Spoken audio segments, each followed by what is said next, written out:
We will call the meeting to order. Can you conduct the roll? Yes, I can. Supervisor McGordy? Here. Supervisor Mulhern? Here. Supervisor Hashak?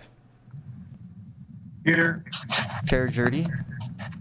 Here. And Supervisor Williams? Here.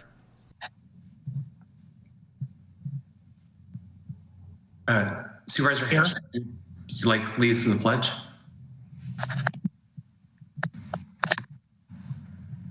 I'm sorry, is that for me? Sure, if you want to do it. Go ahead, Glenn. Sure. Hi. I pledge allegiance to the flag of the United States of America and to the republic for which it stands, one nation, under God, indivisible, with liberty and justice for all. Okay, great. We had a little bit of echo there. Next, we have is public expression.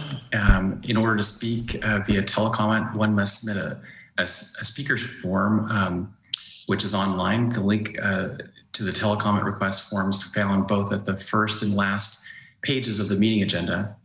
And members of the public are invited to speak at this point, including agenda item 5A. Do we have any members of the public who wish to speak at this time?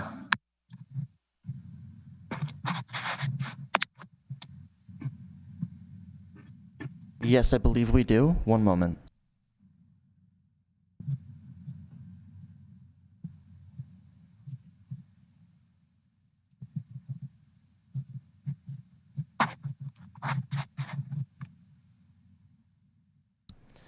It does not appear that the person who registered is on the line at this time.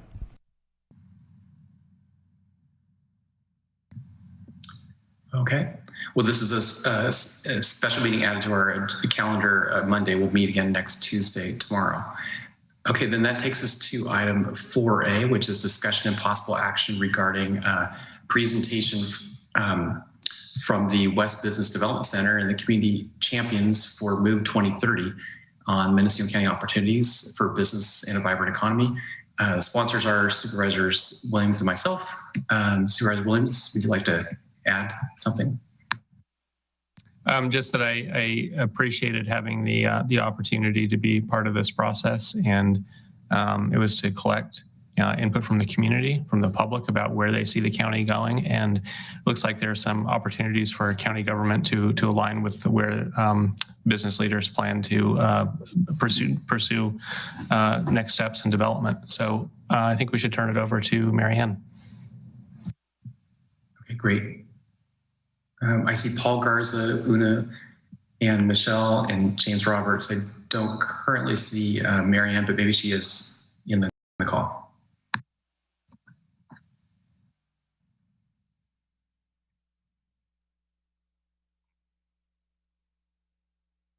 It looks like Mary Ann is joining us now, and she does have a slide presentation, so I'll let her get that ready to start before I begin.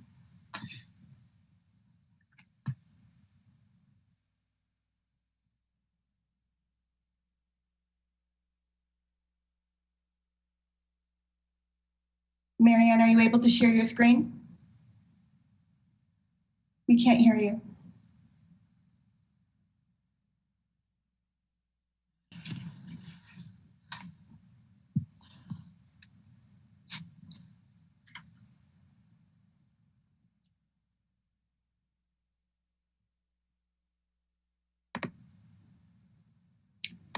Perfect.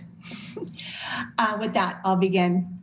Honorable members of the County Board of Supervisors, my name is Una Workaba. It has been a pleasure serving as the Economic Development Coordinator for this project. MOVE2030, Mendocino Opportunities for Building a Vibrant Economy, was developed through a grant provided by the Economic Development Administration. For the past 14 months, MOVE2030 has met with the community to build a common vision, explore new ways to stimulate the economy, and collect data to guide outcomes. We've engaged over 200 participants and 15 different organizations from every region of the county. They came to listen, to share, and to mobilize around this program. Over time, it became clear this work broke down legacy silos and built bridges that connected us to a common vision. Our steering committee has spent countless hours providing guidance and support through this process.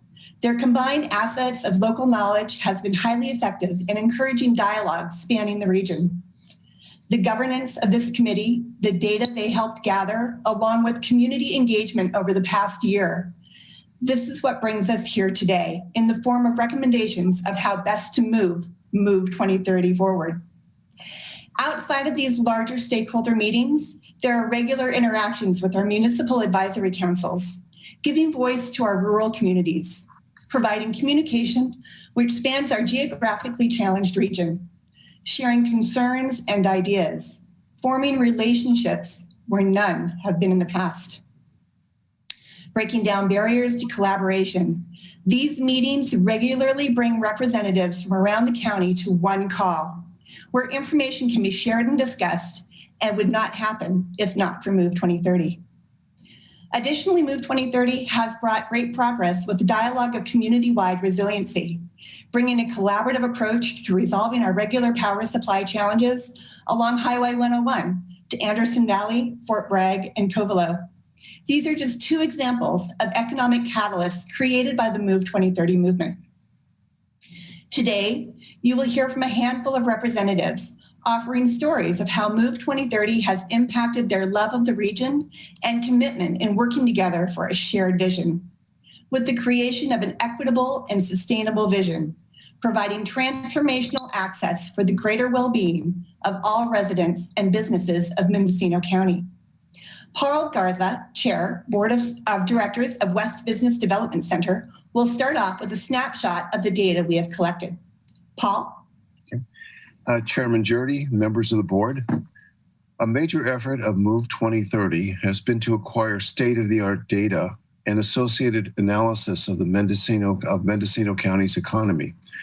Economic data, of course, is not new to the county, but past efforts have not been consistent nor disciplined.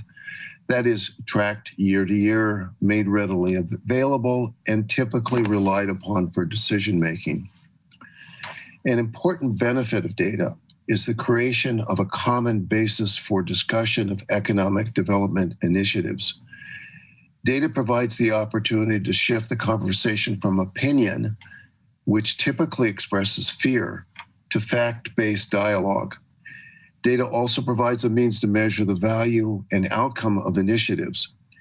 I believe you can appreciate how different the discussion becomes with reliable, relevant, and useful data, and how helpful it can be to presenting a case for action.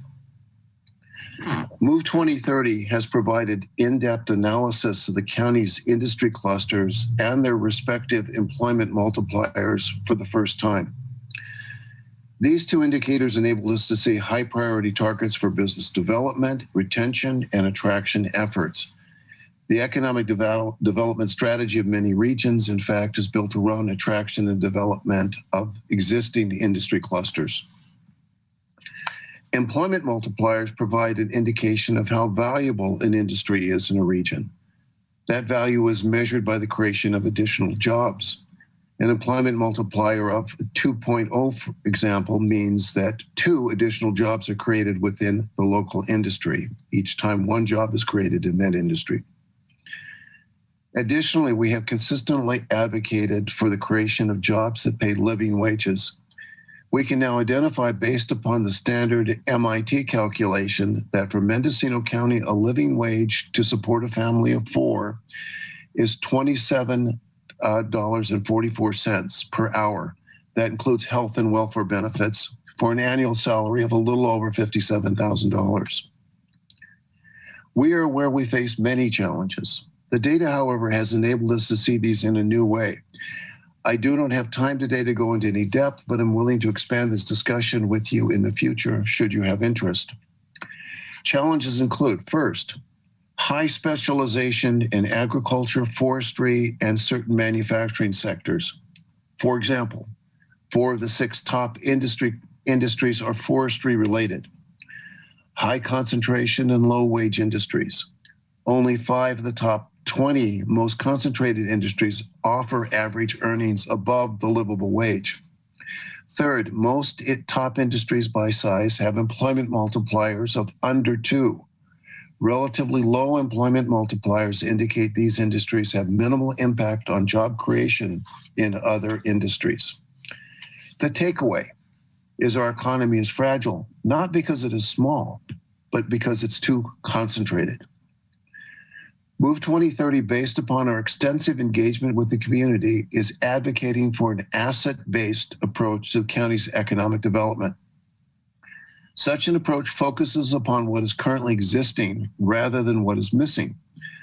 The new data helps us to understand that our legacy industries actually represent very substantial opportunities given the right interventions. First, our highest growth potential appears to be in agricultural activities. Second, the forestry cluster has substantial development potential by utilizing the massive biomass available for sustainable product development. Third, we also have significant manufacturing opportunities. These are important because the manufacture of value-added products has higher employment multipliers and offers higher wages. These include cannabis products, food manufacturing, wine, beer and distilleries, forestry and wood, and sheet metal and manufactured metal. The takeaway is the very good news that we have substantial assets upon which we can build.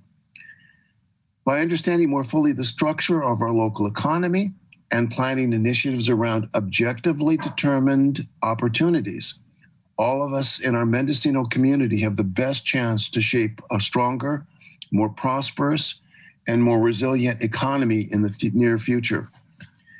It is our strong recommendation that the county continue to measure economic activity in a conscientious and disciplined manner. Ongoing data should include industry clusters and employment multipliers along with other relevant indicators. And lastly, implementation strategies be based upon objective data. This leads to a more informed public discussion and more conscious strategies with a greater likelihood of success. And now you're going to hear from our community engagement representatives. The first is Michelle Hutchins, our County Superintendent of Schools. Hi, I'm Michelle Hutchins, County Superintendent of Schools. I headed up the Technology Action Group, which was an eclectic group of people, including a grandmother wanting to see her local Grange turned into a technology and media hub, including young people who work in our county, and including folks that worked for the technology industry. We did not focus on broadband. Our focus was on using currently available technology to better the consumer experience and to increase local businesses' access to consumers.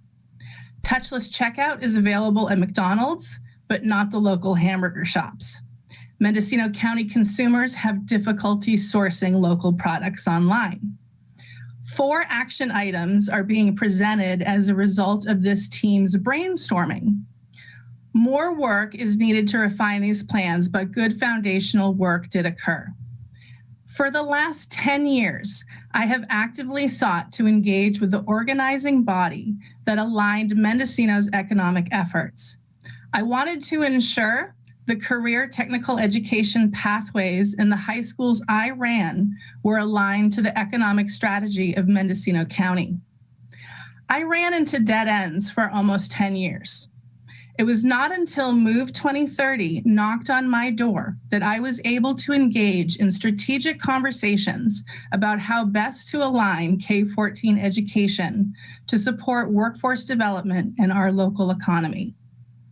The National Association of Counties published strategies to bolster economic resiliency back in 2013 and identified 3 key steps: a shared value framework for economic development countywide, align K-14 education and training efforts to this shared framework, and shift the workforce development philosophy at the Board of Supervisor level from a social service strategy to an economic development strategy.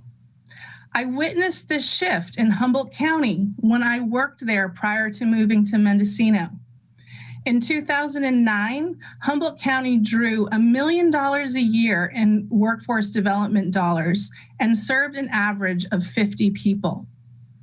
When the Board of Supervisors shifted their mindset and shared workforce development resources with education and training, both aligned to support common strategies supported by private business, it created an opportunity. And by 2012, thousands of people were being served and millions of grant dollars at the federal level began to pour in. When grant funders see these three primary players, education and training, workforce development, and private industry at the table together, they fund you. Locally, our formerly known Mendocino County Construction Corps, also now known as the North Bay Construction Corps, is an example of the powerful results when education and training, workforce development, and private industry align efforts. This one local project proves this mind shift is successful at increasing impact. So why continue? The community just spent the last 14 months developing a common value-driven economic development strategy. We're just beginning to bring K-14 education and training to the table. And the county just awarded a new 3-year contract to a new workforce agency. So essentially, it's a new day. MOVE2030 requires an organizing body, and to me, West is the obvious choice. So I thank you today for your time.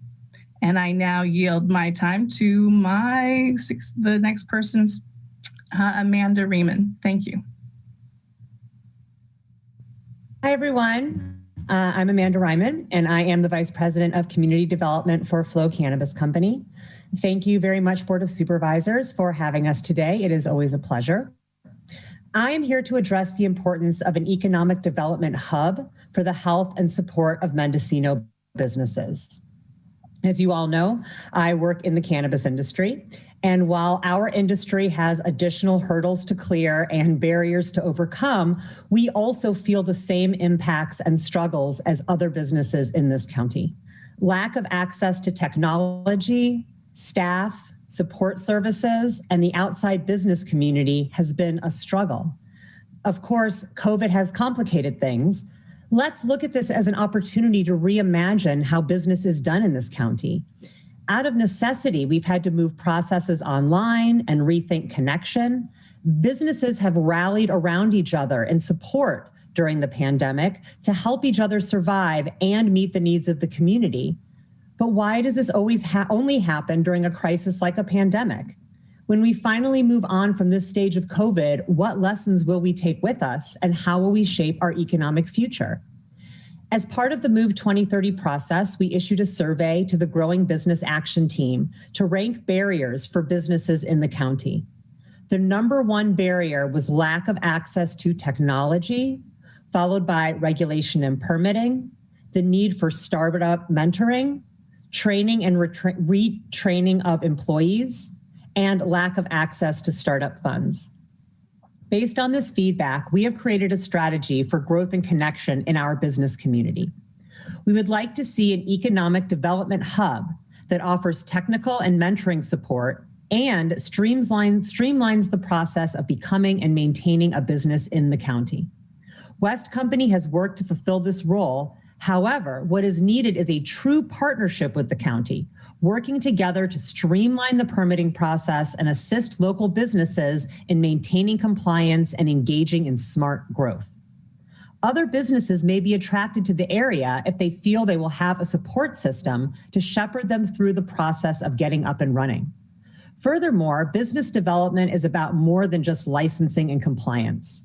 Creating connections between businesses for cross-promotion and development of a broader vision for a certain industry or neighborhood can also lead to greater overall economic success.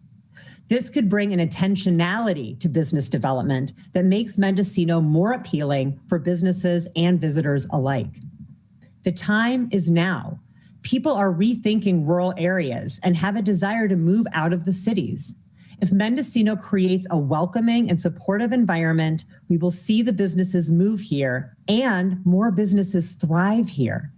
The creation of an economic development hub via a partnership with the county and West Company to focus on streamlining processes, supporting growth, and making Mendocino an attractive place to do business will help ensure that we flourish in the years to come.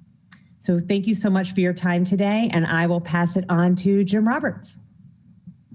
Good morning, supervisors. My name is Jim Roberts. I'm a 30-year resident of Mendocino County, living in the Anderson Valley.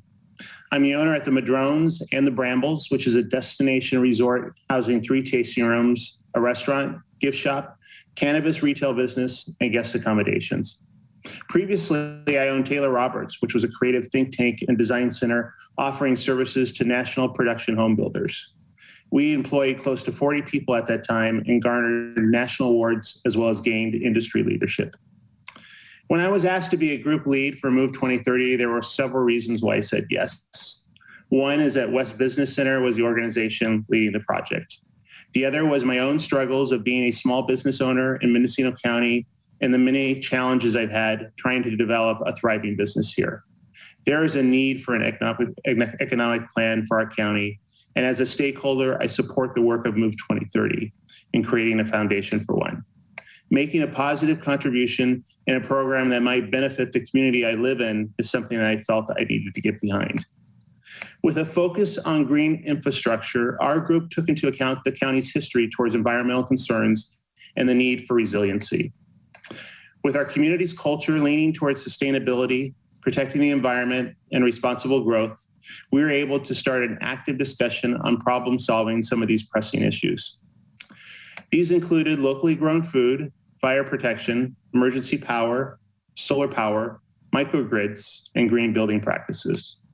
Mendocino County is in a unique position to develop as a region with 21st century values that encourage sustainability and resiliency.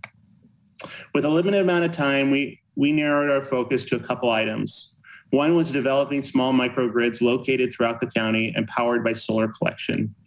We actively engaged with Sol Systems, which has the largest footprint in the country when it comes to solar power, and is currently developing a proposal to install these microgrids throughout our communities. I personally helped them find a location in my town of Philo. The continued work of MOVE2030 is desperately needed. All of us participated in this program, spent hours of our own time with the goal of a better future. That being said, we are volunteers with busy lives and active businesses. What is needed now is a lead agency to carry this work forward.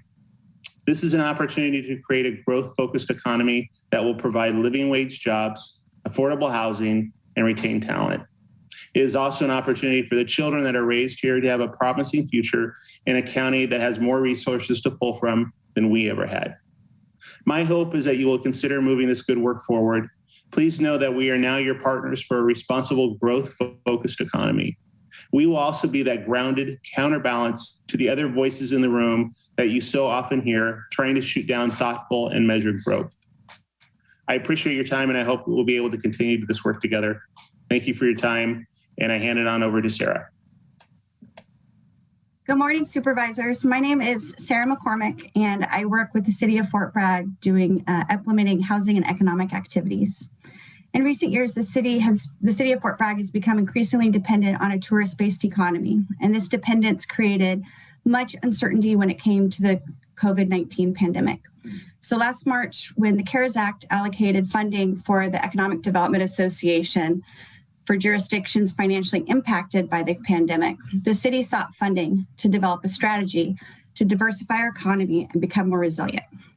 I phoned Melinda Matson at the EDA to ask some clarifying questions, and she let me know that the city was not going to be eligible for an EDA investment because they were currently investing in a movement known as MOVE2030, a strategy known as MOVE2030. And what could have turned out to be terrible news ended up to be a really great opportunity. A regional approach to economic development allows increased communication and coordination. Working together, we're able to pool and leverage our limited resources, and the city has already benefited from participating in this conversation. we are working with the same folks that are put together the broadband proposal for you. Is now currently, we're getting ready to work on a broadband proposal for the city of Fort Bragg. And Una helped me put our public works director into contact with Sol to figure out how to bring all of the public facilities into solar energy and potentially have some excess energy for the public sector. So this is a great effort. The city's looking forward to continuing to participate. It will take the focused effort of all of Mendocino's leadership, Ukiah, Willits, Point Arena, the county, our local tribal governments, industry leaders, the broader business community, and all of our public. And I look forward to continuing the dialogue. Thank you.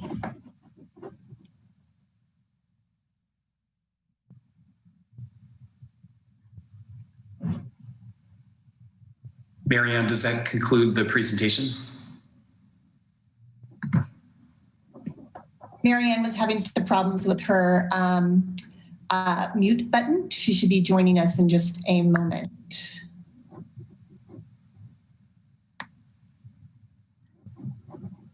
Una, would you like board questions or comments at this time?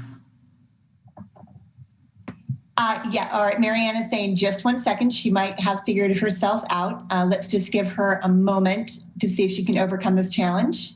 And then comments would be great. We do have more to say. Marianne, you can unmute by pressing *6 on the keypad.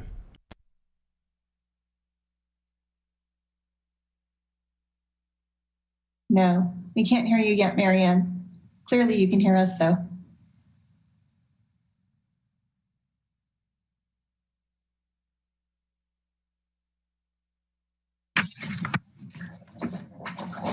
So yes, while she's trying to figure that out, why don't we go ahead if you have individuals that would like to make comments from the community, and then we can finish afterwards and maybe book in those comments.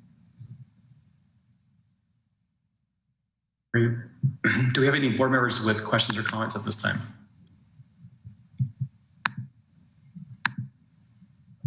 Chair Jurdy. Go ahead. Yeah, thank you. You know, in a presentation that I went to at NACO, they were saying about the American Recovery Plan that the Economic Development Agency funding is going to be increased by tenfold. And so I was wondering if that will present greater opportunities for additional grants for Mendocino County. Absolutely. We have found in our work that, and I'm not on video. Absolutely. In our work, we have found that not only are these amazing opportunities that are coming our way, literally a silver lining in this pandemic, but that by working together and by taking a regional approach, by having shovel ready, so to speak, projects ready to go, will be the best and most and easiest path to gaining access to those funds. I have been regularly interacting with other counties and taking a multi-county approach to some of our shared challenges. And we, in our discussions with our local stakeholders, have, again, in the packet you have before you, a number of action items that many of which have already been very well fleshed out and could potentially be those shovel-ready projects in a very short amount of time. So absolutely, and these are imperative to our economic future in Mendocino County.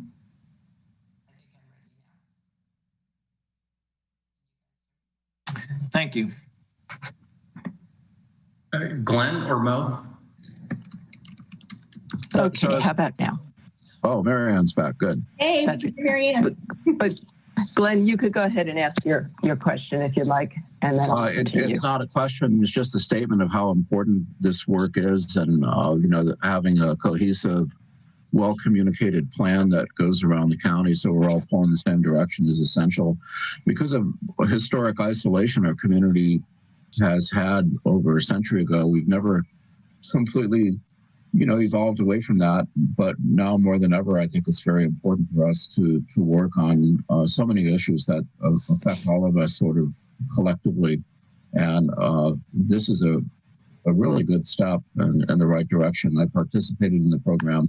I'm very supportive of a organized, concerted, coordinated economic development effort for Mendocino County.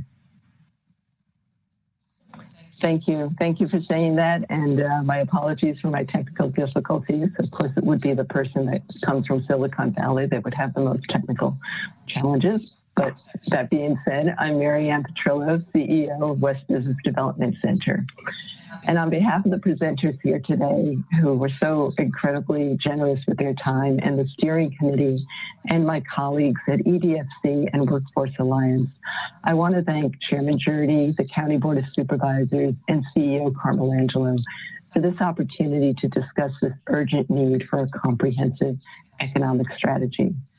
I'd also like to thank the many people in our community who gave up their time to contribute to MOVE 2030. Everyone across our county was invited to the table to give voice to this work. We are grateful for those who took the time to share their ideas with us, and we hope that we have reflected their voice in all those who spoke up. All the reference content and data we uncovered has been provided to each of the supervisors in a binder and a cloud-based box link. The information is also available to the public online at MOVE2030.org. Over the course of the 14 months, Una and I have attended hundreds of meetings with residents, government leaders, and community activists, as well as attending many economic task force meetings with various adjacent counties.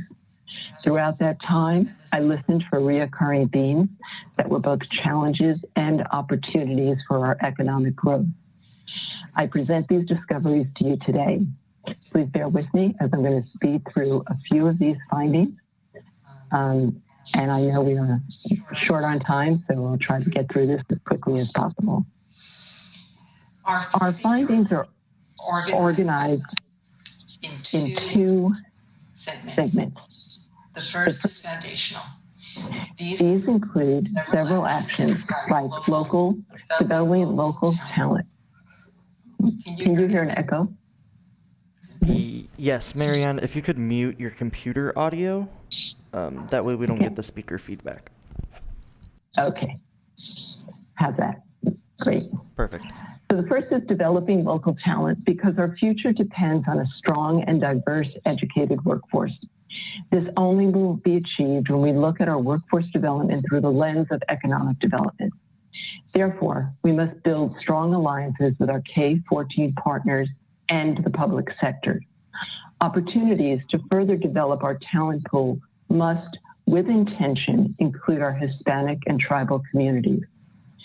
We must streamline and automate all of our permit and licensing processes. In July of 2020, this board acknowledged that our ordinances must be reviewed and adjusted to meet future needs. We should not wait.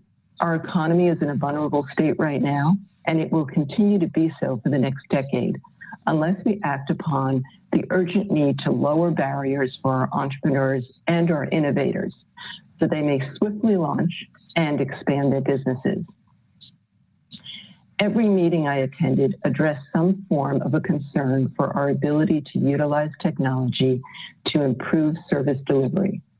For us to be competitive and attract opportunities to restore our economy, we must embrace and train staff to use smart technologies in all processes.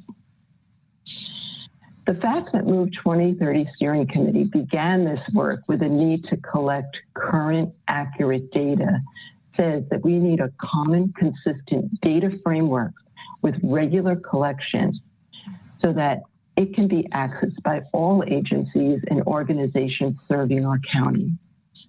Uniform data collection will assist everyone in making smart decisions for our future.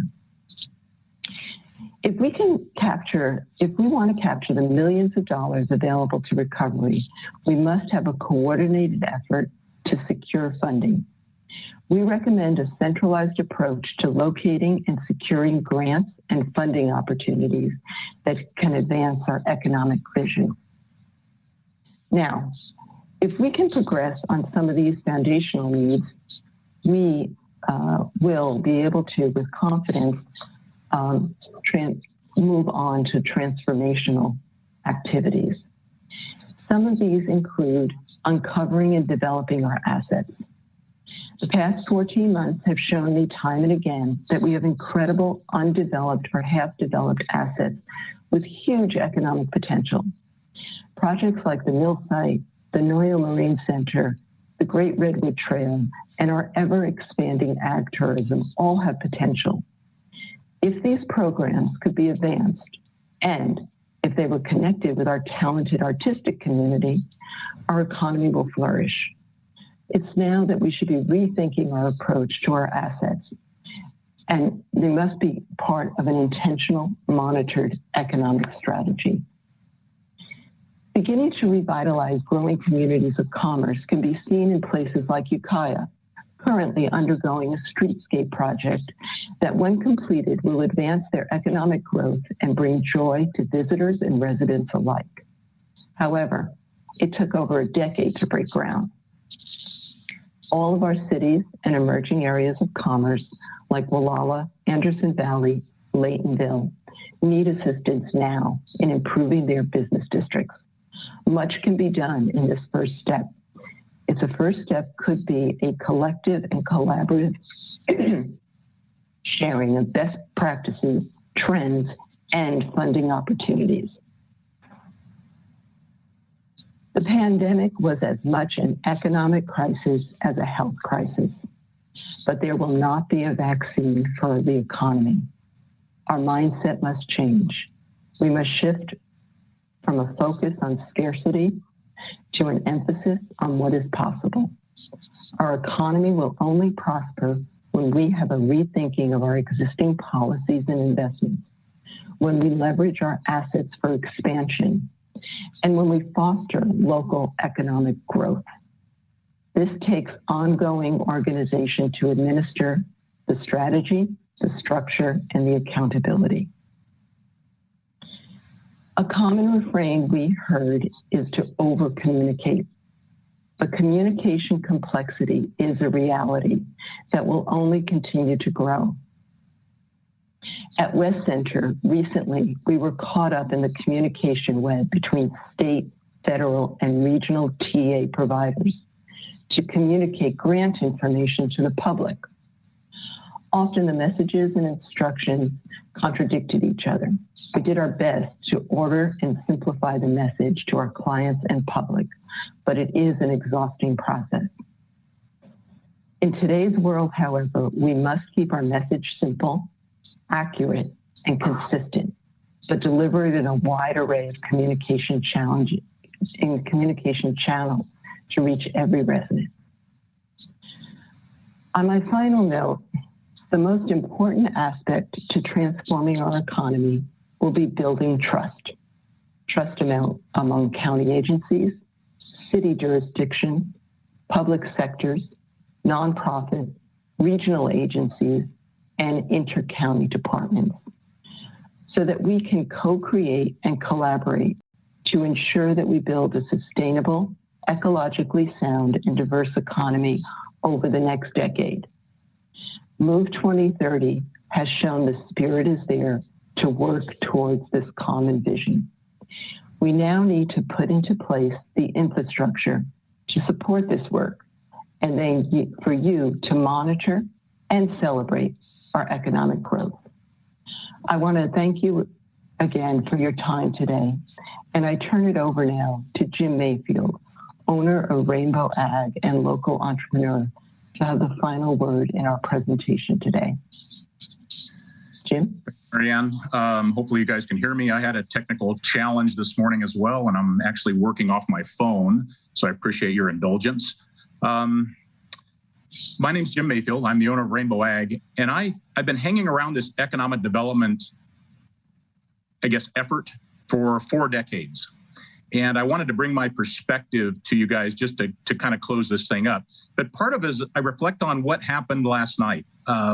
Around the Mayfield clan on Sunday, we have a dinner. It's called Sunday dinner. We invite everybody over. Well, at that dinner are my parents, myself, my kids, and my grandkids. And I think when we understand what the importance of economic development is, it really relates back to that. we're probably not going to see the immediate effort ourselves, but hopefully what we're doing is develop something that our grandkids and perhaps their kids will benefit from as we build to MOVE 2030. It was interesting to watch this group. We gathered around a common interest in that we care about this place called Mendocino County. This is from the coast, both north and south, inland,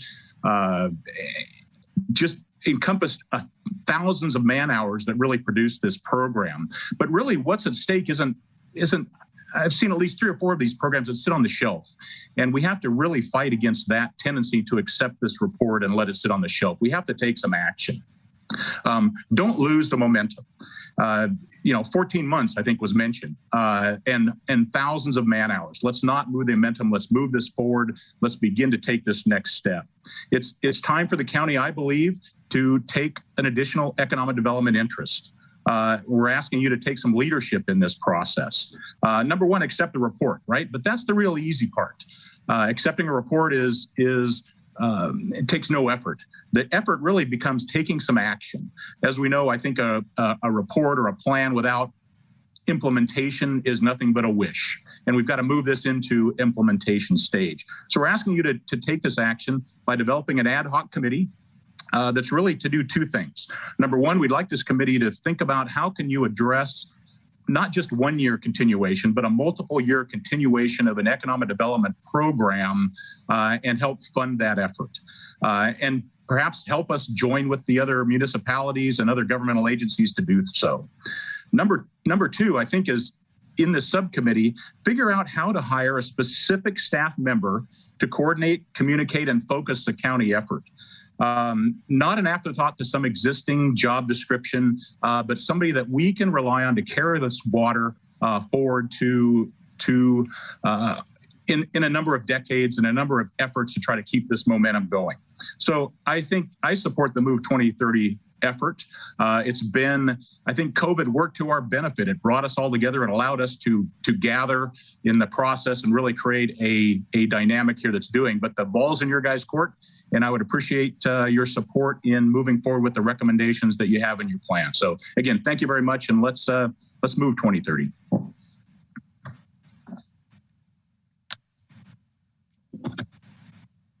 Okay, do we have other board member questions or comments at this time?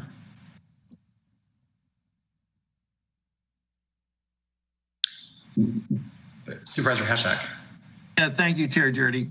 I'd just like to say, this really fits into what Supervisor McGordy and I have been working on with the strategic plan. And I think that economic development is one of the pillars that we're going to have to focus any kind of strategic plan on to move this county forward.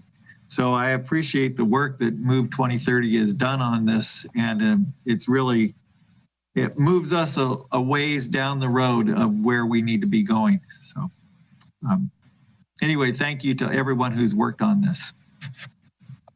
Okay, and before we go to public comments, I just want to say, I think this was the right group with the right project at the right time. Just when the COVID hit, Sonoma Clean Power, I've mentioned this before, they hired 2 economists, one in Sonoma, one in Marin, to do an analysis of the economy of Sonoma and Mendocino County, looking at the likelihood of recovery and the speed of recovery in those 2 counties because they're served by Sonoma Clean Power, and they were looking at their customer base. And what they showed was, based on previous economic development before the recession, that Sonoma County was likely to fully recover all of its job losses within 5 years. Mendocino County would not quite even regain all of the jobs lost in 5 years. So, it just shows that we really need, it was sort of a wake-up call that we really need to do things differently in Mendocino County. And I think the kind of comprehensive proposal that's coming in from MOVE 2030, all the stakeholders, makes a lot of sense. And I would like to see us invest the resources to have that staff member, to have the funding funnel in for several years to come. But if we don't have any other comments from board members now, I'd like to go to the public. Oh, Brian. So first of all, I want to recognize Jim Mayfield for his years and years of service. We go all the way back to the 1990s together, serving on the committee that ultimately created Visit Mendocino. So I know that his interest is long and dear. And also all the other members of the public who gave very generously of their hours to put this report together and this plan. The other thing that I feel real strongly is that there needs to be some capacity inside of Mendocino County government to move economic development forward. And again, I remember the days of Pamela Swan. I'm dating myself back to the 1990s and the early aughts when she was here and was so helpful to us. And first of all, had tireless energy, and then also was recognized a lot of grant opportunities, because that's kind of the way economic development works, is primarily through grants. So you have to have a group that's really nimble at grant writing and executing. And the relationship with West Company is also another one that's long and deep with Mendocino County and so much of our community. So we have the beginnings of a good effort here. And I'm very supportive of anything that this board chooses to do. And I encourage us to do something. Supervisor Williams? I support Supervisor McGordy. It sounds like that's potential direction. Well, let's hear from the public first, and then we'll take some direction. Okay, do we have any members of the public wishing to comment on this item? Yes, we do.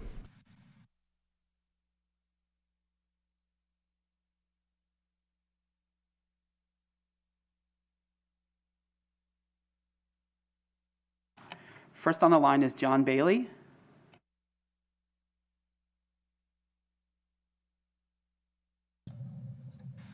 Can everybody hear me okay?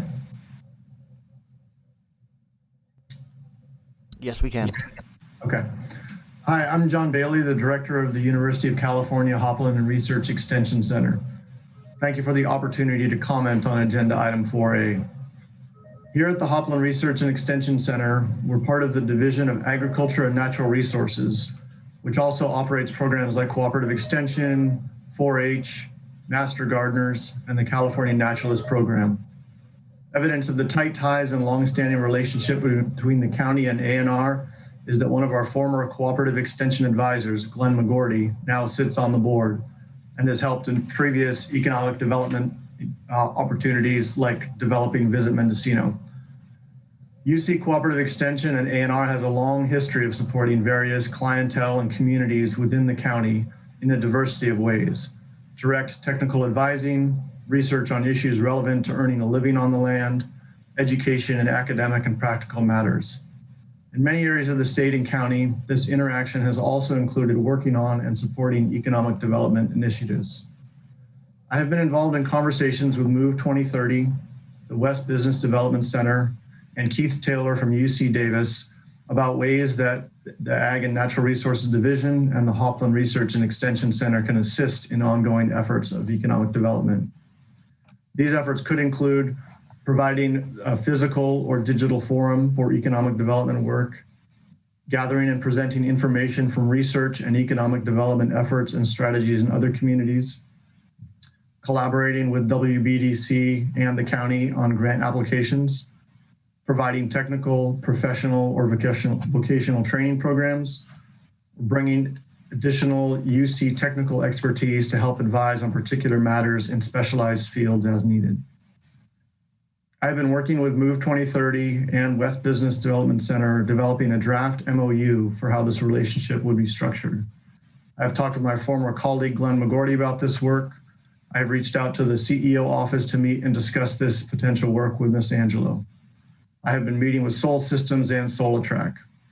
I wanted to speak briefly today to let you know that I and our ANR leadership are enthusiastic about the possibilities of a formal relationship around economic development work. Professionally, I see this as a potentially strong, mutually beneficial collaboration between our county and our statewide world-class university system. I think we have a wonderful chance to help guide the development of our county in a way that creates widespread and shared prosperity. If any of you or your staff would like to reach out to me, you can find me online via the Hopland Research and Extension Center. Thank you for your time and for listening to my comments.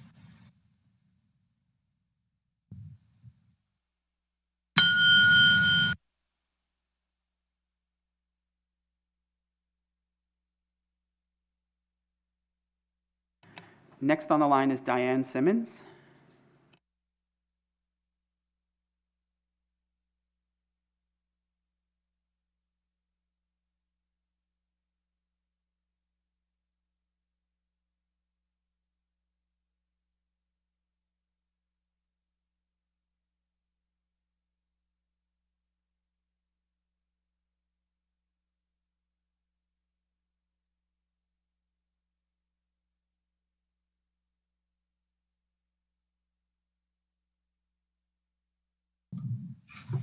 Can you hear me?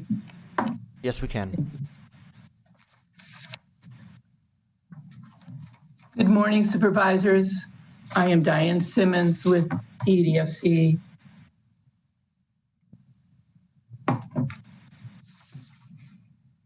It says I'm muted. Okay. EDFC was a strong advocate for developing a countywide economic strategic plan and initiated the Economic Recovery and Resiliency Plan process, which was renamed MOVE2030, with an economic summit in Willits in January 2019, attended by 125 stakeholders. EDFC has participated in the MOVE2030 process as a member of the steering committee and has been encouraged by the strong collaborative process that has brought us to this point.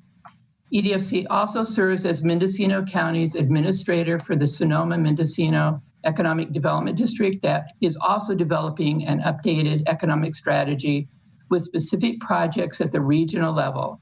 We expect the efforts of SMED and MOVE 2030 to be collaborative. EDFC plans to be a strong partner in the facilitation process of both efforts. Our primary service to support economic stability and growth in the county is through our small business lending programs. Since 1997, EDFC has offered loans to startups and expanding businesses that are unable to obtain conventional loans. In the last 3 years, EDFC has been awarded over 2 million new revolving loan fund grants, with an additional currently pending approximately 1.5 million.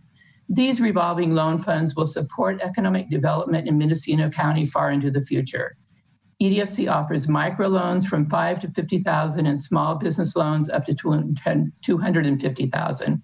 We also partner with a regional lender that can bring an additional $250,000 per loan, allowing us to lend up to $500,000 to a single business that qualifies. We work with the iBank Small Business Loan Guarantee Program to lower the risk of loss of these important revolving loan funds. EDFC stays in touch with our clients, offering them support, technical assistance, and flexibility as they experience changes, challenges, and growth in their businesses. We ask you to approve this important comprehensive plan and look forward to continuing to participate in the collaborative efforts that have been established through the MOVE 2030 process. Thank you.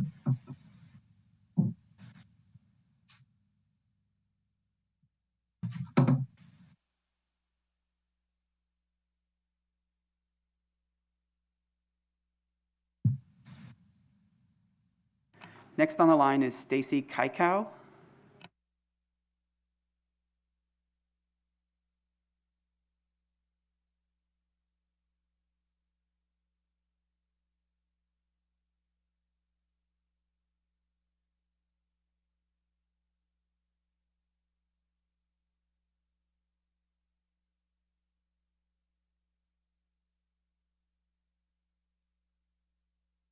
Stacy, you can press *6 to unmute yourself.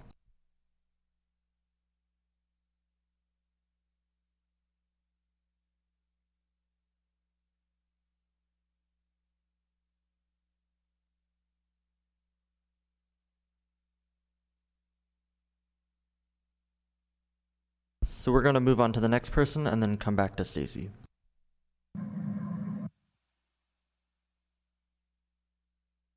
Next on the line is Jude Thillman.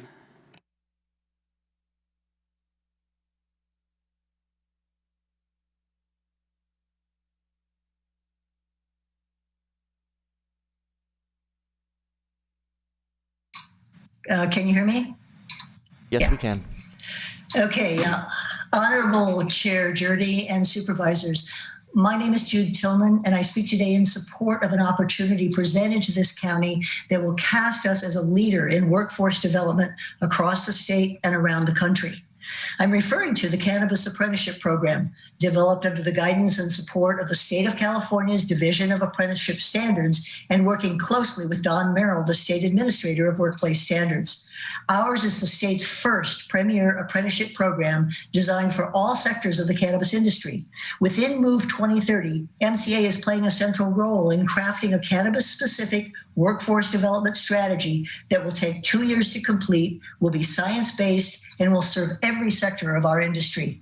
This apprenticeship program will help retain our young people who often leave the county seeking education and jobs in large urban areas.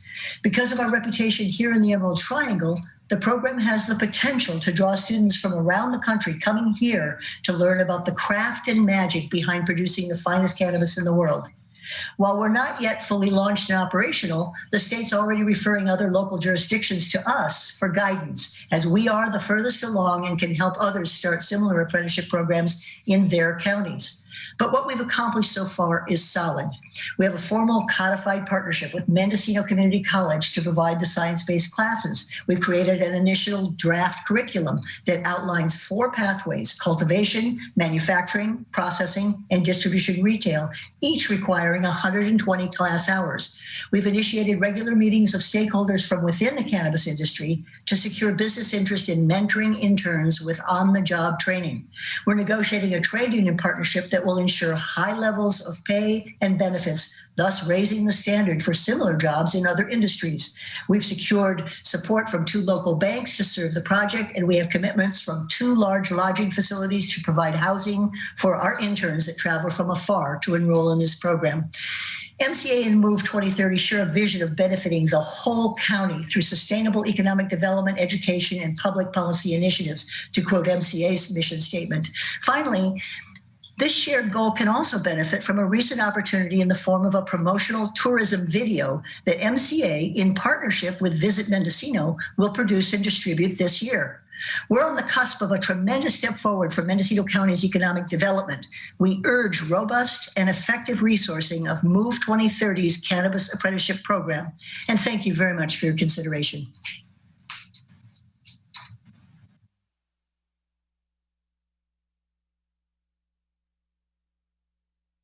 Next on the line is Travis Scott.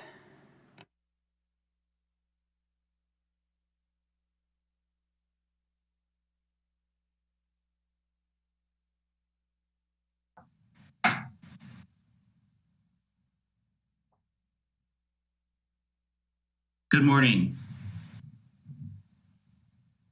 This is Travis Scott, the Executive Director of Mendocino County Tourism Commission.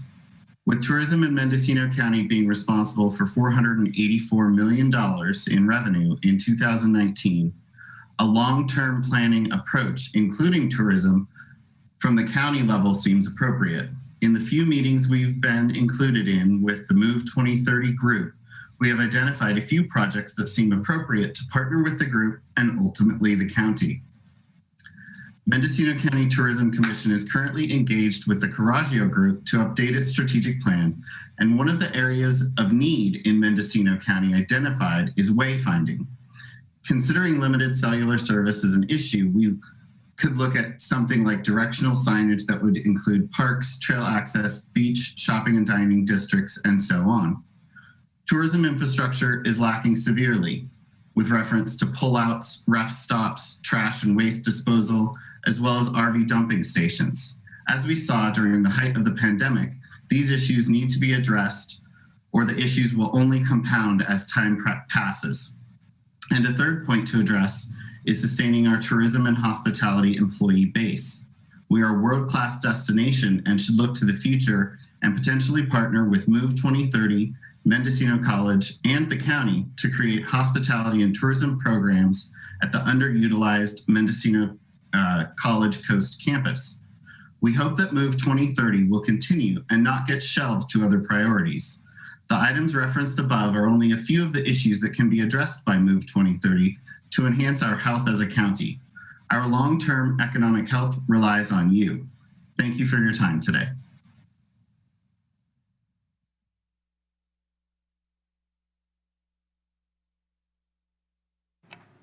Next, we're going to go back to Stacy Kaikau.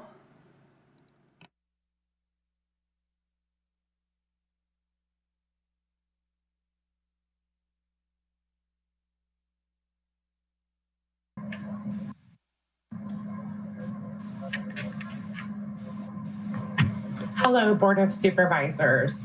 Thank you for this opportunity to comment on Agenda Item 4A. My name is Stacy Kaiko, and currently I'm the Business Engagement Representative for the Workforce Alliance of the North Bay, your local workforce development board. I am a MOVE2030 steering committee member that has actively participated in the discussions and work being done to improve the economic conditions in Mendocino County. And I'm here today asking that the Board of Supervisors listen to the opportunities that have been identified to further support these efforts by forming a committee specifically focused on economic development and to incorporate a comprehensive economic strategy. In the past 14 months, Workforce Alliance of the North Bay, West Company, Economic Development Finance Corporation, along with our city and county leaders, chambers of commerce, and community stakeholders, we have elevated our community partnerships and worked closely through the pandemic, addressing the needs of our community and supporting small businesses. The Workforce Alliance of the North Bay is committed to providing workforce development services to enrich the lives of residents, providing training opportunities, and connecting job seekers to in-demand jobs. Our Career Point North Bay Career Centers are a network of workforce experts on a mission to provide the highest quality employment and training solutions for the North Bay's businesses and career seekers. The Workforce Alliance of the North Bay will continue to work with our community partners to improve the economic conditions of Mendocino County because economic development and workforce services are vital for a strong community. The continued work of MOVE2030 is needed. Mendocino County needs an economic development hub to support our local economy. By leveraging resources throughout the county, we can be most effective. Please support the continued efforts of MOVE2030 and the community partners like myself that have invested time and energy into improving the economic conditions of Mendocino County and support the opportunities that have been identified thus far by forming a committee within the Board of Supervisors dedicated to economic development. Thank you for your consideration, and I look forward to continuing the dialogue around these efforts.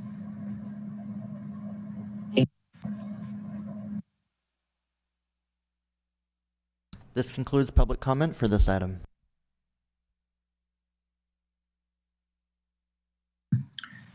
Okay, thank you. Any concluding comments from West Company? Okay, well, go ahead, Supervisor Mulhern. Well, that's okay. West Company can go first.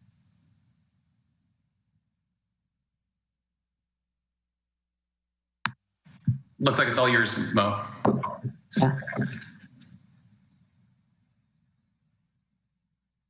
Marianne, did you want to have concluding comments? Because I feel like I would like to wait until I hear from everybody else before I say anything. Sure. Again, I'm going to open it up to all the participants who are on this call today.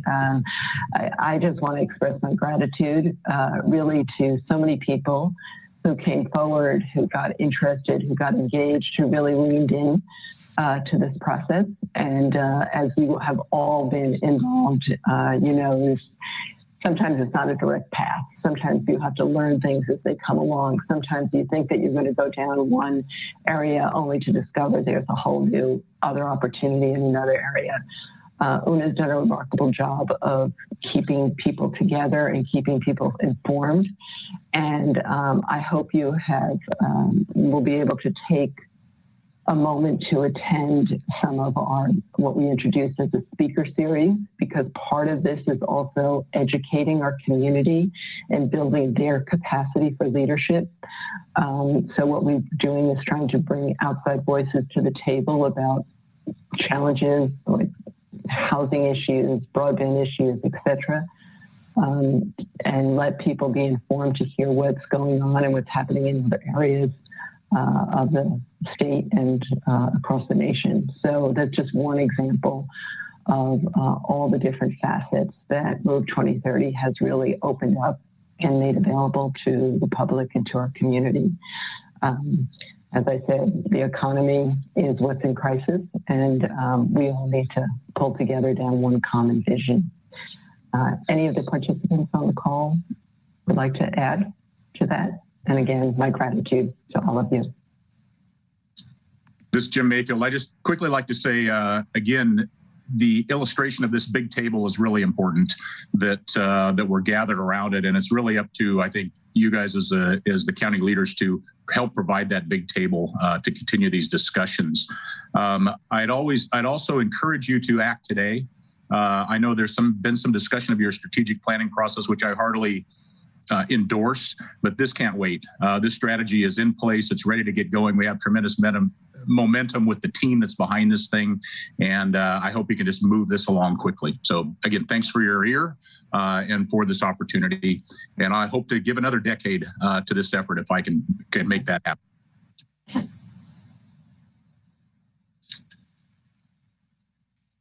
Okay, Mo. Sure. So I've attended some of the MOVE 2030 meetings, and I appreciate the work that has been done, in particular for bringing the MACs together and giving them a louder voice in the county government. My concerns are around funding sources and the engagement of the county in this project, and making sure that there are supervisors engaged or there are county staff engaged, in particular, that we are going to launch into a strategic plan. I'm not sure that right now is a good time to create new staff, but if there are supervisors that are interested in joining an ad hoc and current staff that can help facilitate, I'm in support of that. So I think that this is a good project. I also really want for everybody that's involved in the project to make sure that they're considering feedback from a variety of community groups. And I really, really, really want to see more local people engaged in these conversations and the marketing and outreach to more local business owners. I understand that over the last year, our business owners have been taxed to the hilt trying to figure out what to do during the pandemic, but it's incredibly important to me that we're engaging on a very local level. So I just wanted to say that I appreciate the effort, and I hope that you continue the good work, but I really want to make sure we have local people involved and engaged. Besides you all that are here now, and I, again, appreciate the work that you've done, but I think there's more work to do as far as local engagement is concerned. Ted? I would support Mo. I thank her for stepping forward to volunteer on pulling local people into this process.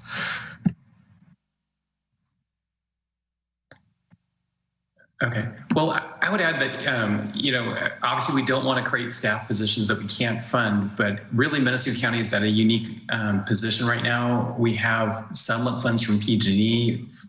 You know, the county stretched its resources very thin to respond to those catastrophes and will be reimbursed for those expenses.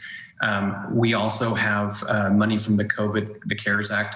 Another $16 million. So we really do have the ability, if we want, and I think we should, to invest a portion of those funds in economic development to help us get out of what is a recession and could be a prolonged recession if we don't act, you know, swiftly and effectively. So I would support creating a position and funding and pre-funding it for, say, 5 years, long enough to get someone to take the job, to stick with the job and see some results. So those are my thoughts on it. Any other comments from board members? Supervisor or Chair Jurdy. So with this position, where would it be? Would it be in planning and building where it's been? And I don't think that's been very successful. So where do you see this position housed within the county structure? You know, personally, I think it should probably be within the CEO's office, given the proximity to the Board of Supervisors, but that's just my thought. That's where it was in the past. That's where Pamela Swan was assigned, was to the CAO's office at that time. You know, what we've identified here really is an ecosystem of people in economic development, and having good conversations with them and keeping them together so that they're communicating is really, really critical. And I think you need a point person for that. We have the opportunity to have a more formal relationship with West Company if we want one. And I've always said that the outside world's not going to come and save Mendocino County. Mendocino County is going to save Mendocino County because nobody else really cares. If we don't care, nobody else does. And the one thing of all these economic development efforts that we've had, some which have been really good, some which have kind of sputtered, is that it takes attention and it takes stewardship. It takes someone to keep us on the right path. And as I told you, the way that it works is that there's grant funding for this, and you work grants and you bring them in.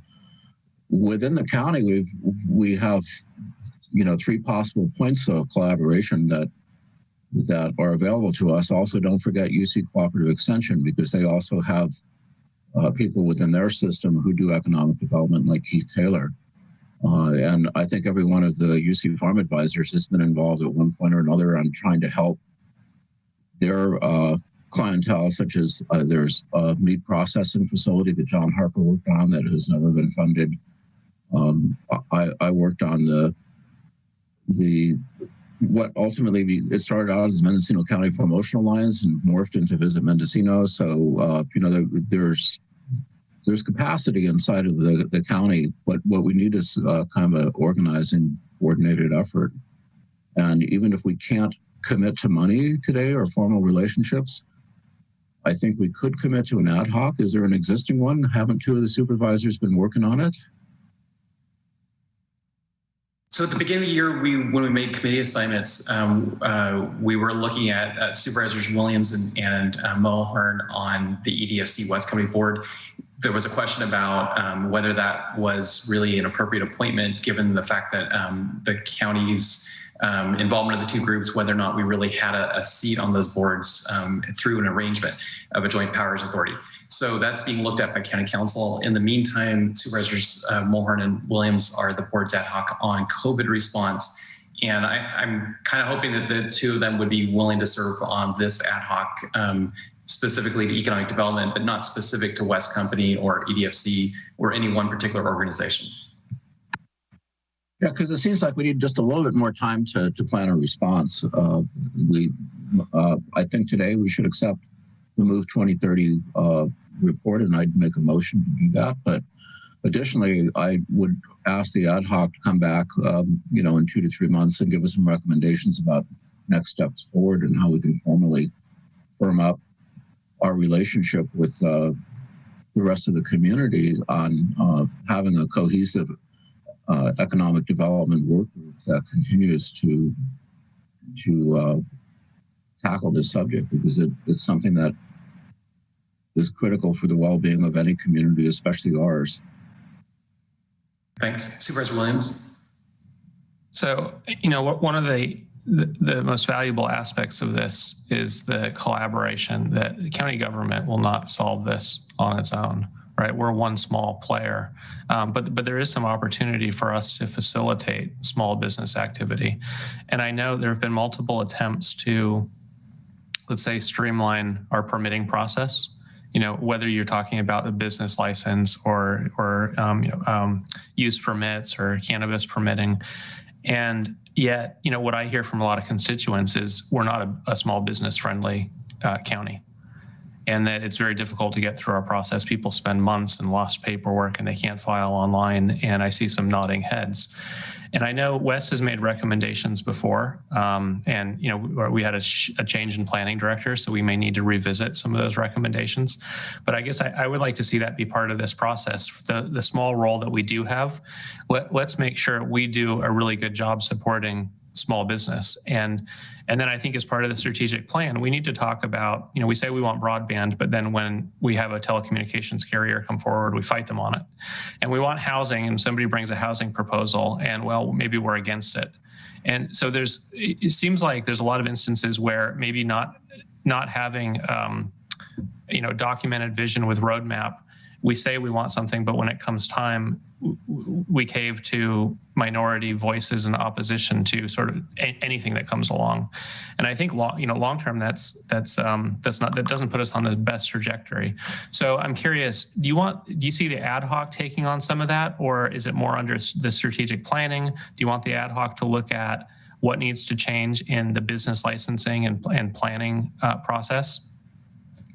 So if I can just add to that, since Chairman Jurdy and I are on kind of a review of planning building services right now, we're looking very closely at what can we do to improve the digital interface to make the planning department function better. And there's a lot.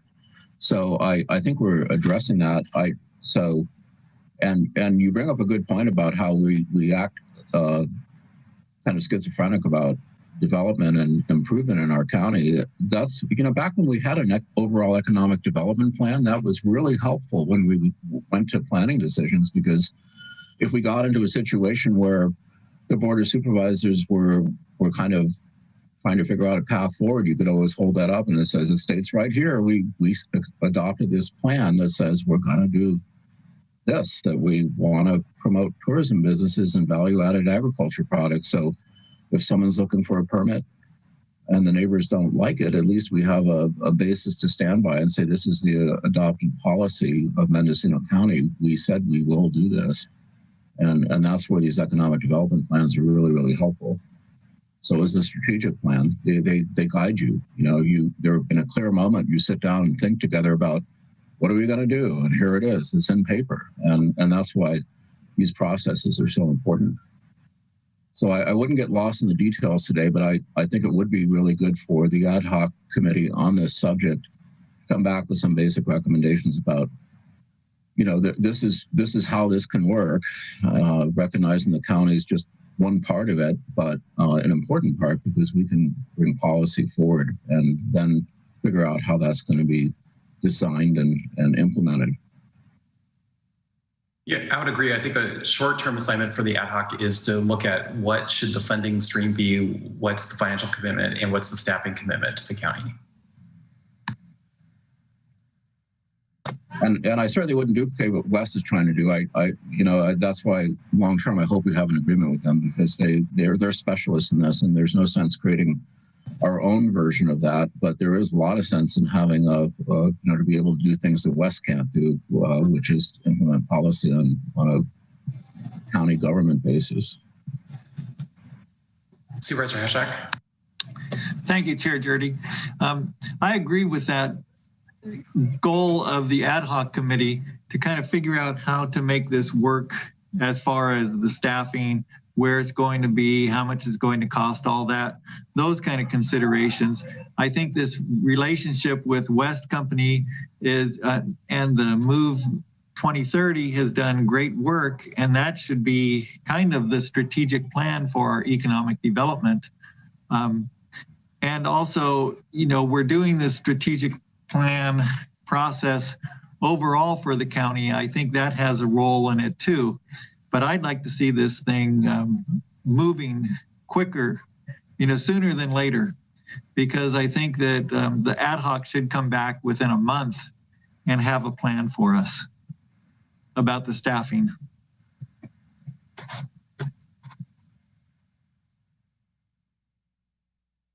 Well, so we've got a suggestion of Supervisor Williams and Mulhern for the ad hoc. Are you willing to serve as the ad hoc? I'm willing. I think that makeup would give us good coast and inland representation, and I think the two of us could work on outreach to make sure all voices are included.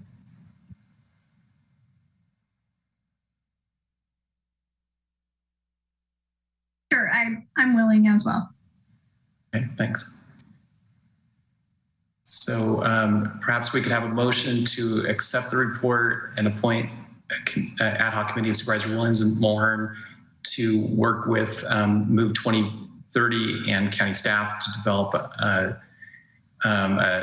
staffing and funding level commitment from the county to continue the work of MOVE 2030. So moved. Second.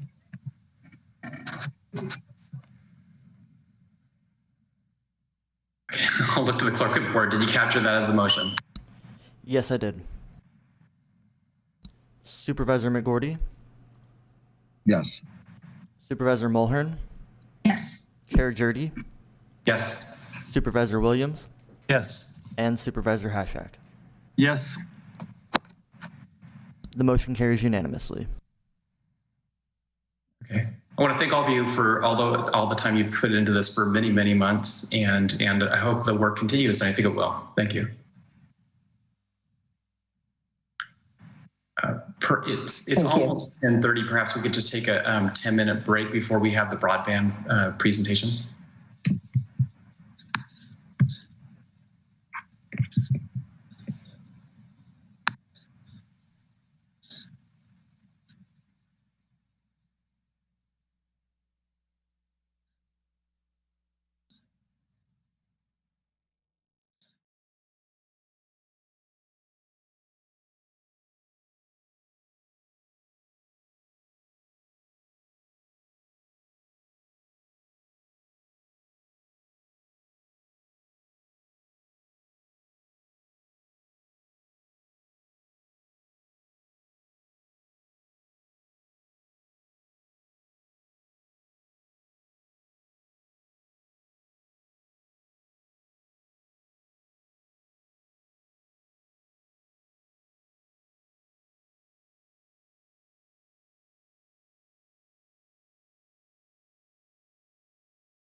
10:36.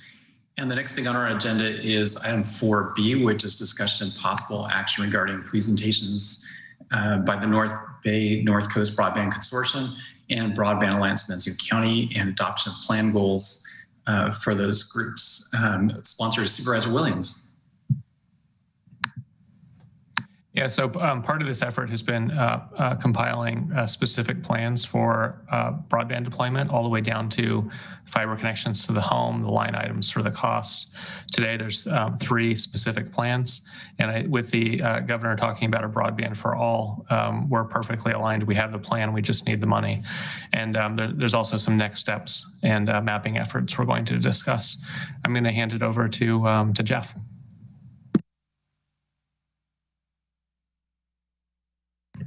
Oops, Jeff, your audio is silent.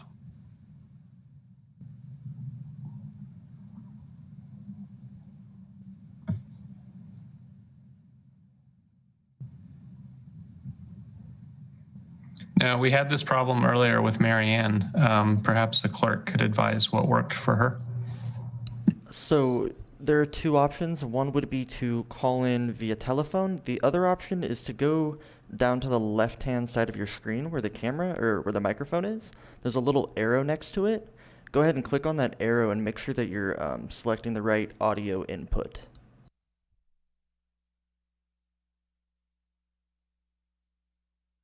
Can you hear me now? Yes, we can. Okay, I won't use that other phone or other microphone. Well, thank you very much. Good morning. My name is Jeff Tyrrell. I'm the administrator of the Broadband Alliance of Mendocino County. So Chair Jurdy, CEO Angelo, Supervisors Hasjack, McGordy, Mulhern, Williams, and County Council Curtis. Thank you for the opportunity to present today. One moment. Sorry, the change of screens on me.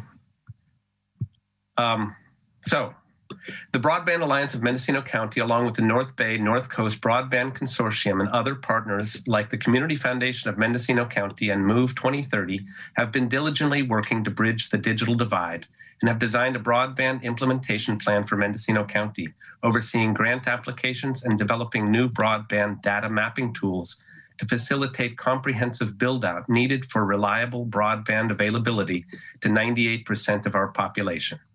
With the goals of public safety and economic resilience, our priority plan is a complete underground fiber optic network with multiple paths of connectivity. Underground fiber is proven to withstand forest fires and other natural disasters and carries data at speeds and volumes sufficient to be future-proof infrastructure for decades to come. Over the past year, the county has acquired the technical capacity and data to evaluate regional broadband availability and carrier options, as well as identification of grant-eligible census blocks and unserved households by school districts. In all, we have a much clearer understanding of the likely timelines for planned service and infrastructure improvements. The pandemic has shown the fundamental importance of digital inclusion in modern times. Emergency responses, distance learning, remote work, telemedicine, e-commerce, all rely on broadband connectivity. And MOVE2030's economic resilience planning has recognized that broadband adoption is equally important as broadband availability by laying the groundwork for tech hubs, coding classes, and small business tech support needed to support for businesses to prosper into the future. We're going to start off today by sharing some research conducted by Megan Honey, a Civic Spark Fellow working with the Executive Office and supported by Leif Farr of the County GIS Department, who have documented the challenges of remote learning in Mendocino County by data mapping unserved residences by school districts. Next, I'm going to briefly outline the Federal Communications Commission's Emergency Broadband Benefit Program, enacted federally to provide $50 subsidy to support broadband utility bills in eligible homes. Then we'll peek at our new crowdsourced broadband survey tool intended to check the accuracy of carriers' claimed broadband speeds, thereby enhancing future grant opportunities. The second half of our presentation will be the words of Tom West, manager of the North Bay North Coast Broadband Consortium, presenting 3 implementation project plans for Mendocino County's Digital Infrastructure Plan 2019-2025 for your acceptance. Tom's leadership and dedication to California's broadband infrastructure, and particularly to that of Mendocino County, should be commended. But next we'll focus on the data mapping that is being conducted by Megan and our Civic Spark Fellow. So I would have to thank Megan for running the PowerPoint, and she will now present her work. Thank you. Good morning. Can everyone hear me? Great. So my name is Megan Honey. I'm a Civic Spark Fellow here with the county. And for this presentation, I mapped broadband data from the CPUC with school district boundaries. I also ran an analysis to calculate the estimated number of households in unserved and underserved census blocks. For both the map and analysis, the sources used are CPUC broadband coverage, which shows maximum advertised downstream and upstream speeds in megabits per second, or Mbps, and is current as of the end of 2019. For census block boundaries and household data, I used 2010 US Census data, as the 2020 census data is not yet available. Here's the broadband coverage data map alongside county school district boundaries. The dark green represents census blocks with advertised maximum speeds of equal to or greater than 25 down and 10 up. The lighter blue-green shows census blocks served at speeds of equal to or greater than 6 down and 1 up, but less than 25 and 10. The very light blue, which you can see in the Comchi area, shows census blocks with some advertised service, but with speeds below 6 down and 1 up. The gray represents census blocks where no carrier is reporting service. In addition, I ran an analysis to estimate the number of households in unserved and underserved census blocks by school district using the same data. So in this slide, unserved blocks refers to census blocks with maximum advertised speeds below 6 down and 1 up, or with no advertised service. I've shown households in unserved blocks as a percentage of total households for each school district. At about 7%, as you can see here, Fort Bragg has the lowest percentage of households in unserved census blocks. Southern Humboldt has the highest at 65%. Countywide, an estimated 14% of households are located in census blocks with advertised speeds below 6 down and 1 up, or with no advertised service. In this next chart, unserved blocks refers to blocks with maximum advertised speeds below 25 down and 10 up, or no service. At this higher standard, there are much larger disparities between districts. This is notable because 25 down is the minimum needed to support distance learning and telecommuting, according to the FCC. At the standard, Fort Bragg again has about 7% of households in unserved blocks. However, several districts have 100% of households in unserved blocks, and those are Laytonville, Leggett, Southern Humboldt, and Potter Valley. Countywide, it's estimated that 28% of households in the county are located in blocks with maximum advertised speeds below 25 down and 10 up, or with no advertised service. And before wrapping up, I wanted to briefly discuss some of the limitations to the analysis that I've shown. The analysis shows households in unserved census blocks and should not be interpreted as unserved households. We do not have data available right now at the household level, so we cannot list individual households as served or unserved. The CPUC data for broadband coverage relies on advertised maximum speeds submitted by broadband providers, and while there is a validation process for that, this method tends to overestimate broadband coverage. In addition, I used 2010 census data for household estimates and block boundaries, which is out of date. And this is meant to be a starting point for estimating our coverage by school districts while using the available data that we have. Hopefully within the coming months, we'll have more data available using speed tests that Jeff will discuss shortly, as well as readily available 2020 census data. And thank you so much for your time, and I will pass it back to Jeff. Thank you. And so Tom West, the manager of the broadband, rather the North Bay North Coast Broadband Consortium, is unable to join us today. So I'm going to be reading the text of his presentation. And so on behalf of the planning team, we want to thank the board for the opportunity to undertake this design task in 2020. Mendocino County is one of the few counties with a strategic broadband plan. And having developed it sends a message that the county can set policy for broadband strategy going forward. We are not totally reliant on the incumbents to set the direction and fill the need, which they haven't done in Mendocino County over the past 4 decades. Every rural county should develop such a plan. Now your plan has some goals. Mendocino County is 7th from the bottom in terms of broadband access. Of the 58 counties, 75%, only 75% of the households in Mendocino County have broadband access at the current standard of 6 megabytes per second up and 1 megabyte per second down. We need to enable infrastructure for an additional 9,000 homes to achieve the 98% goal that the state legislature has set. The Federal Communications Commission standard is 25 megabits per second up and 3 megabits per second down. And we're anticipating that the legislature this year will set a new California standard, hopefully at least matching the FCC's speeds. Governor Newsom issued a state plan in December that aspires to 100 megabits per second. And now the objectives of our plan. We will concentrate on the first and the last objectives, as the second and third objectives still need to be developed in concert with the county sometime in the future. Now, our planning is based on certain assumptions. We could quickly, there we go. Thank you. Most importantly, we elected to go for 100% underground fiber, as indicated earlier. This is because of the longevity of fiber and the future proofing against disasters such as wildfires, fiber optics. The fiber optic approach is expandable. In other words, a customer can, in fact, grow their capacity over time because fiber enables scalability to occur. Our planning team is also openly engaging with all federally recognized tribes and sovereign nations within Mendocino County.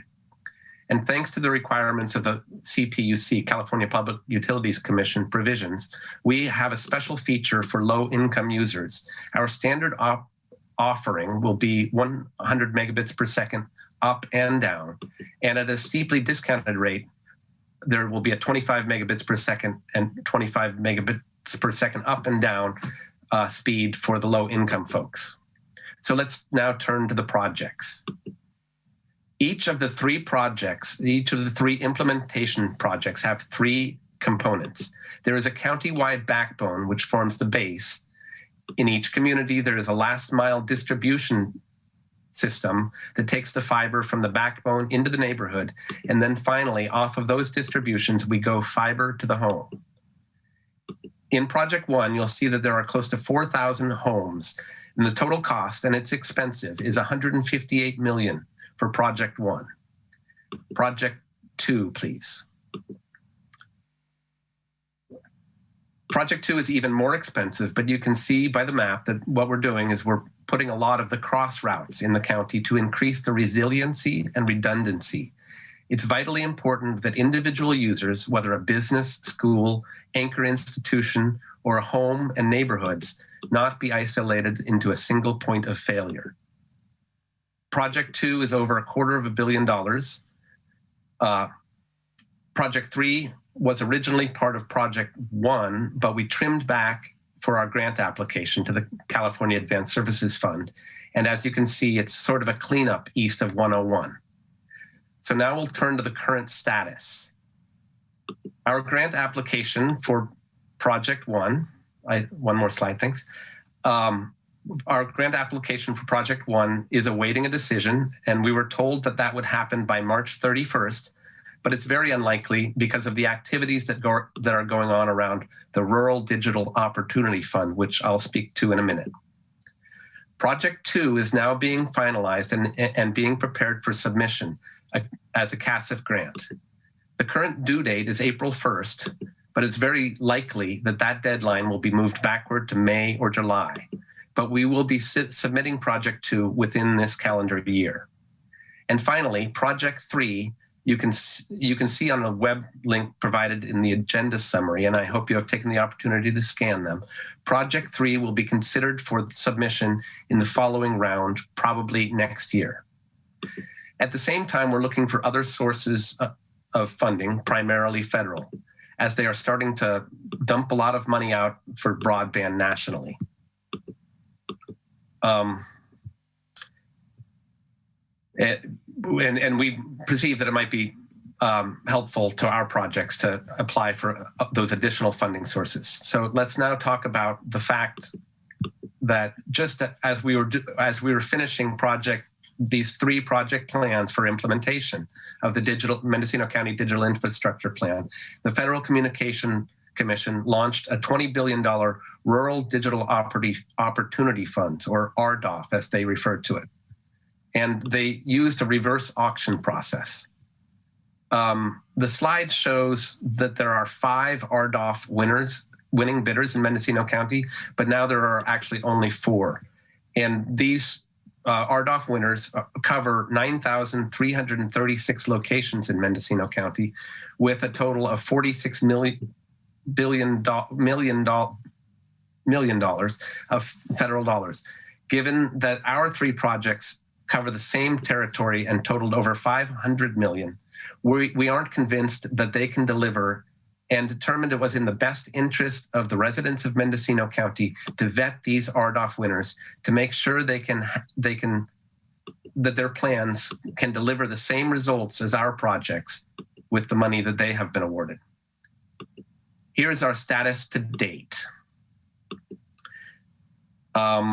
So SpaceX has already launched Starlink. We don't see this as a full replacement for our plans, and they have a small RDOF footprint in Mendocino County. So we see no reason to cross-check SpaceX, and we wish them well. Frontier Communications has been awarded for the Round Valley Covelo area, and we met with them and along with representatives of the Round Valley Indian tribes. And Frontier did not provide a comprehensive plan for all of us to examine. The tribal representatives told Frontier that they didn't trust them and that they wanted them to go away. The consortium planning team is working on those possibilities, and more on that later. We've met with Etheric 4 or 5 times, and their solution is a fixed wireless solution. We expressed the county's preference for underground fiber optics, and our concern is that they cannot deliver on their FCC commitment to link 6,000 homes with $37 million. We now have them meeting with Hunter Communication, the vendor provider we selected for our applications, to see if there is a fit. And we're working on that, and we'll report back any progress.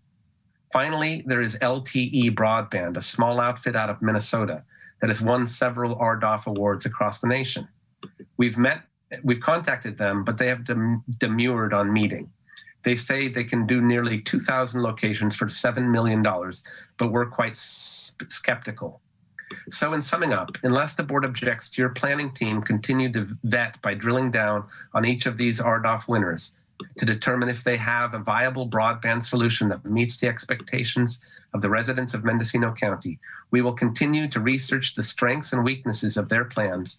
If their approaches seem unrealistic, as appropriate, the intent would be to request that the FCC revoke those awards. And now, given time, a quick summary of two state bills that are moving forward. We probably have a slide on that. So SB 4 and AB 14 by Senators Lena Gonzalez and Assemblymember Cecilia Aguilar Curry, respectively. The most important about these 2 bills is a bill must pass this year to extend the California Advanced Service Fund, which is set to sunset in 2022. So it's vital that these bills extend the CASF funding in perpetuity. And the North Bay North Coast Broadband Consortium has drafted a letter to these authors and made additional recommendations with regard to what should be included in their bills, with the recommendation that the standard speeds of 25 download and 25 upload be the recommended floor and not the recommended ceiling and the consortium further recommends that consideration be given to raising the speed designation for connectivity to 100 megabits per second over 100 megabits per second, because 25 over 3 is inadequate for current usage. Final slide, please. These bills should clarify the basis for the service fee and thereby how much funding is calculated to be raised annually. Additionally, the consortium supports securing bonds to couple with CASF funding. We hope that the CPUC will be able to work out a way to match the RDOF funds, or Rural Digital Opportunity Funds, with the California Advanced Services monies. That's nearly the conclusion of the presentation. So thank you for the opportunity to present these plans. We hope that we will be successful in getting funding to move forward. The American Rescue Plan, the Leading Infrastructure for Tomorrow's America Act, the Accessible, Affordable Internet for All Act, in addition to billions in Native American funding, will be bringing unprecedented amounts of broadband infrastructure grant opportunities in the near future. We need to step up the grant research so that the community may capitalize on the hundreds of billions of dollars which will become available in the years to come. So thank you for your time. Please let us know if you have any questions. Okay, do we have any board member questions or comments at this time?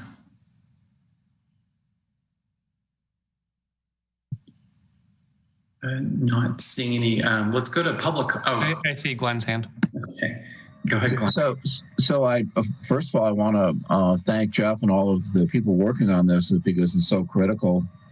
So I'm trying to get my head around the FCC grantees, and have they actually received money, or is it will they receive it as they deliver, or how is that going to work? The RDOF funds are distributed over 10 years, and they are given 6 years to implement their plan. So they'll be given money for potentially for 6 years before they deliver service to one household. But it's a reverse auction, so they bid on the lowest amount that they think could cover those households in those census blocks, and it's done by census block.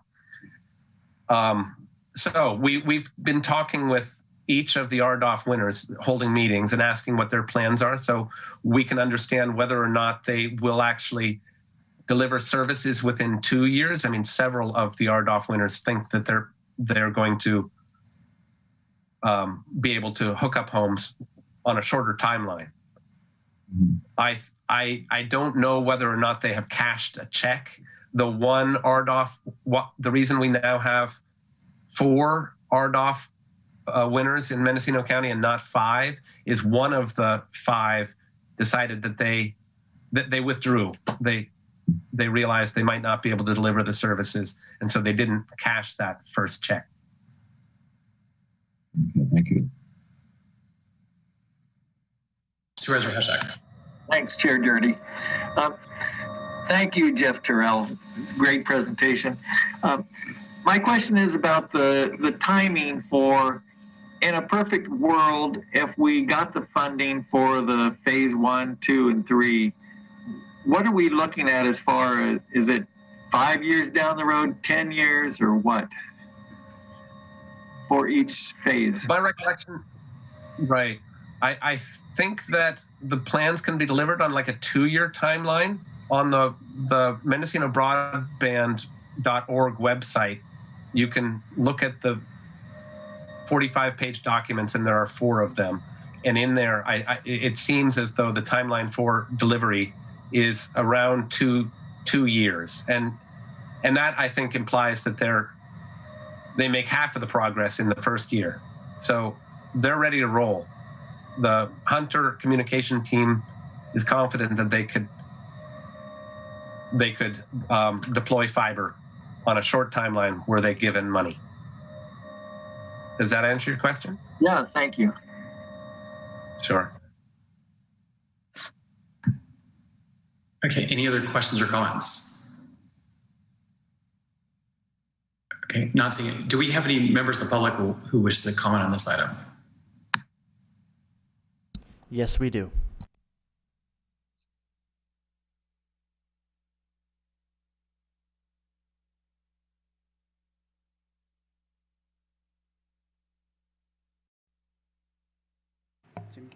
Next on the line is Jim Moorhead.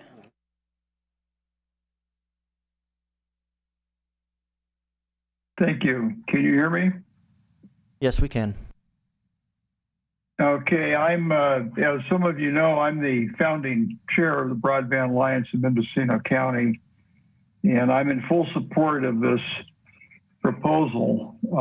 I've been working on broadband in the county since 2007, and although I retired from BAMC about 5 years ago, I still act in an advisory capacity. And this is by far the most comprehensive project that we have been able to develop, thanks to Tom West and his excellent team. We have a shovel-ready project. The new federal funding through the American Rescue Plan and other federal broadband initiatives are going to be starting to send money out to the communities. We have the shovel-ready project. The feds have the money. We need to go get the money. And to do so, the county needs to establish a position to research and chase down these funds. You can see more details in my written comments. Thank you for this opportunity.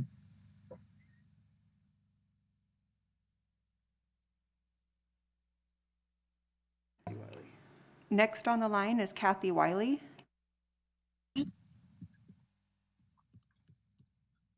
Good morning, supervisors.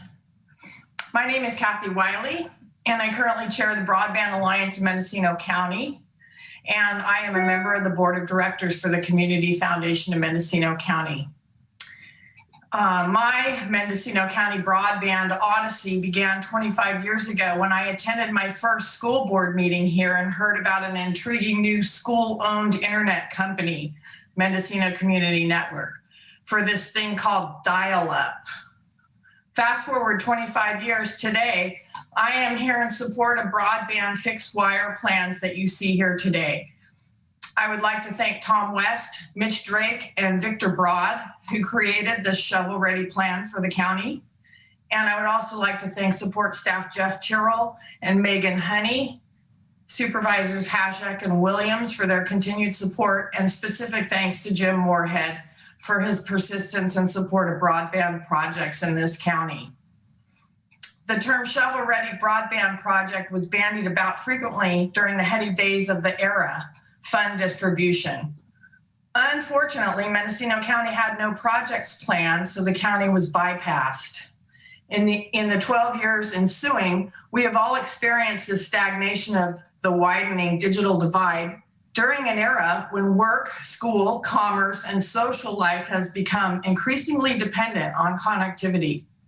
We have learned from and reacted to these painful lessons by taking the following actions. In 2011, the Board of Supervisors authorized the formation of the Broadband Alliance in Mendocino County to act as a lead agency or entity for broadband policy in the county without adequate resources to tackle this difficult challenge.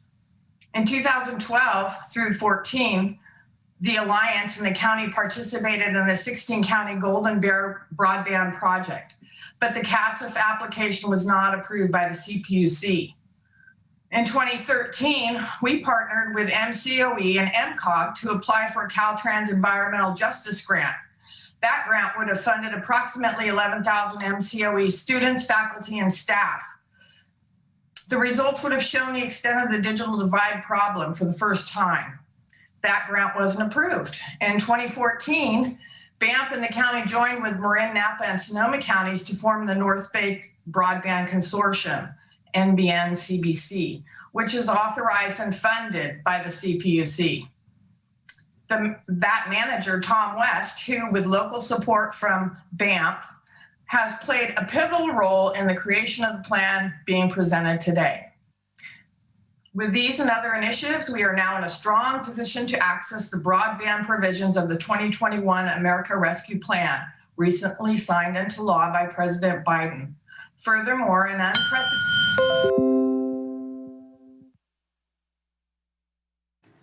Next on the line is Michelle Hutchins.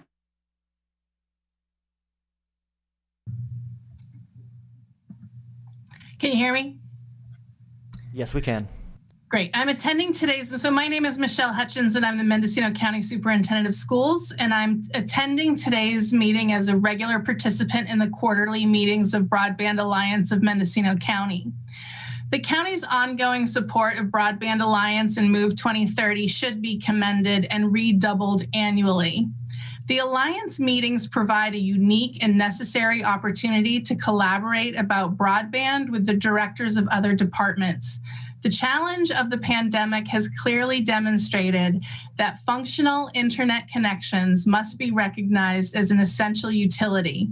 And like education, the planning and effort that we invest today will enrich our community for decades to come. I want to say that the move to in-person instruction does not lessen the urgency of bringing broadband to our county. It really increases it. Today, schools are in the process of needing to simultaneously teach students at home as well as students in their classroom. Because now with the move to in-person instruction, teachers or schools are being asked to continue to provide opportunities for distance learning at home. In addition, we've learned a lot during this pandemic, and we're never really going to let go of distance learning component in schools. There are some students that really thrived in that environment, and there are others that would benefit from the hybrid environment. We do see that distance learning has a place in the educational layout, and moving forward to maximize each student's potential and build their capacity to be good citizens, we could see the use of distance learning. We're talking about rural schools being able to broaden what they can offer their students by utilizing distance learning and combining instructors to be able to reach multiple school sites. There's a lot of creativity coming out of today. So again, I ask you to please consider emphasizing comprehensive broadband planning into your economic development and strategic planning going forward. Thank you for your time today. That concludes public comment for this item.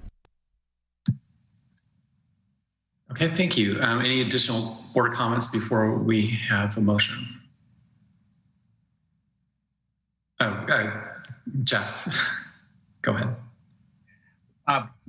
I have realized that I left out some portions of the presentation that I introduced but didn't elaborate on. And while it might not, is it appropriate to mention those at this time before action?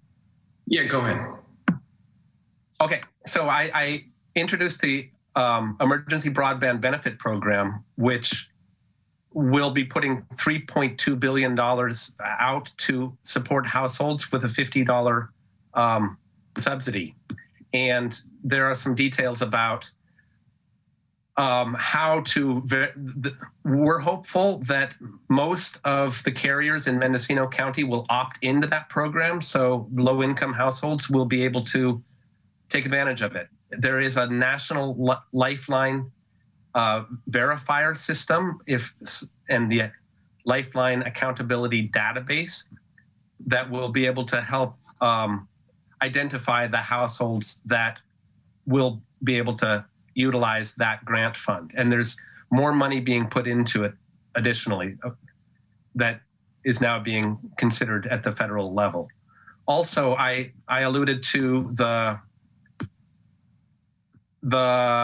Geo Partners LLC speed testing that we're going to do. So what the Broadband Alliance wants to be doing along with the county in the months to come is to outreach to schools and tribes and every Facebook group imaginable to improve our data. And we have an opportunity to set up a speed test, a website for a speed test that will bring instant results to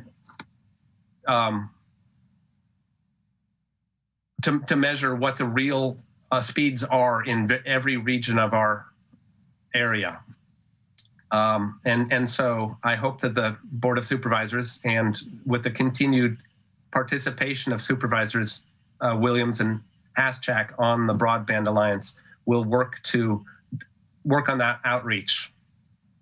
And I would welcome your questions to further elaborate, because I do have a lot of text on the details of those various programs.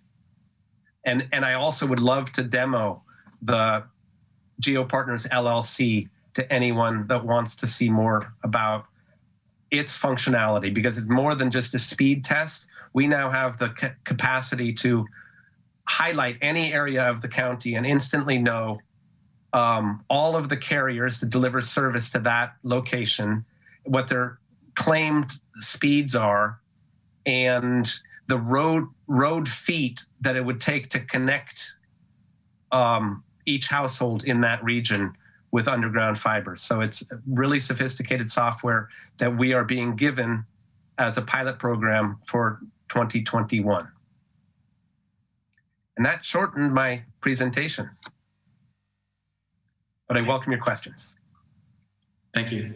Do we have any additional board member questions or comments at this time?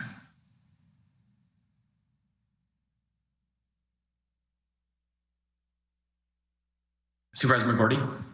I just wanted to recognize Megan for being our fellow and appreciate her work and applying for the program and coming here to Mendocino County to work with us. Thank you very much, Megan.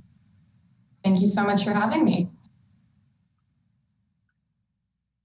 And I would like to reiterate Chair Wiley's comments with regard to the Mendocino broadband team.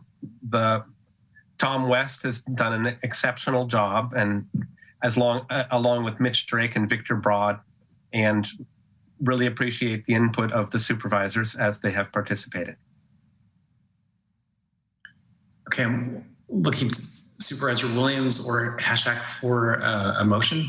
Move the recommended action. Second. Okay, got a motion. Can we have roll call? Supervisor Mulhern? Yes. Supervisor Hashak? Yes. Chair Jurdy? Yes. Supervisor McGordy? Yes. And Supervisor Williams? Yes. The motion carries unanimously. Thank you all. Yeah, thank you for your work on this. My pleasure. I want to mention before we go to our next item, I just want to clarify that there was an item added to today's agenda. It was posted properly, of course, online, but I just want to mention it. That's item 5A, and that's discussion of possible action, including direction of staff to follow usual county processes for submission of board agenda items related to the use of Measure B funds. And that'll be heard later this afternoon. I just wanted to mention it here in the morning session. Our next item on the agenda is discussion and possible action, including presentation of an informational report and direction regarding collaboration between the Mendocino County Climate Action Advisory Committee, department managers, and the Board of Supervisors. And Supervisor Williams, would you like to start this off? I think we can jump straight to the presenter. They've been trying to get on our agenda for some time. Yeah. And I've reviewed their items and have confidence in the message they're bringing to us today, which in part is we need to give some guidance. And we have a number of our commissioners on the Climate Action Committee: Marie Jones, John Nickerson, Michael Potts, Tess Altman-Smith. And so any one of you, go ahead and lead us in the discussion. Great. So my name is Marie Jones, and thank you for taking the time to meet with us today. I'm the chair of the Mendocino Climate Action Committee that has been meeting for about a year, a little over a year. And I'm going to share my screen right now. Let's see. Sorry. You know how this is. All right, there we go. So, so thanks so much for taking the time to meet with us. We are obligated under our bylaws and under the dictation that you put us together to do an annual report. So this is our first annual report.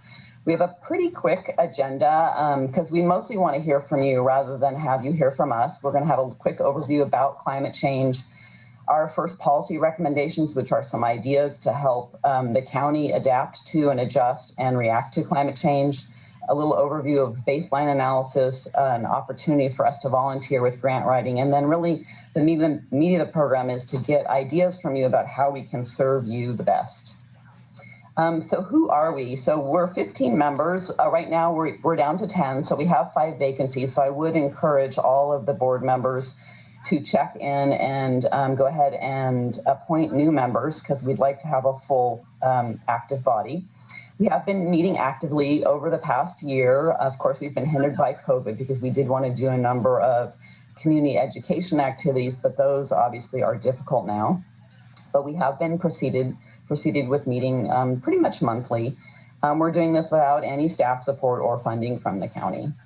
In that time, we've developed and adopted meeting ground rules, operating principles, and bylaws. We've adopted a climate change emergency declaration, developed a website. We have our first policy priorities, which we developed as a team. We're starting a baseline analysis. We provided some advice about the new jail. And submitted letters regarding various things that are policy nature before the Board of Supervisors. We think we can help in other ways, but we want to make sure before we venture out there that we have your authorization and support. One possible positive solution that we could provide is to look for grants and apply for them for the county to undertake positive, climate positive activities, work with departments to try and implement our first priorities, and present advice on relevant Board of Supervisor items. And with that, I'd like to pass it over to Randy, who's going to talk about climate issues that we're facing today. Hopefully he's on. Are you on? All right, he doesn't seem to be on. So I will talk about climate challenges we're facing today. So in July of 2019, you formed the board of the Mendocino Climate Action Advisory Committee. In September of that same year, we had 7 million people participate in the world's largest ever climate action protest. You appointed our meeting, and we held our first meeting in November of 2019. In December of that year, subsurface progression closed due to the collapse of the abalone fishery, which is tied to climate change. In early 2020, Australia suffered the worst brush fire season in modern history. I think we can all remember those huge clouds of smoke that blanketed the world. In June of that year, we had Arctic wildfires and temperatures that set new records. We had record temperatures of 100 degrees in the Arctic. In July, the Board of Supervisors approved an electric heat pump system to heat the new county jail building, which would be powered by green energy. You also adopted a climate emergency resolution. In August, of course, we had the Complex fire, which was the biggest fire in California's history and had huge impacts to wildlife, people, and our economy. In fall of last year, we had more than 30 named major storms, including in a historic hurricane season. 2020 was the hottest year ever, and the 6 hottest years ever have all occurred since 2014. In January of this year, Mendocino Village began the year in a stage 2 drought. And in February and then again in March, we had severe climate-related winter storms sweeping across the United States. So clearly climate change is a big issue. I think, unfortunately, it's one that people worry a lot about, but don't do much about. And our hope is that maybe the county can start to take a little bit more of a proactive role in addressing how this challenge is going to impact our county and the world. Marie, Randy is on. Oh, Randy, sorry. I stole your fire because you didn't talk up. With that, Michael, I'm going to pass it over to Michael Potts to start the first policy recommendations. Michael, your mic is muted. Michael, your mic is muted.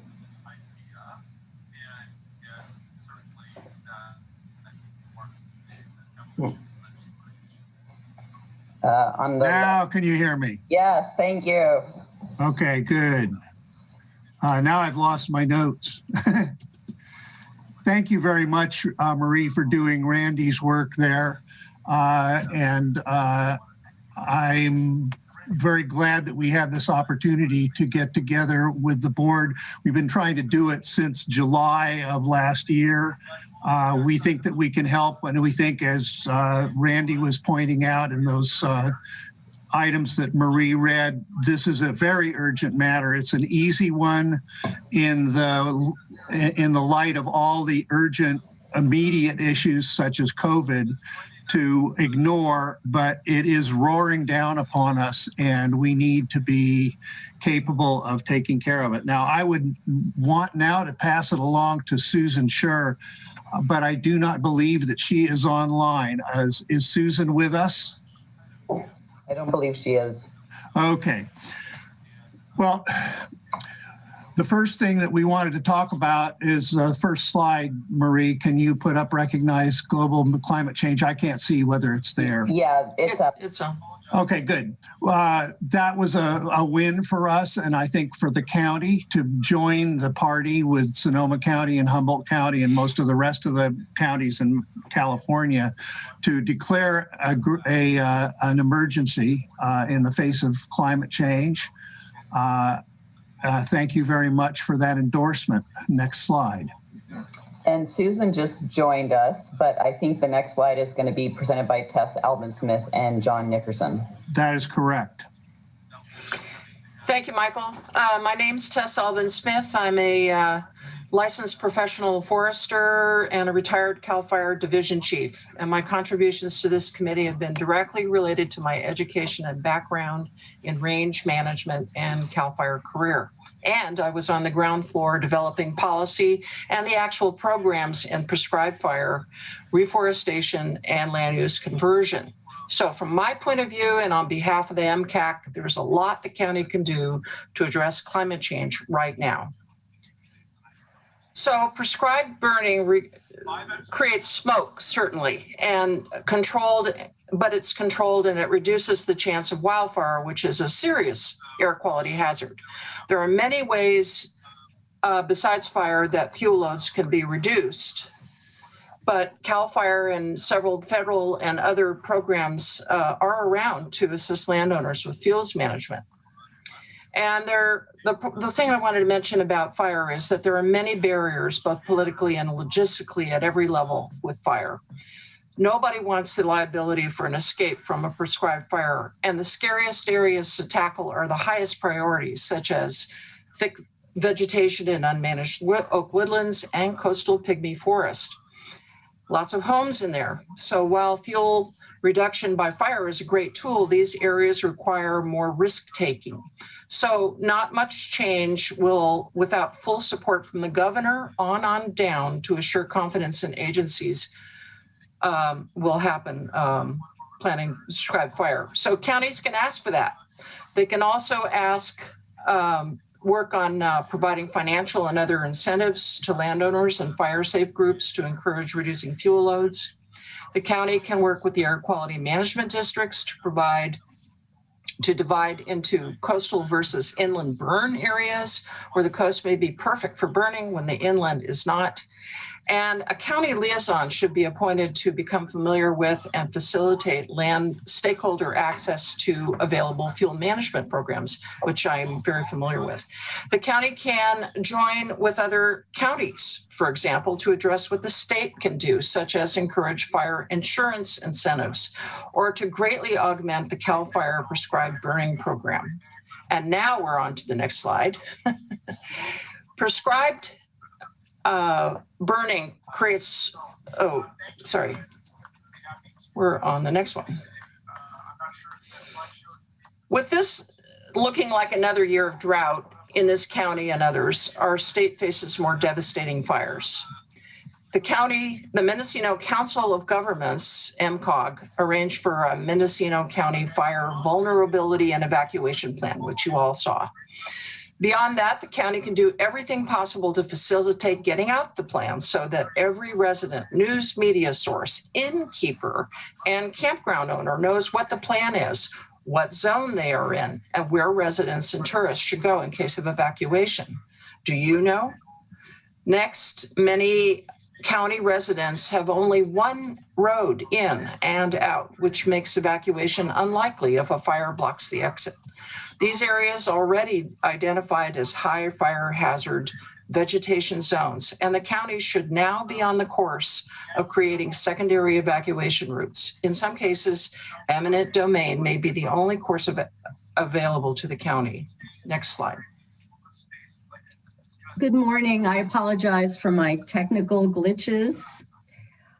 We recognize the necessity of regulations to protect the public's health and safety, but some onerous regulations stall or prevent actual implementation of energy efficient technology like photovoltaic systems, electric vehicle charging stations, and water storage systems. So we'd like to see some relaxation of these regulatory barriers so climate change solutions can be more easily adopted. Next slide, please. This is a very comprehensive list, and I won't get into all the details here. You can look at our website. But two simple measures stand out that we believe are very easily adopted. One is that we need more fast electric charging vehicle stations, not more fossil fuel gas pumps. It's really time to expand a more clean energy infrastructure. And it's also good, it's very good for tourism to have these fast charging stations. Another easily adopted measure is that we see drivers all over the county idling their engines, i.e. running the engine when the vehicle is not moving, including county employees driving county vehicles and emitting unnecessary greenhouse gases. So how about, at a minimum, a protocol for county employees to refrain from idling? Next slide, please. County staff should include in their staff reports brought to the board an energy analysis for all construction projects and equipment purchases costing more than $2,000. This would go a long way towards maximizing opportunities for energy efficiency. Next slide, thank you. We live in a large county, and before COVID, we spent a lot of time traveling to meetings. For the last year, we on the advisory committee have been blessed with the opportunity to do most of our meetings by Zoom, which has saved us a lot of time that we've been able to spend put into research and understanding of the big issues that we're facing. Likewise, we've been putting our agendas and our minutes online and have found this an excellent way to save paper, cut down on the size of the meeting packets. In fact, to pretty much eliminate the meeting packets. We've done a lot of work with email and we've done a lot of work with our own website. We would like to insist that the county start implementing such measures in their work wherever possible. Next slide. Very early in our deliberations, as noted in the last slide, we found a need to share resources we had found with fellow members of our committee and with other interested neighbors. It became clear to us that while there are many, many online climate change and resiliency resources, there's very little specifically relevant information for our county, and that was a lacking that we could start to help with. Starting in May of last year, we began assembling an unofficial repository for this information, but a county-sponsored site would be useful to county residents. Just for the sake of knowledge, the website where we do our repositorying is mccaac.org. Next slide. And I apologize if this slide looks different than the one that was submitted. I amended it to make it more clear. I'll verbally just touch on a few points. Let's state the obvious, which is carbon dioxide is a greenhouse gas building up in the atmosphere causing global warming. Everyone knows this, I think. Carbon sequestration, or CS, takes out carbon dioxide out of the atmosphere and it stores it through plants, the ocean, and soil primarily. So CS is a very important tool in mitigating climate change. And while increasing CS would be great, We should not be decreasing it by removing plants and soil. How can the county help? Preserve our county's forests and oak woodlands, and the wildlife will help too. There are almost no legal protections for oak woodlands unless through the county. You may not realize just how important the oak woodland ecosystem is to wildlife and how important wildlife is to carbon sequestration. It is in fact documented that 90% of wildlife in this state live in oak woodland habitats. Nature has made all birds and other wildlife key to distributing oak mast and other native plants.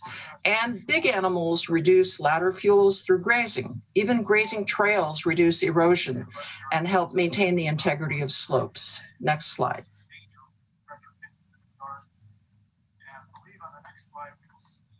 Michael. Thank you. If we were writing the Declaration of Independence today, we would probably say that we recognize that we need life, liberty, pursuit of health, and electricity. And when it is absent, as it has been recently with the public safety power shutoffs, it's very, very much of a hardship. We need energy security, and we need the county to do everything they can through permit streamlining, active noise and pollution management to make sure that when we are in an outage state, we can continue to live. Active measures to reduce the carbon load, such as fast chargers for EVs and promotion of local solar and wind generation. And neighborhood islanding must be required by the board and must be implemented through permit streamlining. We would be happy to work with the planning and building department to make this a reality. Next slide, and last slide. Okay, and again, I apologize, this slide was amended before it went out. We talked about the importance of carbon sequestration and the role of oak woodlands. There are other values that must be preserved. For example, Native American heritage in California is closely tied to the oak woodlands. Changing land use is actually devaluating the importance of Native American tradition. Oak woodlands in California are increasingly rare as man-caused conversions change the shape and use of the land. Since there are no harvesting protections, the county is absolutely essential to protection because unless it's under part of a harvest plan, the CAL FIRE or no one else is protecting it. So this county should be encouraging oak plantations, their survival, and minimizing woodland conversion. And if minimal conversion is warranted, the county should ensure slope stability by requiring erosion control plans, which I believe are still not in place, as the soil type is very erodible in oak woodland, endangering the surrounding land and vegetation. CAL FIRE has already adopted some oak protections in its forest practice rules. Perhaps counties like ours can encourage the state to adopt new legislation whereby CAL FIRE or another agency can be a permitting agency to protect the future of oak woodlands. Next slide. Excuse me, this is Atlas Pearson, Deputy Clerk of the Board. We don't have the versions of the slides that are being uploaded, and as such, they should have been sent to Clerk of the Board prior to being presented in this manner. If you could please send those to COB support immediately so we can upload them for the record, that would be much appreciated. Certainly, I'd be happy to do that. I did send the most recent version to you guys 2 days ago. So I think you have the one that Tess is talking about and that's on my screen. But I'll send it again. And with that, we want to turn it over to John Nickerson. John, are you unmuted? I think I am. I think everybody can hear me. Yes. Yeah, thank you. Good morning, all. My name is John Nickerson. Like Tess, I am a registered professional forester, and I've been working in the development of forest carbon offset protocols since about 2003, and also involved in developing baselines and project scenarios at the county levels for about the last 5 years. So you can see that we have a lot of great ideas, in ways that we can either sequester more carbon or control emissions. And one of the gaps that we have is that we need to do a comprehensive baseline analysis at the county level. So we formed a subcommittee within our group to look at what data we do have, what is the status of a baseline or a reference level for the county, and what needs to be developed. And we came up with this idea that it is important to develop a baseline to provide a benchmark trend to 2030, which is consistent with other state approaches of emissions and carbon capture, or CS, carbon sequestration, as Tess referred to it, at the county level. What the baseline analysis will do is it will help us to do cost-benefit analysis and prioritize activities. At varying levels, we can decide where it's important to do them for the other co-benefits, again, as Tess mentioned about the oak woodlands, to achieve the greatest amount of carbon storage and reduce emissions along with the other co-benefits. The baseline analysis of natural and working lands will provide insight into the land use change and sequestration trends within them. And I have an example in the graphic, which isn't showing up very clear on my screen, but I think it's clear enough. This is some work that's been recently done in Mariposa County that's looking at a comprehensive analysis of the carbon stocks in Mariposa County from 2001 to 2030. And looking at the process there, to do this analysis, it depends on developing an inventory for each of the different types of land use at two different points in time so that we can develop a trend. One is historical and one is current, and then we project that out to 2030. So the process is develop that inventory, develop the baseline reference scenario, and then we can forecast these actions and compare them against the reference, and ultimately come back to the reference level or the baseline to see how we're doing, and hopefully doing better than what the baseline has. Real quick on Mariposa here, you can see that things have been generally stable. Their forest, which is the top line there, you probably can't read that, is in decline, and you can assess the causal effects, and it's mainly due to fire. And Mariposa, of course, is moving forward with a big effort to reduce fuel loads to try and make their forest more resilient to fire. Okay, and I think we can move on to the next slide. Thank you. We looked at the various sectors, the sectors that should be included in a baseline analysis and subsectors within those sectors, and what our status is. And where we are is we recognize that we don't have a good baseline for transportation. We don't have a good baseline for energy. We don't have a good baseline for natural and working lands. Our committee did develop a baseline for urban forests, and I'll talk about that in the next slide. We also want to include water treatment and sewage and agriculture. One thing about agriculture is that there currently is a baseline effort underway with the Mendocino Resource Conservation District. And for the others, we've identified where funding is needed, and I think that will come up again in the next segment on grants. Moving to urban forests, this is work that was done in our own county. We look at where there's urban areas defined by the Census Bureau. That includes Fort Bragg, Willits, and Ukiah. The analysis was done using Forest Service tools and remote sensing.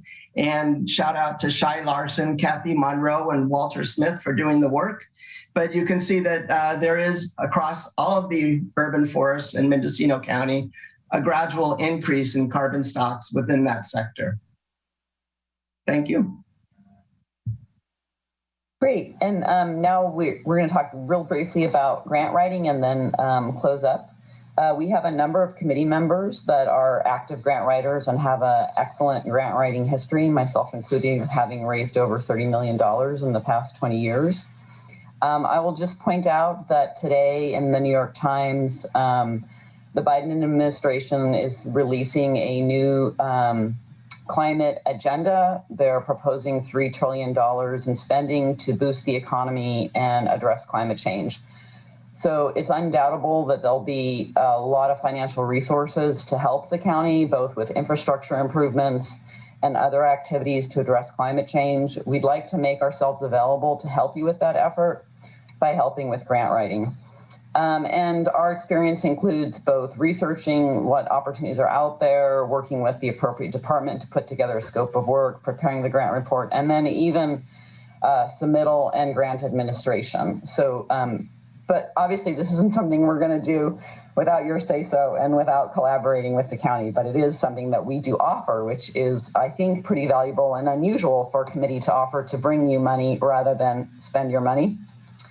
And with that, what we're looking for from the Board of Supervisors is really an understanding of how you see us and how we can best fit into what the county is trying to do. So certainly we'd love to get support from the board in terms of implementation of our policy priorities, our first policy priorities. We'd love to be empowered to complete some grant writing for the county.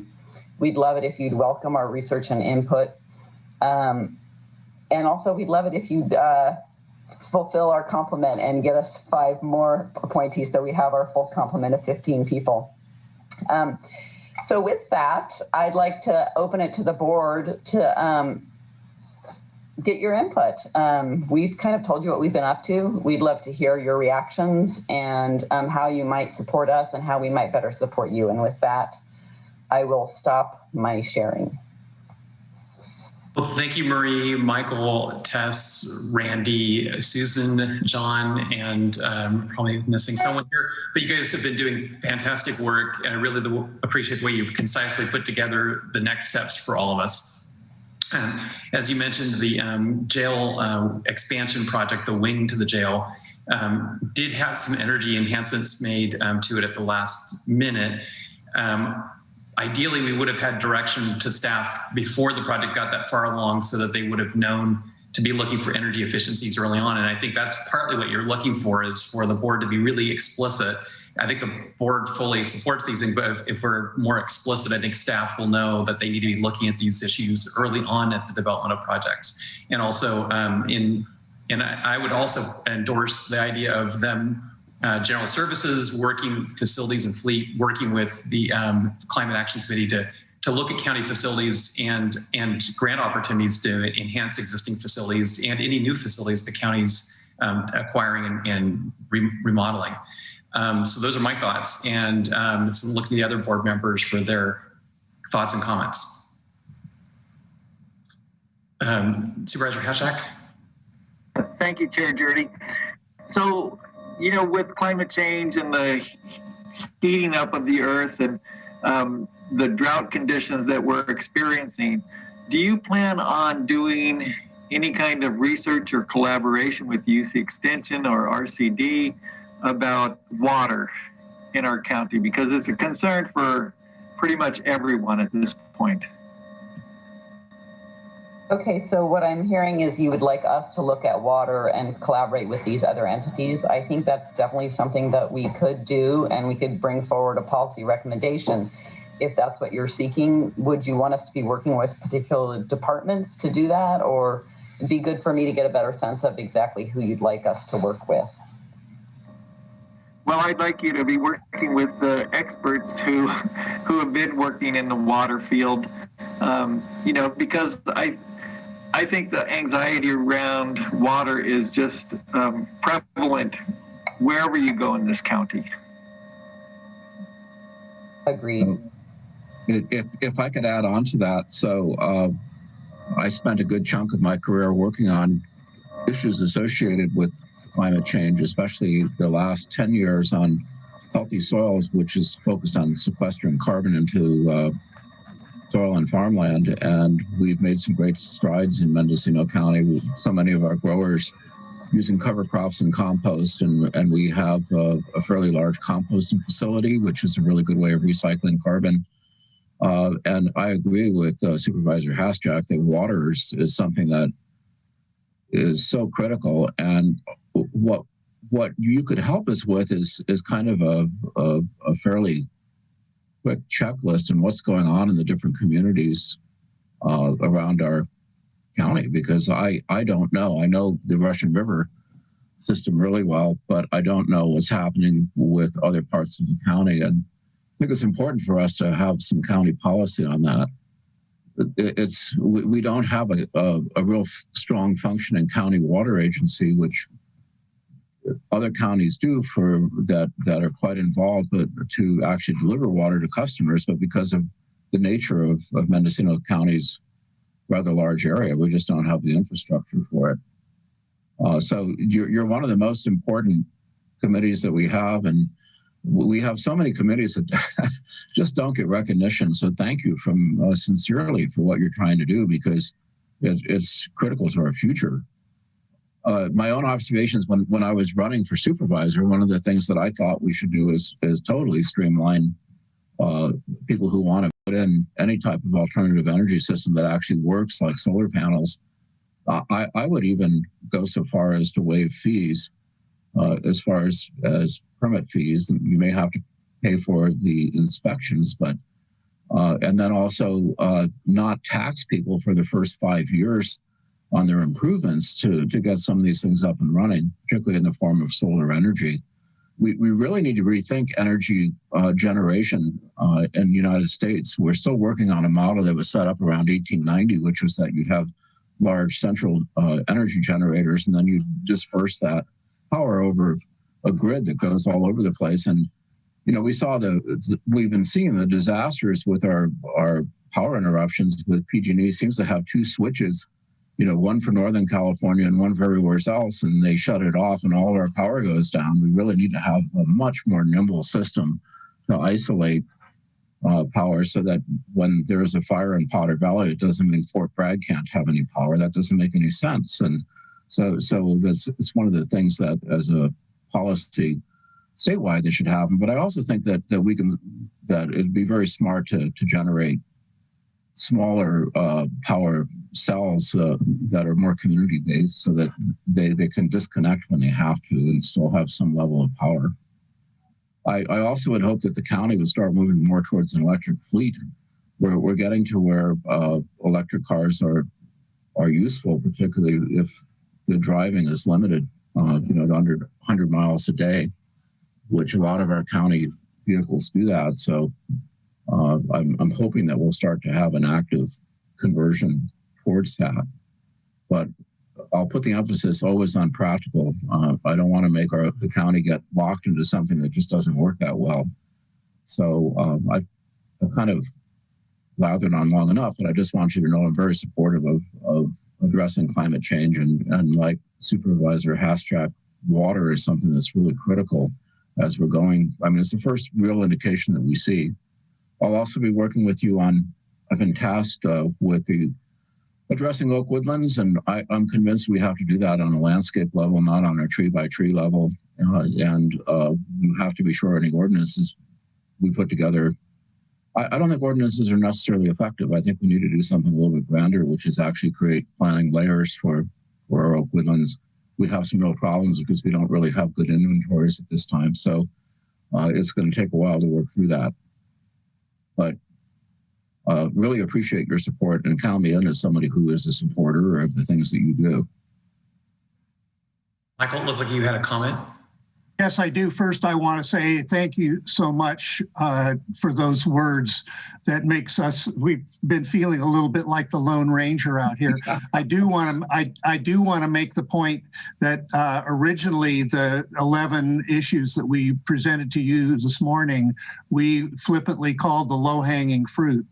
We feel a really strong need to get support from you and implementation, see the actual action taking place. And now we feel like we are ready to get on to some of the more difficult issues. Water certainly being one of them here on the coast. We worry about sea level rise. We also have groundwater problems due to less precipitation. So I absolutely agree that water, along with fire and earth and air, are the four big areas that we need to be paying attention to. Thank you so much for your support. You got Rose Mulhern. Thank you. And thank you, all of you, for all of your work on these projects. I know that it is unwieldy managing a 15-member board, especially when there are only 10 of the 15. So working on getting my appointees there, I wanted to just again, agree with the other supervisors and thank you for your work. One of the things that would be incredibly helpful to me is if, and I've tried several times to sign up for your agendas, but I think if you just email the agendas to bos@mendocinocounty.org, we would all get that, and then we would know what you're working on. I don't know if the other supervisors agree with me on that, but I think that that would be helpful. And if there's a possibility to record your meetings and upload them to a YouTube account, I know that Zoom has that capability. I'm not sure if anybody in your group, I'm sure you all have the technology savvy. I know that Randy does to upload those videos so that we can catch up with what you're working on after a meeting if we're unable to make it in to listen. And I'm really interested to hear more about how we balance fuel management and preserving oak woodlands. That is something that I'm really interested in learning what a plan of action looks like for that. Supervisor Williams. Yeah, so I want to say yes to all of the recommendations, except 2 isn't really a yes/no question. It's a how. And I'm curious, do we want to try to answer that now, or do we want to direct this to staff? And who on our staff would be the point person for helping the committee get involved in policy issues and major capital projects that have a climate impact? Well, I look at the staff that we have, and Steve Dunicliffe is the CEO's deputy CEO responsible for working on fleet and facilities. So I think he would be the staff person that would work with the ad hoc or with the Climate Action Committee and any supervisors on these issues. So that works for me. So I would support all 5 recommendations, with the how in number 2 being answered is the committee will work with Steve Dunicliffe in the executive office. Would you like to make that as a motion? So moved. Okay. I would second that. Okay, I've got a motion and a second. Do we, just looking, I'm not seeing it on the screen, but are there any comments from county staff, CEO's office?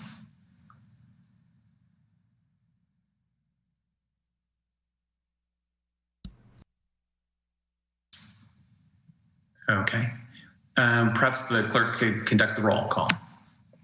Yes, and I do want to note that there were no public comment requests for this item either. Supervisor McGordy? Yes. Supervisor Hashak? Yes. Supervisor Williams? Yes. Chair Jurdy? Yes. And Supervisor Mulhern? Yes. The motion carries unanimously. And before we leave this issue, I just want to say thank you to everybody one more time, but also for those people who are looking at this report and are very anxious about what's happening on climate change. There are good things that are happening. I mean, just the sheer fact that we switched to Sonoma Clean Power cut in 1/2 our carbon emissions from our purchase of power from PG&E.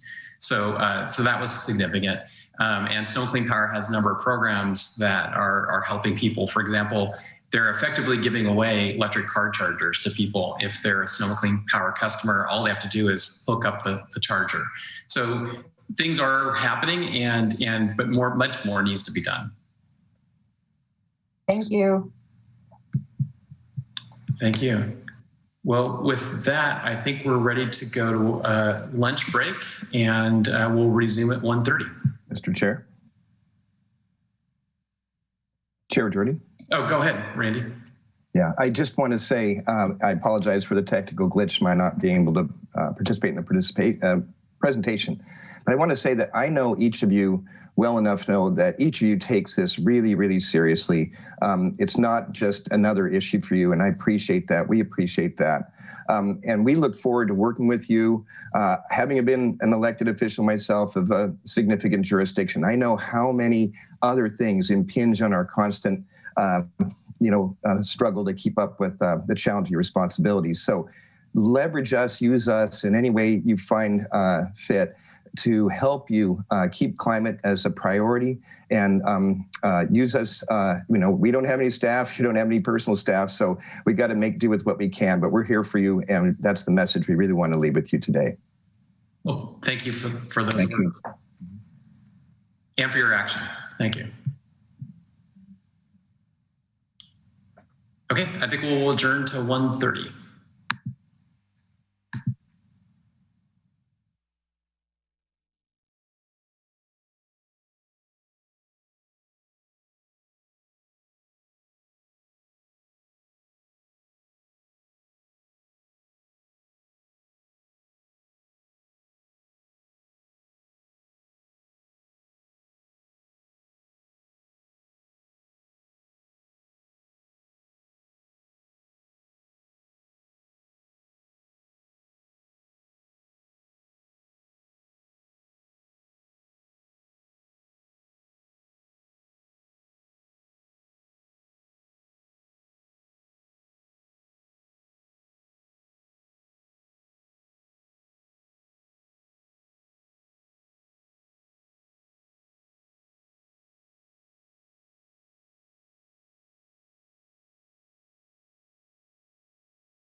Let's resume the Mendocino County Board of Supervisors into open session. And next on our agenda is, let's see, next would be item 3B, which is discussion and possible action regarding presentation to the Board of Supervisors from the Behavioral Health and Recovery Services on status report of activities related to the Mental Health Treatment Act Citizens Oversight Committee projects and programs. And so this is sponsored by the Health and Human Services Agency. It looks like Dr. Janine Miller is here. Yes, hello, good afternoon. So today I brought a couple reports for review. One is a summary of the Measure B projects to date that have been approved by Measure B and the Board of Supervisors, and I just want to quickly go through them. One is the Crisis Residential Treatment Facility. We are still in construction for that project. They have broken ground on that project, and the timelines are still in compliant to be built and operational by November 2021, so that we will continue to receive those CHAFA funds of $500,000 and have the facility open and operating to start taking clients in November 2021 this year. I'm going to move to the Behavioral Health Training Center. That project, we have an item in front of you today to move forward with the remodeling of that facility.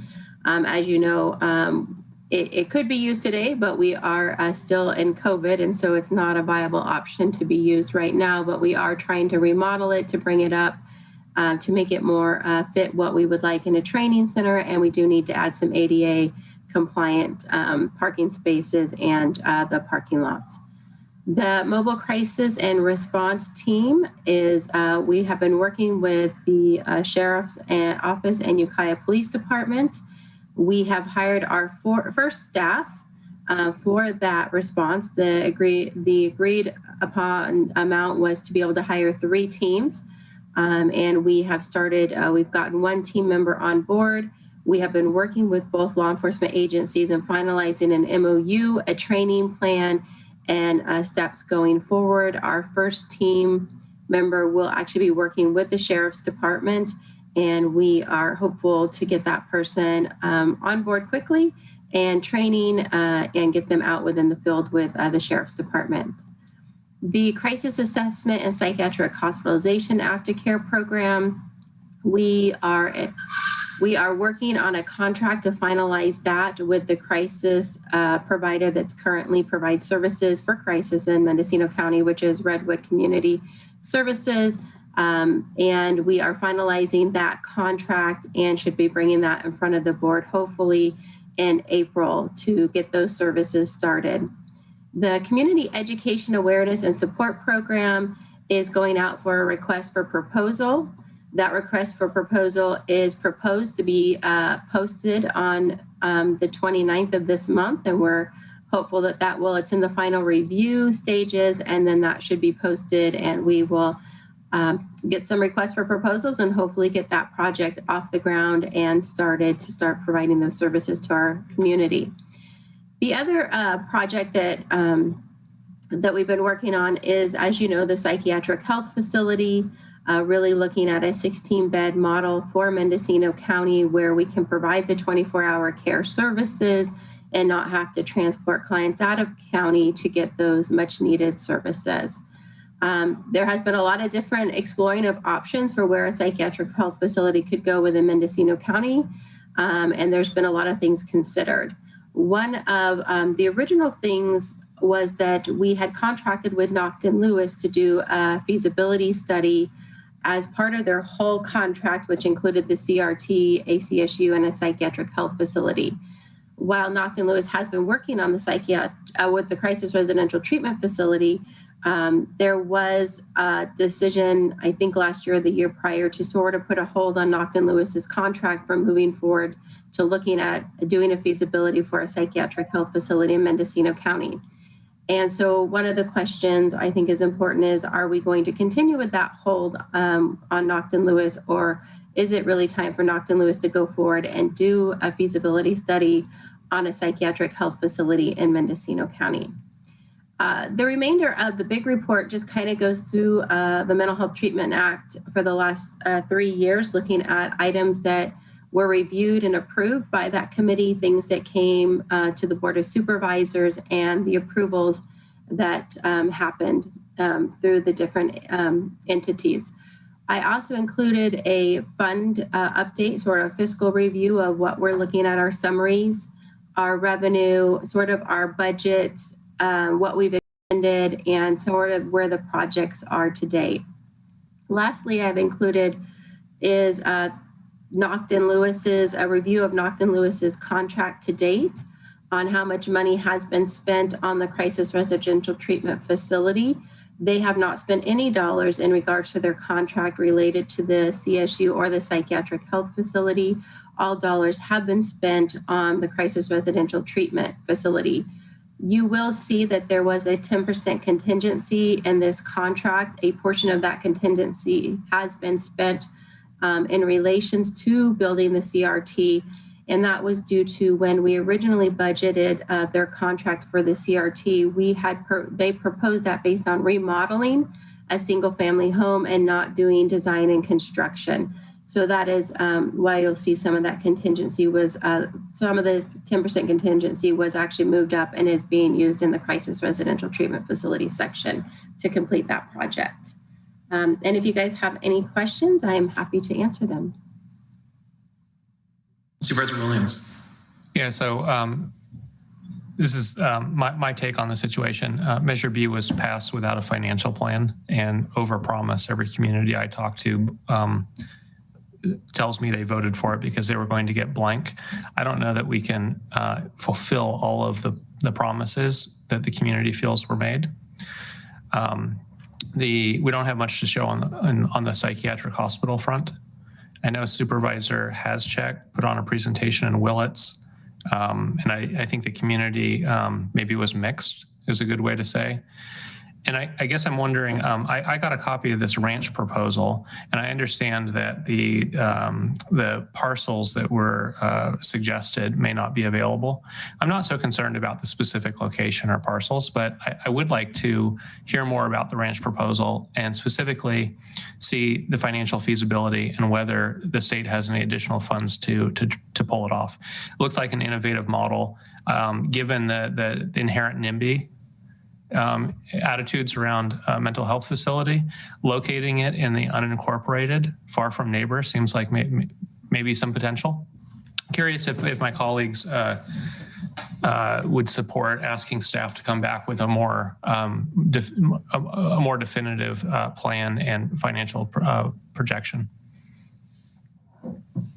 Supervisor Mulhern. I would support that, asking that comes back. I think that is an idea that many people in our community would be willing to support. As you mentioned, there is a NIMBY challenge, and that concept really does, in my mind, embody what a lot of our residents think could happen, a future for Mendocino County. I would also like to have a discussion in the near future about what about the working with Adventist Health, and what are the options to work more closely with Adventist Health for a facility of whatever type that might be. But we all know that emergency room use by psychiatric patients takes up a lot of space and staff time. So I don't know where that left off. And being new to the board, I would appreciate an update on that.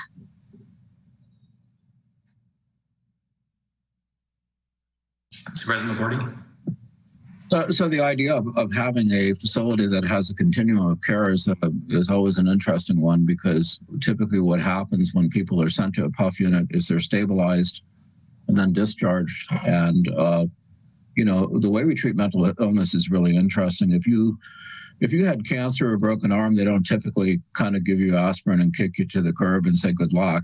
But unfortunately, we do that with mental health patients. And of course, if you don't accompany them through their illness, if you don't make sure that they're compliant with meds, they're likely to keep having bad outcomes. So and we're doing this a little bit piecemeal. It's great that we're trying to have make sure I get my terminology right here, a crisis residential treatment facility, because that's kind of the next step after a PUF unit, is that you would go to a place that would help you stabilize and you know, return to a normal life. The NIMBYism is really deeply disturbing to me, because there's a lot of implications there that people, the way that mentally ill people are perceived. And they're ill, okay? Let's get that out on the table. And they get better. And they get better when they're treated. And that's what we're trying to do here. It's not like there's going to be a constant circling of the facility by people that are in some sort of crisis or going in and out of treatment if they have a place to go. And that's been the big problem in Mendocino County, is that first of all, we didn't have a place to treat them initially, and second of all, we haven't been able to follow up real effectively to get them through their illness and into a healthy condition. So having a continuum of care is pretty essential, and having it in one place would be great. And you know, having it so that neighbors weren't disturbed by it, where the people could also be kind of in a quiet space to recover, is the way they used to do it. They used to have things that were called sanitariums. And years ago, that was pretty accepted. And people would have, quote unquote, nervous breakdowns, and they would go and get treatment and try to get their life back. And that's kind of what we're hoping for in the grand scheme of things. So I would support looking at that. But I'm also kind of cognizant of the fact is that when someone is having a crisis, they've got to be assessed both for mental and physical health too. So being near a place where doctors can take a look at them and be sure that they're not having a crisis that's induced by something that's kind of biochemical in nature that isn't related to mental health, but rather could something like their potassium being out of balance or whatever. These are things that also are important. So we have to have facilities that are still relatively close to a regular medical treatment facility. Supervisor Williams? So I would like to see us give direction to staff to come back with a couple rough proposals. One in close proximity to the hospital for the reasons stated. One in the unincorporated to avoid the NIMBY and see if we can move faster. And then we can look at the two options side by side and think about next steps. I'm concerned about having a contractor do an expensive feasibility study that, we may be able to pull this off ourselves for a lot less money in shorter time. We don't have a lot of options on the table. Supervisor Hashak? Hey, Chair Jurdy. There's we've got this ranch proposal, and we don't know anything about it except the grand scheme of things about, it would be very nice to have a kind of a wellness center out in an unincorporated area, a ranch area where, the NIMBYism isn't that strong. But we have no idea if that's really feasible or not. And then we have the idea about building near a hospital, and that doesn't seem that feasible. But, I guess the question is, who is going to do this? And we signed this contract with Naughton Lewis. Can we still do this work and do this investigation ourselves and have staff do it? Because it seems like we pay a lot of money for Naughton Lewis out of Sacramento to come look at the properties that we know better and the communities that we know. And what are we going to get that we wouldn't get out of having our staff do that? So I guess that's a question for Dr. Miller. If, is Naughton Lewis, are we committed to having them do this? And if not, can we have staff kind of look in the preliminaries of this? Because the concept of a ranch idea is great. It's just if we're having to pay millions of dollars for a ranch, and that would have to be compensated by the state or some entity, because that's probably not in the budget of Measure B. So, Dr. Miller, do you have an answer to the feasibility study? So I'm gonna let CEO Angelo respond to that regarding our contract, what we can or can't do, because we do have that fee contract with Nocton Lewis, and I think she would be the best to respond to that. I would just add, you know, it will take time for staff to be able to put something together if we don't hire any contractor, because as you know, staff already have a lot of other things they're doing. So it's probably not something they're going to be able to do overnight. To do a really good analysis based on our current workloads.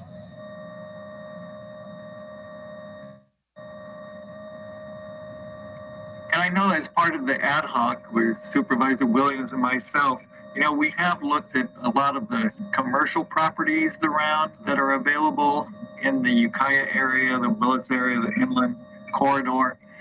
And we haven't found very much that that we can really work with. So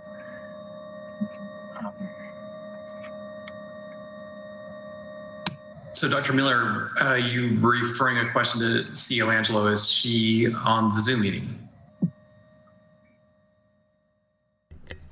Chair Jurdy, this is CEO Angelo. Yes, I am. If I understand the question, I think the Supervisor Hashak spoke to the Nocton Lewis contract, as did Dr. Miller.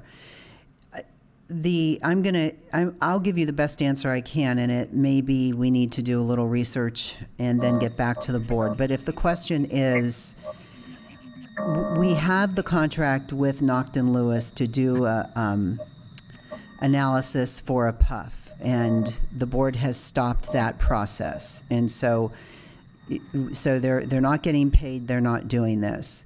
I believe if we were going to hire somebody else to do that analysis, I don't know that legally we can, because we have already contracted with an entity to do that. If we were going to do the analysis ourselves and not pay Nocton Lewis to do it, or not hire somebody else, I'm not certain. I mean, I would think we can, but that's a contractual legal question. And I wouldn't want to put Chief Counsel Curtis on the spot with that right now.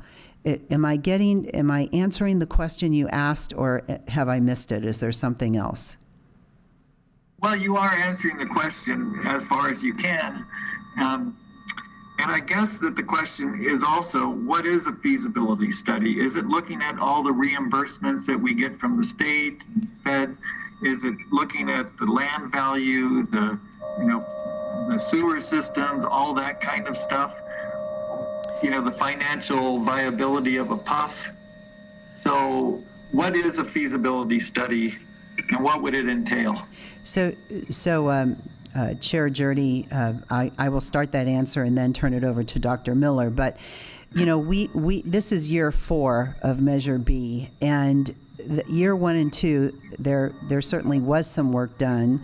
That was the Kemper study, but with Nocton Lewis, they were tasked with looking at the costs of building the PUF. And then we've also looked at the analysis of operations. And that's a question really for Dr. Miller. But I will say, when we started down this road of developing the RFP, mental health experts were called in to assist with what the funding would cost, not only for the build out, but also for the operations. But I am not the expert on this, and I would ask Dr. Miller if she could respond as well. Thank you.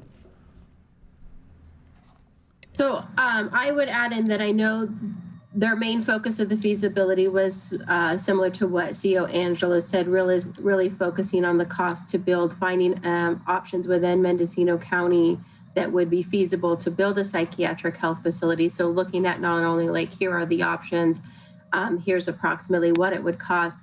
They did have a consultant that was going to work with us on the cost, the feasibility from the cost perspective. And then, as you know, we've also had our own analysis where we brought forward different analysis, different times on what we think the operating cost would sort of look like and how that reimbursement works. Supervisor Williams? Yeah, could CEO Angelo have our existing staff bring back a presentation on the ranch concept so that we can get a thumbs up or thumbs down from the board. If we decide that it's not what we want, we can focus on facility near the hospital. If it looks like it might be viable and it has a financial picture that makes sense, maybe we can continue talking about it. I don't think we need to put a lot of work into this. I think just a half-hour presentation looking at funding streams that are available and what services would be provided may give us enough to go on.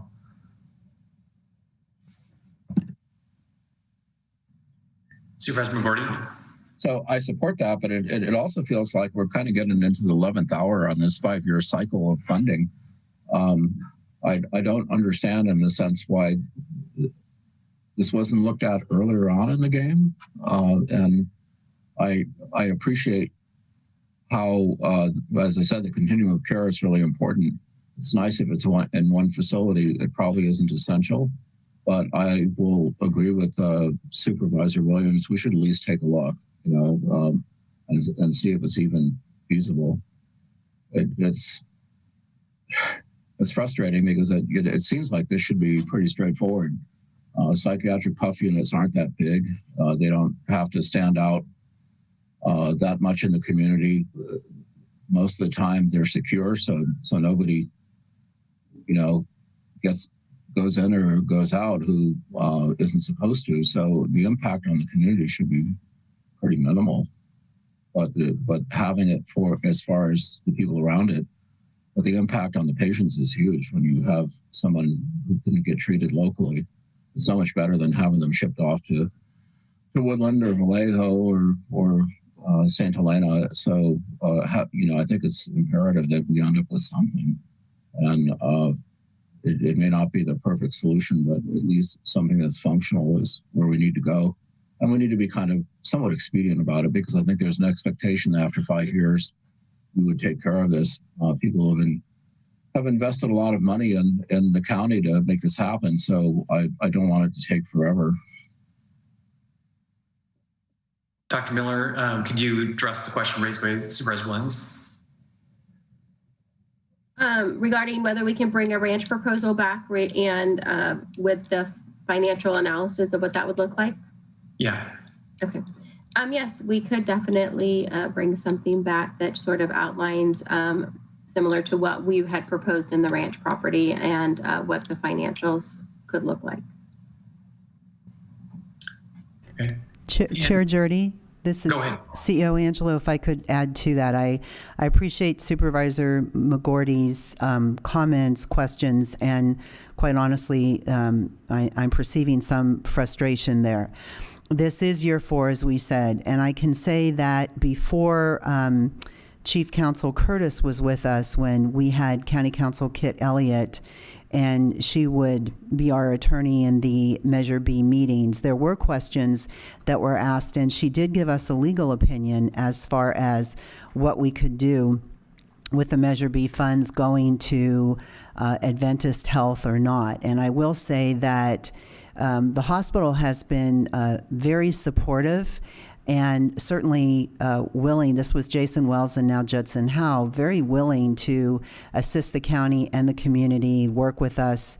The question of giving Measure B money to the hospital, the issue had to do with more so about locking in a facility then that the county would be locked into, for the next 20 years plus, and that how that would work and would that be in the best interest of the county, not necessarily co-locating on the property or next to it. So that is something that we can look at.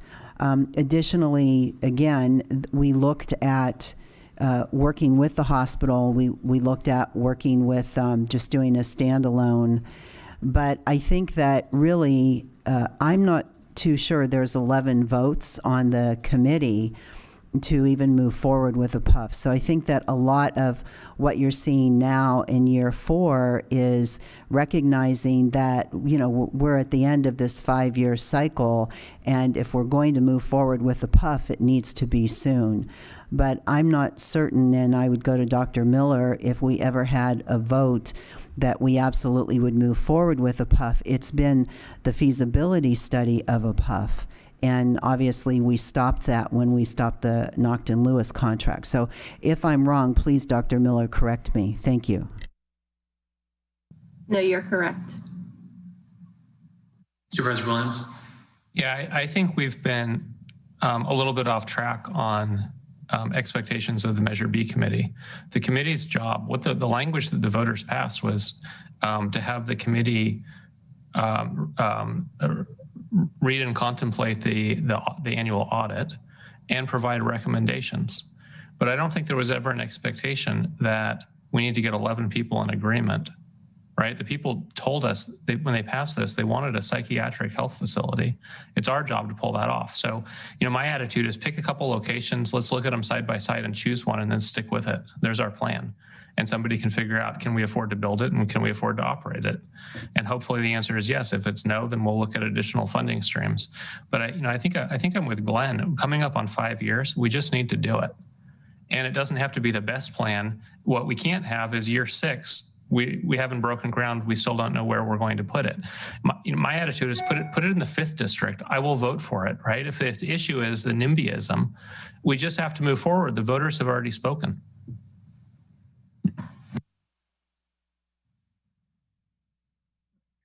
Okay.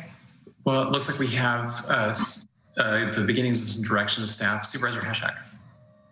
Well, I agree that we need to move forward with some kind of study of the possibilities, because we were pursuing the possibility of the old Howard Hospital, and then that got sold out from under us, and then we're pursuing this the possibility of a McGehee property, and that got sold out possibly.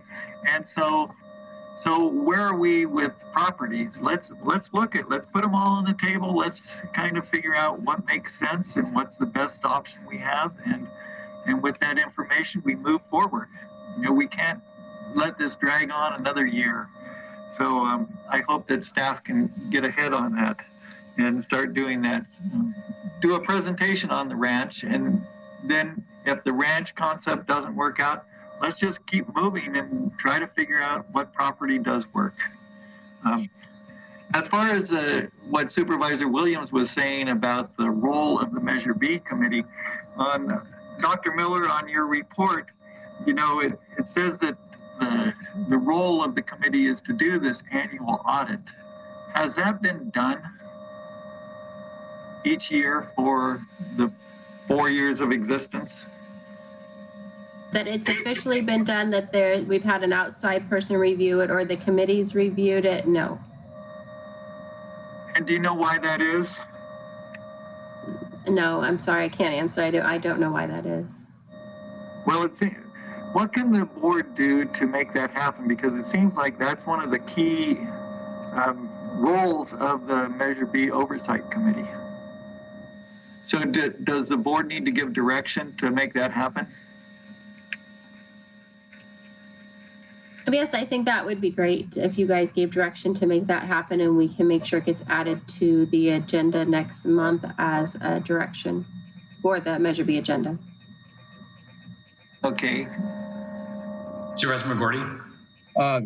So in the end, it's going to be up to the supervisors to make the decision, and the advisory committee is just that. So it's all on us. My understanding too, thinking back about it, is that we didn't necessarily it was described as a psychiatric facility. It didn't necessarily say a puff in it. So that could also make a difference. And I don't know that we've ever completely agreed what that is. In some respects, the crisis residential treatment center is a really good start, because that's one of the things that's very, very difficult for people who are in mental illness, is to get stabilized, to come out of a puff unit and go to a place where they can kind of be in respite and become better and be compliant with medication. So we are making progress. It's not like nothing is happening. Supervisor Williams? Maybe this is like ordering a sandwich. We have some check mark boxes and we have about $7 to spend, and we need to know which ingredients we can throw in there for a total of $7. I think we need our director to bring forward those check boxes. And if a puff is one, great. If not, give us a few more that we can choose from. We need the board needs the multiple choice. There's no way for the 5 of us to go out there together and look at properties.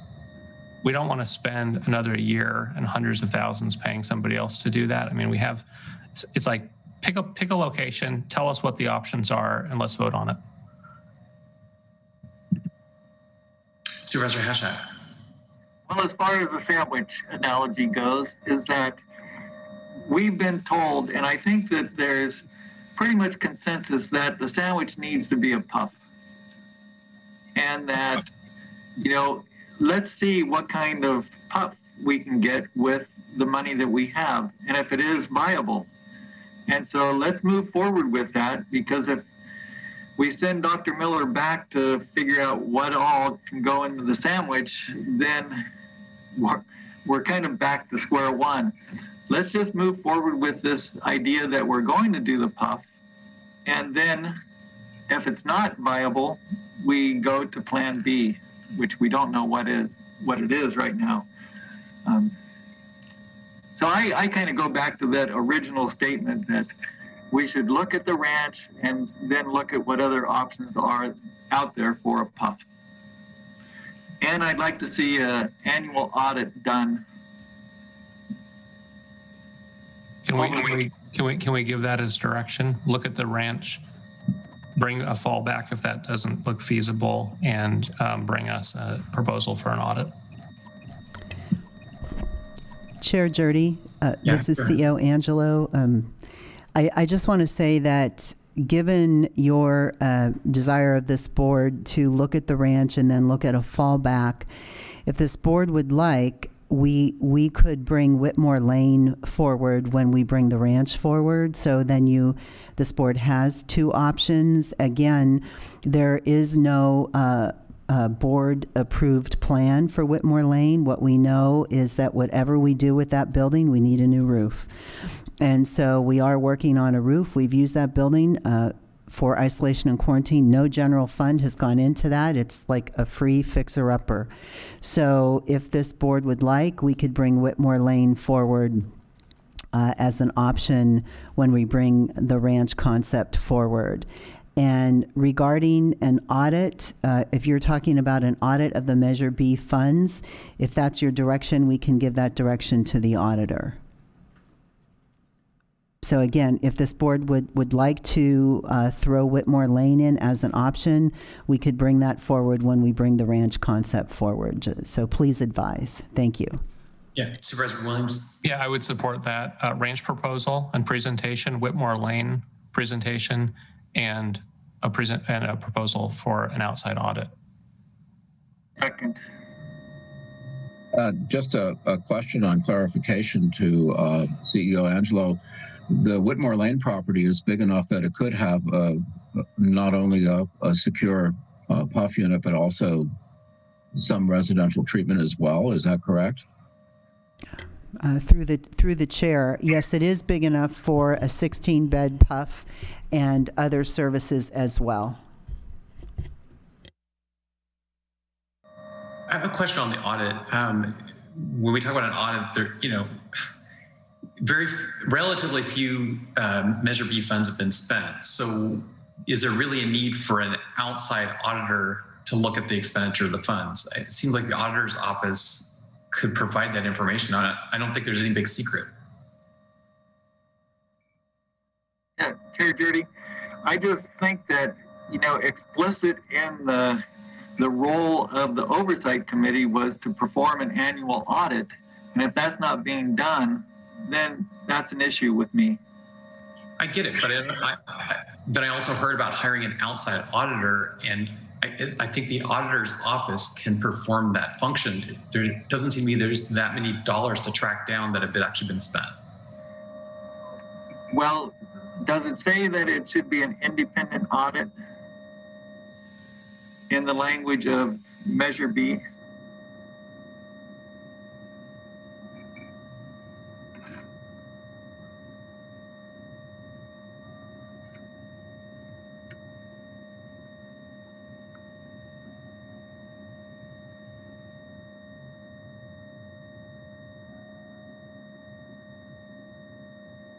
Well, I could answer that, I guess.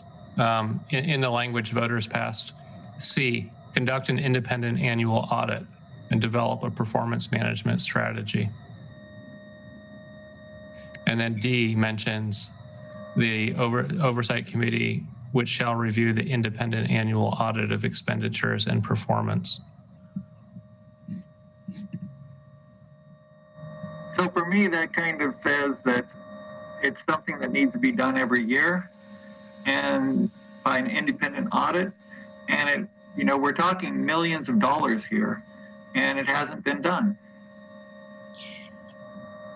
Well, if that's what the initiative says, then we'll pay for an independent audit. Hopefully it's not terribly expensive, because it seems to me there's not a whole lot that needs to be reported at this point.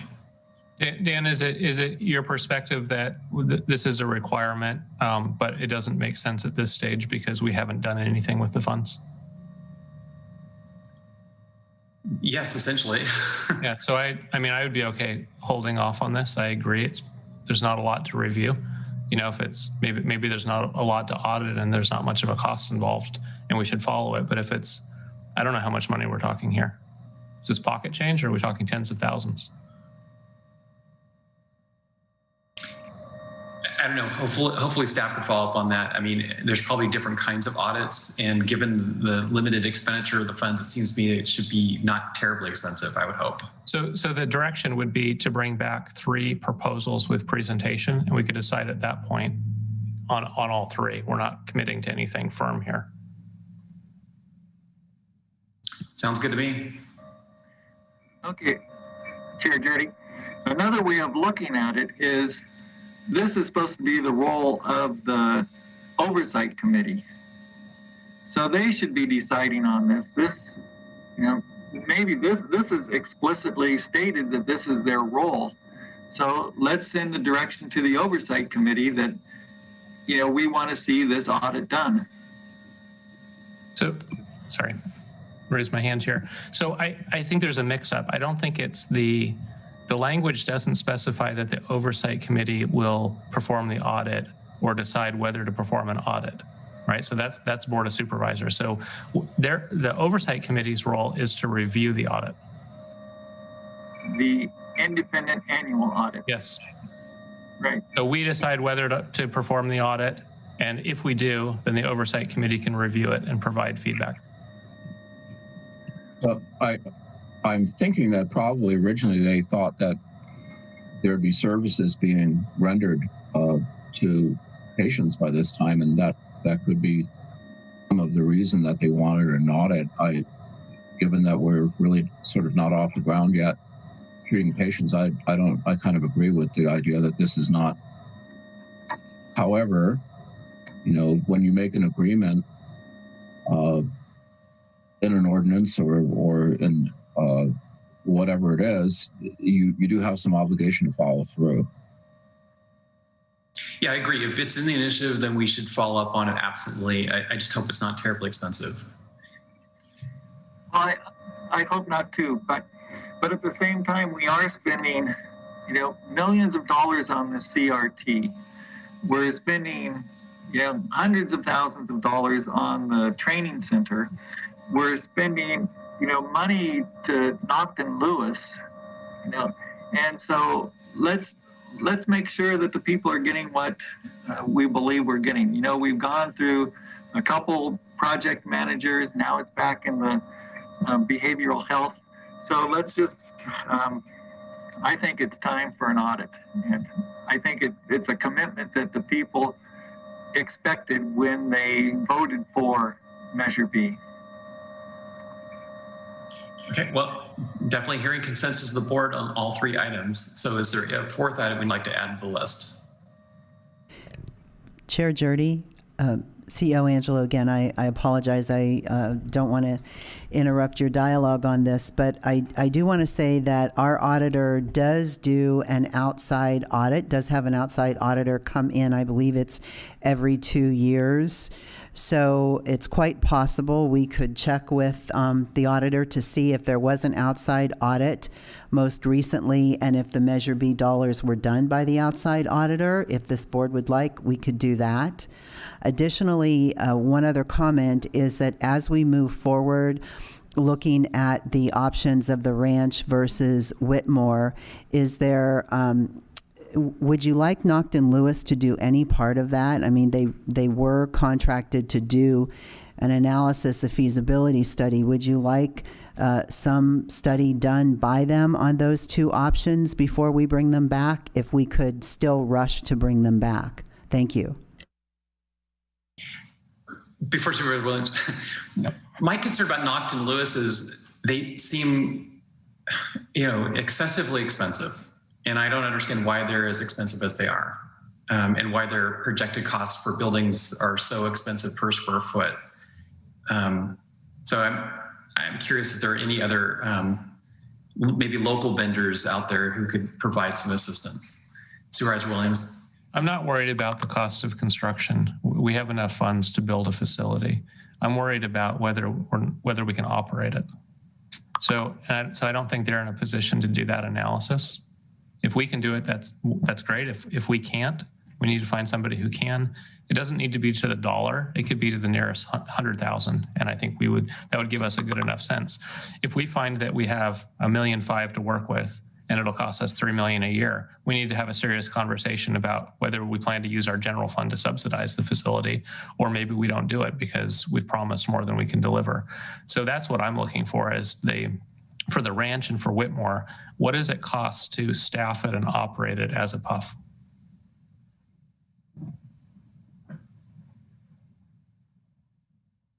Are you only interested in the cost of operating a PUF, or a PUF and a CRT at the facility? If whatever we can learn in the next couple of weeks, we're short on time, and we already have one CRT planned for Ukiah. So if you can tack it on and do that additional analysis, by all means. But I don't think we should delay it. I think that we need to know whether or not we can start planning for a PUF. And it's more than just the operating cost. It's the operating cost minus what we're paying to send people out of county today. Perhaps bonuses to move, and housing assistance to move professionals here who we don't have in our community to operate the facility. I imagine we're going to need a lot of staff that we don't have in the local labor force. So either we convince people to move, or we convince people to do shifts, and they're going to be commuting from somewhere, I imagine Sonoma County. So when you look at all of the factors, can we afford it with the funds that we have today? I think that's the first question to answer. If the answer is yes, well, then the next is, what does it cost to build a facility that would house that operation?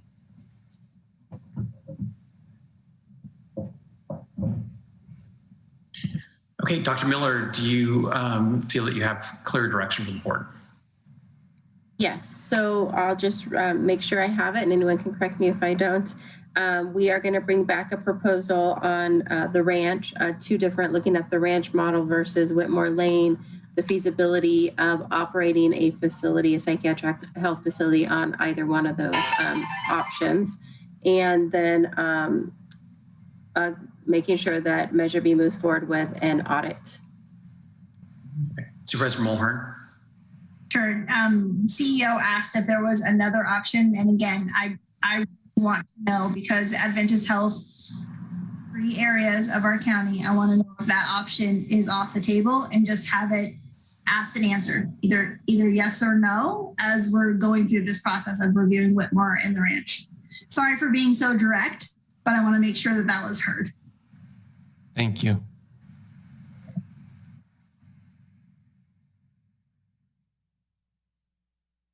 Well, so we have a question. So does someone from county staff, either Dr. Miller or CEO Angelo, know if Adventist is not engaging with the county about a PUF, or are they still looking at a PUF as an option at their facilities? So I would say right now we're in the middle of a request for qualifications for a psychiatric health operator. There's not much information we can give at this time, but we are still in the middle of that, and we are consulting with potential providers for that service. So my interpretation of that is Adventist is not off the table.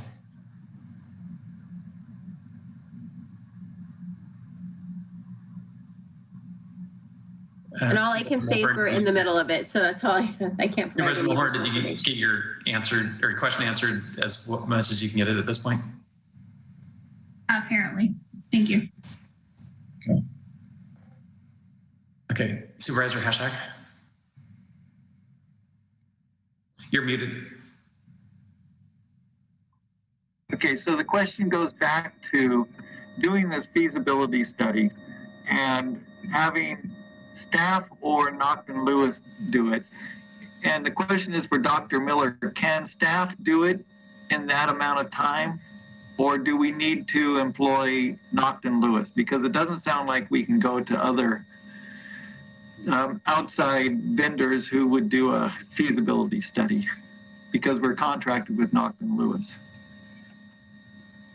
So it depends on what you mean by feasibility study, right? So if we're looking at whether staff can look and tell you what it'll cost to build and develop a site, no, that's not our training. If we're looking at if we can bring back a proposed model to say, if we had a ranch property, this is how we would use it. These are the facilities that would be beneficial out there. This would be the operating cost of a psychiatric health facility. Yes, we can put that together. We definitely cannot talk about design, construction, building, or any of that. That's outside of our scope. Supervisor McGordy. This question is for Dr. Miller. Do I understand correctly that Adventist Health actually wanted to close their St. Helena facility?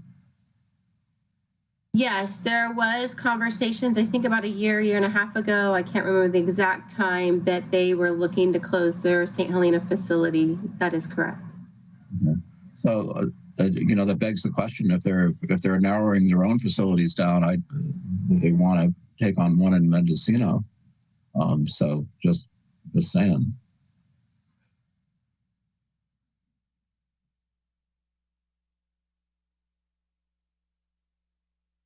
Okay, well, it looks like we've given direction on 3 items. Is there a fourth, or are we concluding this item?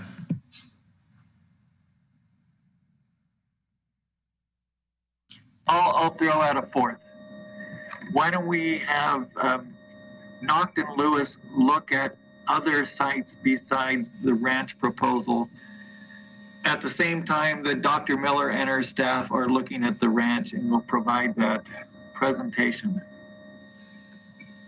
So for clarification, county staff is looking at the ranch concept and Whitmore Lane.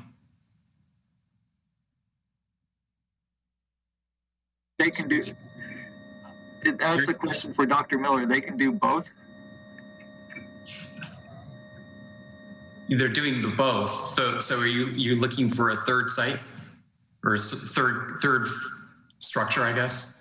No, that would be fine if they can do it within the next month or so.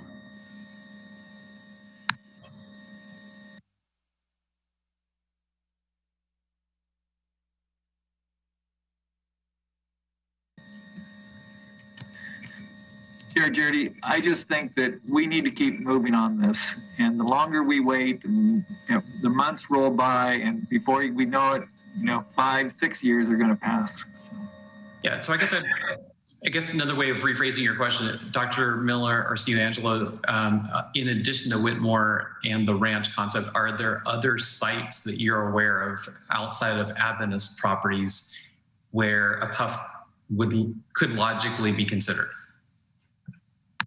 So I would just add, and CEO Angela may want to add more. Not that, we've looked at a couple things. I would say we don't do the structural piece of it or the design. So we're not the best to say this is the best site and this is how you convert it and do any of that. That's really what Knockton Lewis adds to the table, is that's what they're good at, is looking at a site saying, here's what it would cost to retrofit this, or this is what the cost is to do this versus this.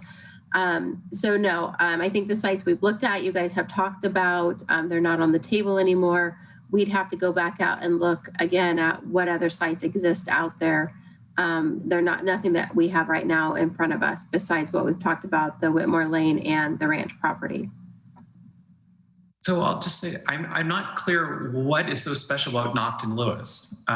There are other architects who are familiar with our local area, the building code, the building market, the construction market. Is staff really convinced that Nocton Lewis is the only architectural consulting firm that could be advising the county? Mr. Chair, if I could just speak to that, I think what I've heard expressed as concerns so far are not so much that Nocton Lewis are the only ones with the capability, but rather that they were the ones that succeeded in the competitive process and were awarded a contract. And therefore, there are questions that I can't answer right now, but I'm happy to take a look at as to whether or not it might be a breach of a contract or otherwise violate the terms if we were to go ahead and sort of go with an alternate vendor at this point. It may be that there isn't an obstacle to that. I would just need to take a little bit of a look at it before advising on that.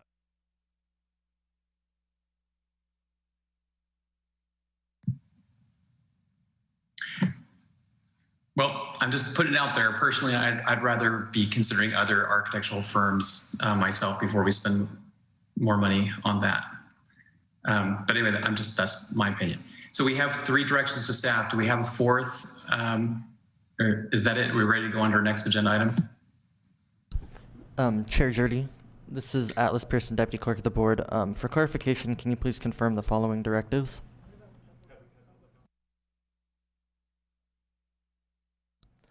The first being direct staff to look at both the Ranch and Whitmore Lane as possible locations for the CRT facility and bring proposals back to the board, including cost and feasibility of operating a PUF. The second being conduct an annual independent audit of the Measure B funds. Mr. Chair, have we had public comment on this item? Good point. Well, just before we go to there, did that cover the direction for the board? Yes. Okay, do we have public comment on this item? No, we do not. Okay, all right. Well, let's go on to our next item, which is item 3A, discussion and possible action, including direction of staff regarding ordinance adding 2.8 terms of members appointed to boards and commissions. And this is being brought forward by Behavioral Health and County Counsel's Office. Thank you, Mr. Chair. This was an issue that had come to light with regards to the Measure B committee specifically, in that the ordinance that created the committee didn't talk at all about the length of the terms, process for removal, or any of the things that we normally have in an enabling ordinance. The Measure B committee had sort of asked about the possibility of doing something to supply those terms. I believe that it's appropriate for the board to do so via ordinance. That being said, I kind of took it on myself to go ahead and structure this as an ordinance of general applicability. And I've got some areas where, frankly, I'm taking some guess as to what the board might want in terms of specific terms. But my concern here is that essentially this is a situation that's perfectly capable of repeating itself. You know, we have a fair number of citizens initiatives or other ordinances or other situations in which we may be creating an advisory body in which there may not be these sorts of terms specified somewhere in the ordinance. And just by structuring this as something of general applicability, this would allow there to be a default option anytime one of those situations pops up. I understand from discussing with the clerk of the board, we may not have any other such bodies right now. That the other bodies internal to the county all have lengths of terms specified. That being said, since it could come up in the future, I believe it would be prudent just to have something that would be a default rule. Now, I put in some terms here specifically, a 2-year length of term, process for removal sort of at will of the board, and slightly different processes where the appointment is made by individual supervisors versus where the appointment is made by the full board. And what I'd really just like is some board direction, since I'm sort of out on my own here and guessing as to what the board would like. You know, are these the lengths that you would want? Are these the process for removal that you would want? And is this the direction you would like us to go? And then I'm happy to make any changes the board likes and bring this back for a first reading. Any board member comments? Supervisor Hashak.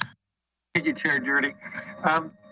Yeah, I think it's good practice to have the appointments be at the will of the supervisor. So when a new supervisor comes on, that supervisor should have the ability to pick their own person for the Measure B committee or any committee like that. Supervisor Mulhern. I agree with that and want to thank County Council for bringing this forward. It would be my suggestion to have it be a 4-year term and not 2, just so that it is in line with the supervisor's terms. That's my only suggestion on this one. Supervisor McGordy. So one of the things that always concerns me is being sure that we have institutional intelligence, so to speak, or memory, and making sure that there's a way that we don't have massive turnover on the board. I suppose if we have 4-year terms, that takes care of it, because then they are synced with the supervisors, and the supervisors get reelected at different instances in time. On the other hand, it's also a big commitment for people, and I think we undervalue and underestimate sometimes as a board the amount of work that is being done on our behalf by committees. And a lot of people can handle 2 years, but 4 years becomes a bit more of a challenge. So I'll just throw that out there that depending on how often they meet and what the time commitment is, sometimes 2-year terms are more palatable than 4, and you might have a little more trouble filling some of the boards if it's a 4-year term.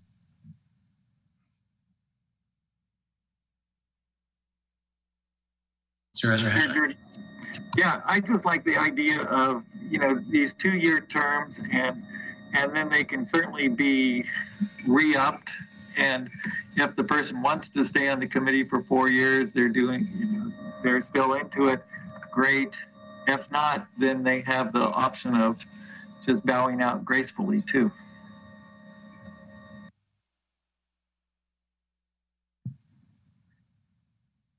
So I like the idea of the 4 years for the appointments made by the supervisors from each district, and then 2 years for the general appointments. Is that what I'm hearing from others? Supervisor Williams? We see this as retroactive.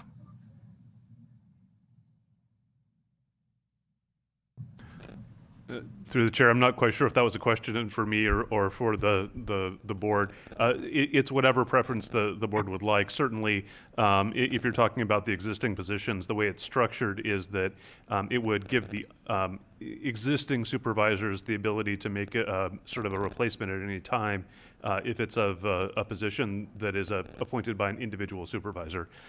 So it would sort of be in your discretion whether to keep someone on, or if they were, for example, appointed by someone who was your predecessor, allow you to go ahead and make a new appointment.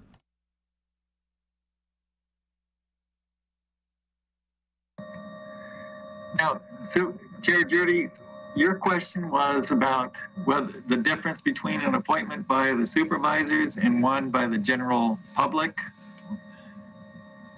I didn't understand your question. Yeah, because those general appointments are actually approved by the board. There are positions that are recommended, but then approved by the board. So I believe NAMI position is recommended by NAMI, but the board actually approves that appointment. Are there others like that? Did we appoint the sheriffs and there's positions like the auditor is on there, the CEO is on there, director of behavioral health. But are there others besides NAMI that are approved by the board?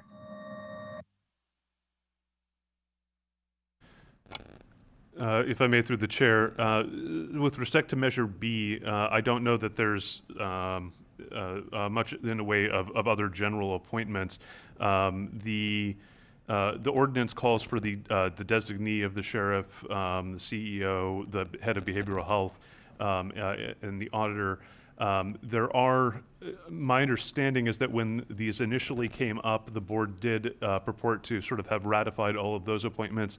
That being said, the designees of the particular electeds or department heads is probably more properly understood as not being a position that requires a board appointment so much as simply designation by the appropriate official.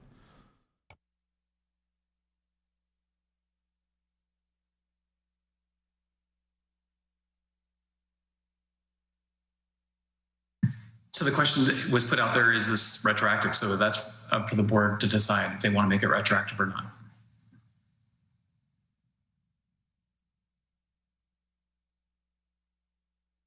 Okay, what would it mean if it's retroactive? Then, so a person who was let's play out that scenario. Supervisor Williams? Well, I think perhaps all the current appointees would be at their 4-year mark now. Or you could you could not have it retroactive, in which case they'll be at their 4-year mark 4 years from now, but that doesn't, I don't think that aligns with any of our supervisors. So, you know, I could see following the model of a planning commission appointee that's aligned with the supervisor. That makes a lot of sense. 4 years unaligned, I'm not so sure.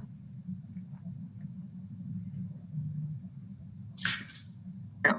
Why don't we go with alignment with the supervisorial term? That would make the most sense to me. Well, I would support that. Thank you, Mr. Chair. So I think I'm hearing a majority, if not consensus, for a 4-year term to be aligned with the supervisorial term of the appointing supervisor. In terms of the removal process, I had put in some language there that would call for removal by a simple majority of the board in the event that there was, or for those positions that are appointed by the full board.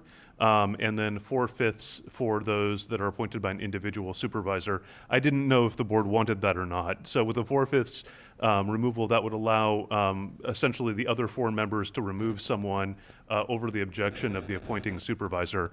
The other removal process in there would be simply that the appointing supervisor would be able to replace their appointee at any time they felt was appropriate. I didn't know if this board particularly wanted some sort of process for removal over the objection of the appointing supervisor, or would prefer to simply leave that part out.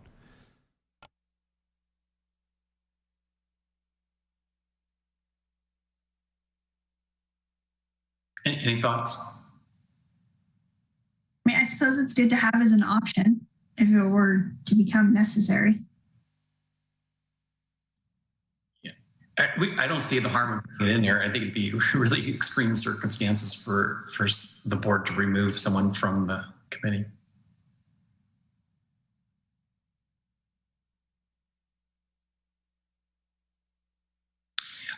When we're talking about the terms for the other officers should probably also be concurrent with their terms in office. The auditor is an elected position. The sheriff is an elected position. We should probably have the same language for them, that their designee or their service on the committee would be concurrent with their term of office.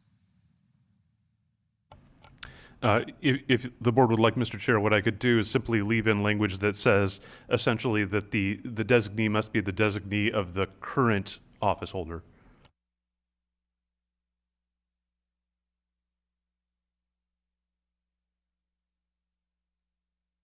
That's good.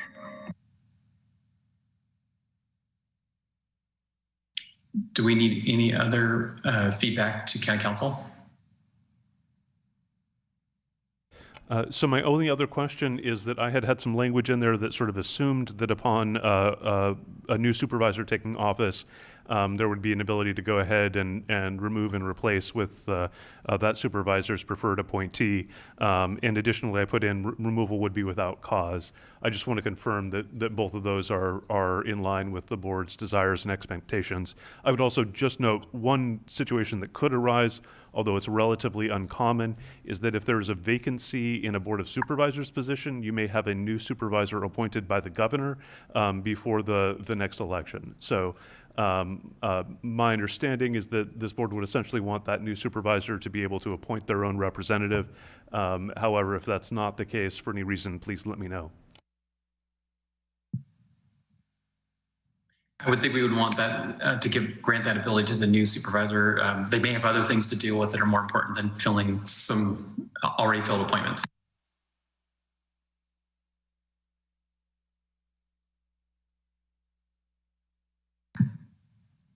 Okay, it looks like you've got, do you have direction now, County Council? Yes, thank you, Mr. Chair. We'll make the adjustments and we'll bring this back for a first reading.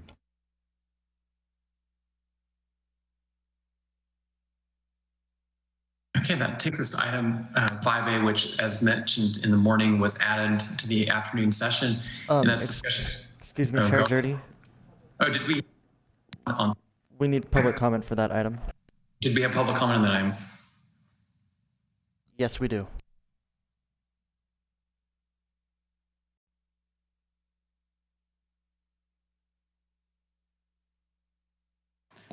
Caller on the line is going to be Jam McGordy.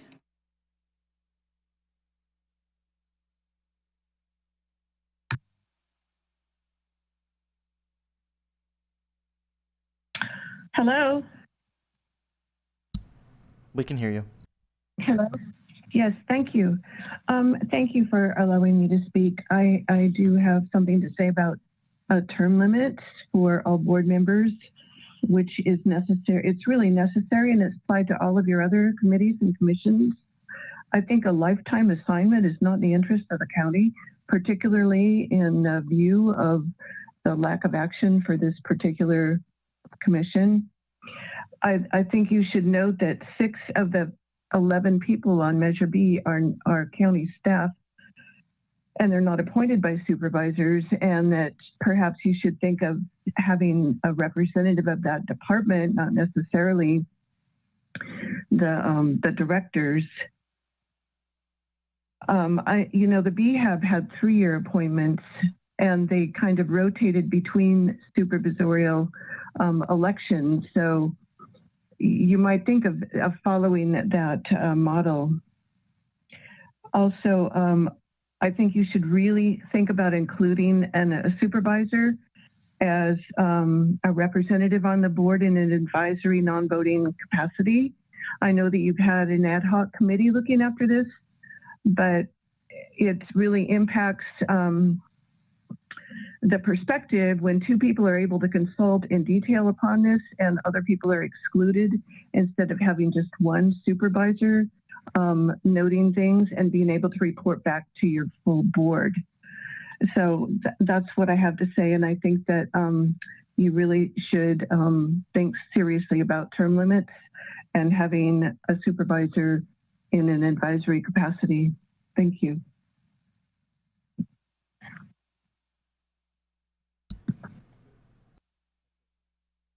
That concludes public comment for this item.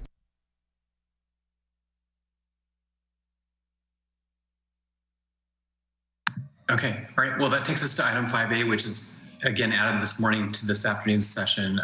Discussion possible action, including direction staff to follow usual county processes for submission of board agenda items related to Measure B funds. And this is brought forward by Supervisors Hashak and Williams.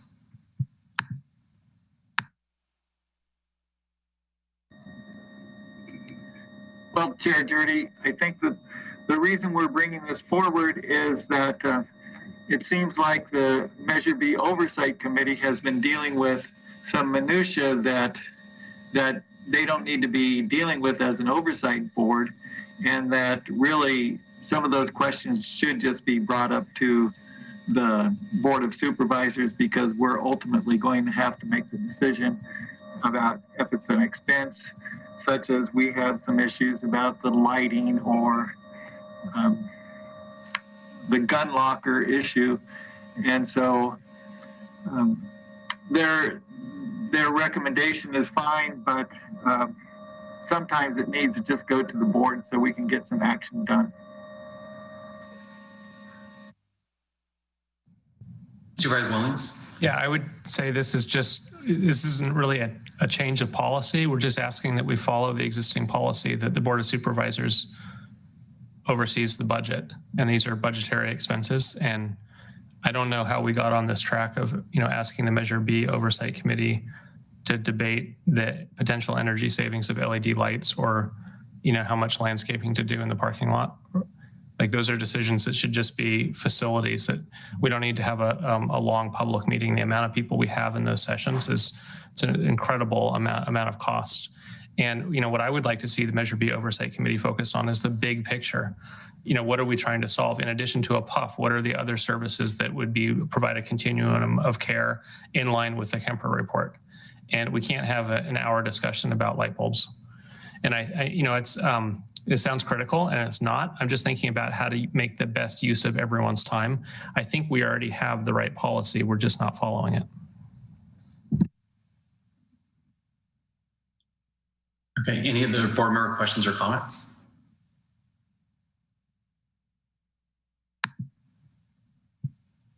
Are there any staff questions or comments?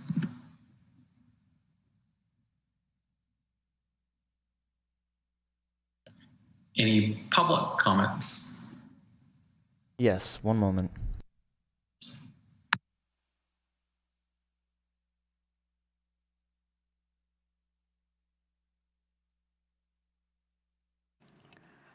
Jan McGordy is on the line.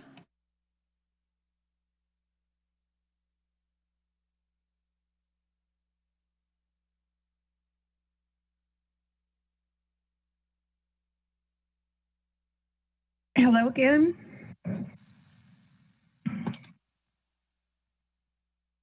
We hear you. Go ahead. Hello. Thank you.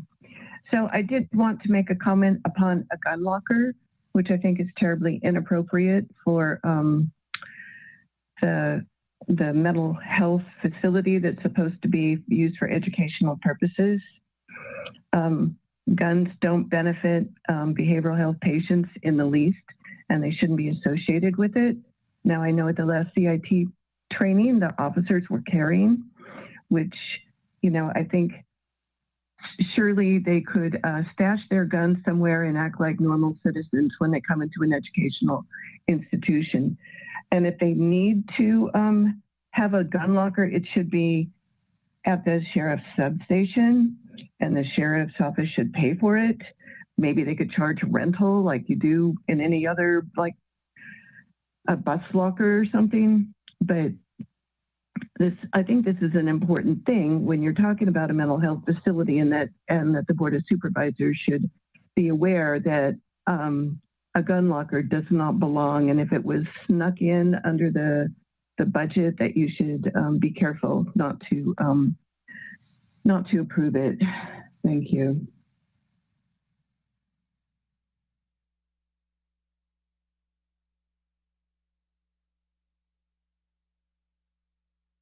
That concludes public comment for this item. Supervisor Hashak. Thank you, Chair Jurdy. One person who follows the Measure B Oversight Committee very closely was asking me, okay, so what happens if the board, these requests for expenditures go directly to the board, and then the Oversight Committee doesn't think that it's an appropriate expense? Then what do we do in that case? And we've already purchased it, and yet they're saying that it's not an appropriate purchase. So that's just something for the board to consider. Supervisor Williams. So I think a gun locker is necessary. You don't want to have a major call come out, have officers ready to respond, and their gun is back at the sheriff's office. Which budget category covers it? Can we ask the auditor? Is there an A87 concern here? Like, what does the auditor think the right classification is for a gun locker used by the sheriff's department to stow guns? Maybe it's not Measure B. Supervisor Mulhern. Sure, Chair. I think that's actually a different item. And so I would like to just focus on this item if we could, and then move to that item. That makes sense. And in that case, I am ready to move the recommended action for item 5A. Second. Okay, we've got a motion and a second. Any additional comments? Well, I would like to just make that point of what happens when we approve something and then the Oversight Committee says, well, that wasn't an appropriate expenditure of money. Supervisor Williams? Yeah, I could take a stab at that. I think they will probably write us up. We will have public shame. Maybe we won't do it again. Maybe we will. It'll probably show up in the AVA the next morning, right? But I don't think the Measure B Oversight Committee is in a position to tell the board no on budget allocations. Their job is to review and provide recommendation, not as a check in the system.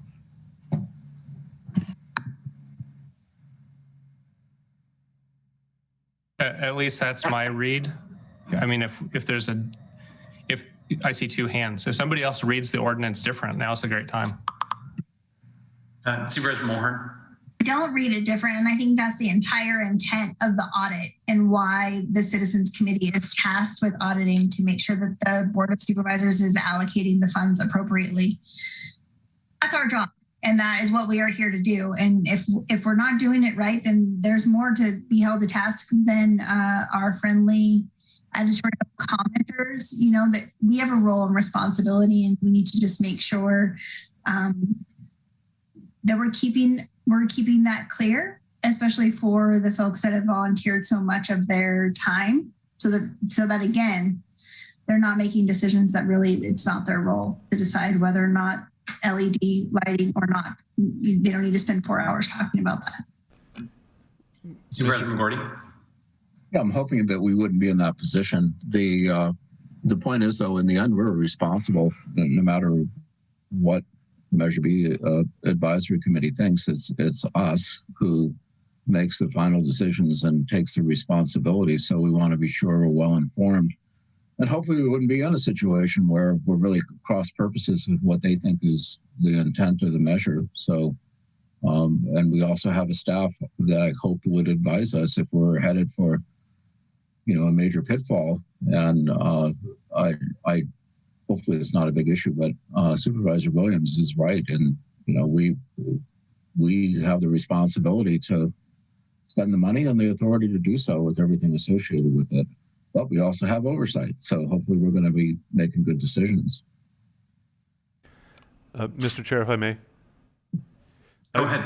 So just to speak a little bit to what Supervisor Hashak was bringing up, you know, I do want to note that since these are special fund dollars and they're limited by law in terms of the purpose that they can be used for, there is a possibility that in the event of an audit exception, there might be a need on the county's part to sort of repay the special fund using some general fund dollars. So if, for example, the Measure B Oversight Committee were to be reviewing an audit and find that there was something that was not eligible for the use of Measure B funds because it wasn't within the purpose of the initiative, there might be essentially some sort of reconciliation process on the back end. I don't want to say that the committee would in and of itself sort of be the ultimate judge on that. I mean, ultimately, there are situations in which, for example, county auditors have sued boards of supervisors or vice versa in disputes over what's an appropriate expenditure. And in those cases, the only real final arbiter is the judge. But I do think that the Measure B Oversight Committee would have a significant role in reviewing and bringing to light any issues and providing its analysis as to whether or not there were any improper expenditures. That being said, that would be very different than, say, a determination of whether or not an expenditure is eligible for Measure B dollars would be very different than, say, just a recommendation as to whether or not it was the best way to spend Measure B dollars. So I think that some of the things that you're talking about, or that the committee has been reviewing in terms of the sort of, you know, specific costs. I mean, the example was brought up, LED lights or amount of landscaping. These might be decisions that aren't really turning on whether or not this particular project was within the scope of what Measure B can be used for, but rather whether they think it's the most prudent expenditure of funds. And that's the sort of thing that ultimately, if the committee were to disagree on, I don't know that would be something that would create any sort of legal rights to be, you know, moving funds around retroactively. That's something that's really falls within the board's ultimate authority. thank you, County Council. I appreciate that. Okay, I believe we had public comment on this item. If that's the case, could Clerk of the Board conduct the roll? Yes. Supervisor Mulhern? Yes. Supervisor Williams? Yes. Supervisor Hashak? Yes. Chair Jurdy? Yes. And Supervisor McGorty? Yes. The motion carries unanimously. Okay, that I think takes us to, let's see, item number 3C, which is discussion and possible action, including authorization to award a contract to Adams Commercial General Contracting in an amount up to $295,849 for Behavioral Health Training Center. And this is brought forward by the Health and Human Services Agency. Dr. Janine Miller, Behavioral Health Director, good afternoon again. So in front of you, we have a contract to remodel the Behavioral Health Training Center for making some basic remodels in addition to bringing that facility, making sure we're meeting ADA compliance. It did go in front of the Measure B committee. The Measure B committee did vote on the remodeling of the facility, and for the lighting, LED lighting retrofit and full replacement. They did not vote to put the fire sprinkler system within the building. Obviously, being that this is a county building, we do need to have the fire protection system as part of that remodel.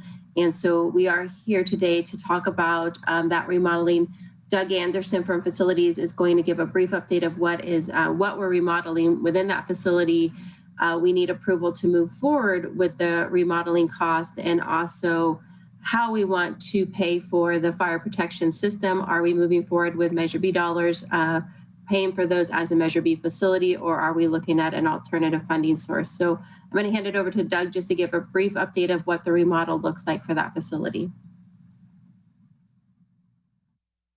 Through the chair, this is Doug Anderson with the Mendocino County Facilities. The Measure B Training Center facility project is mostly just getting the existing building into condition to be used as a training center. The work involves upgrading the electrical system, which is going to separate the meter from the adjacent residence that's there, and provide for generator backup in the event that we need it, and can provide a mobile generator there. It improves the lighting, as was discussed as part of the alternate. It adds a fire alarm system and a fire sprinkler system. And there is a modest remodel to which was, I don't know, some kind of small room within the area that would be made into a kitchenette with a sink and a refrigerator, and I think a microwave and other things, so that when the events go beyond a full day, there's a place for lunches and breaks and food to be available. It's not a kitchen, but it does involve adding some plumbing infrastructure so that we can get an additional sink in there. And there's a roll-up counter in between the break room area, or whatever we call that, and the main area. So that's pretty much the extent of the improvements under this contract.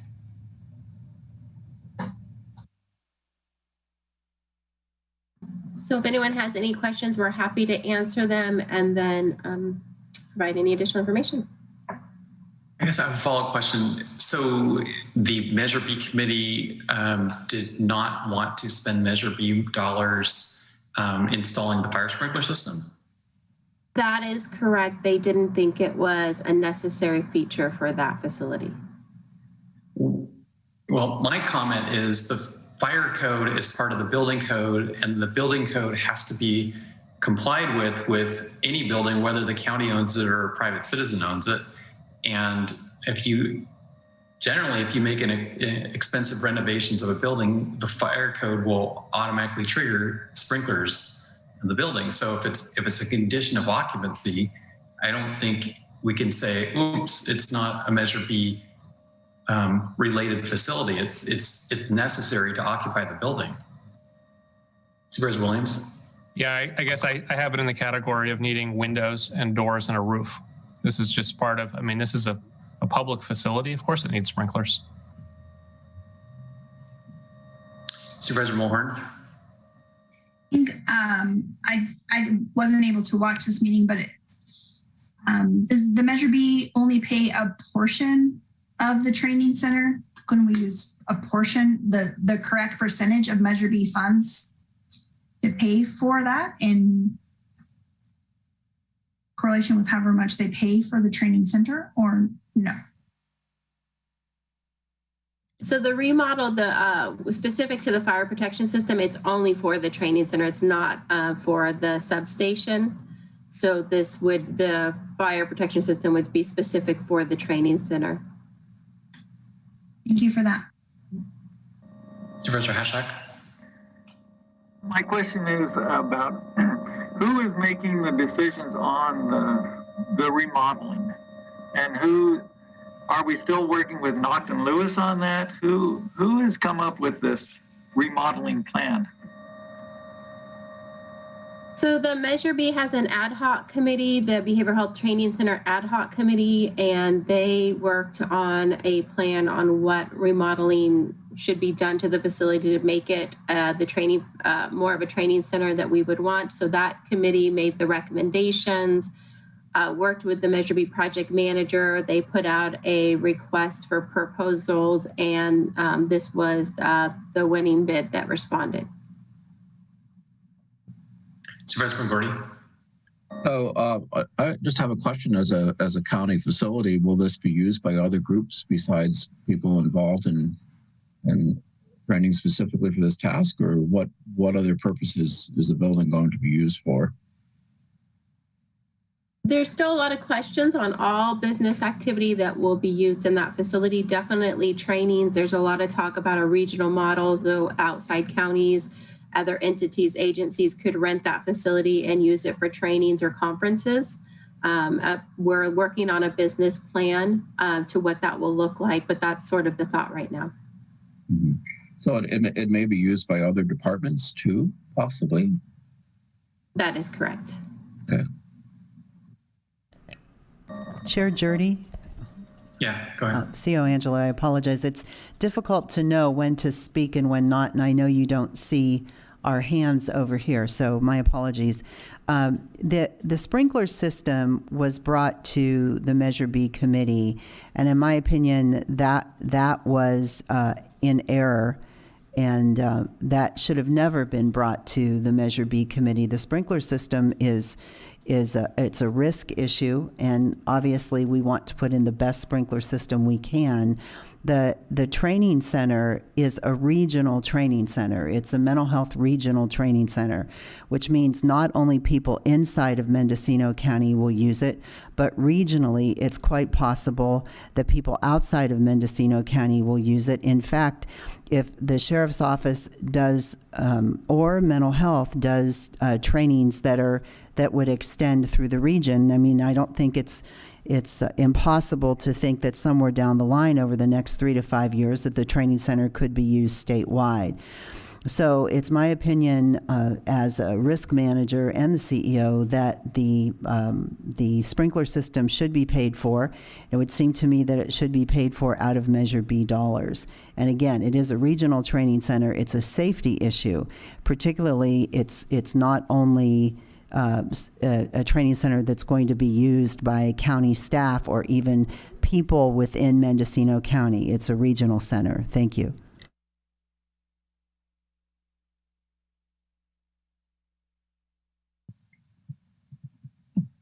Dr. Miller, so we have this on our agenda to approve the contract. Does it include the payment for the fire sprinkler system?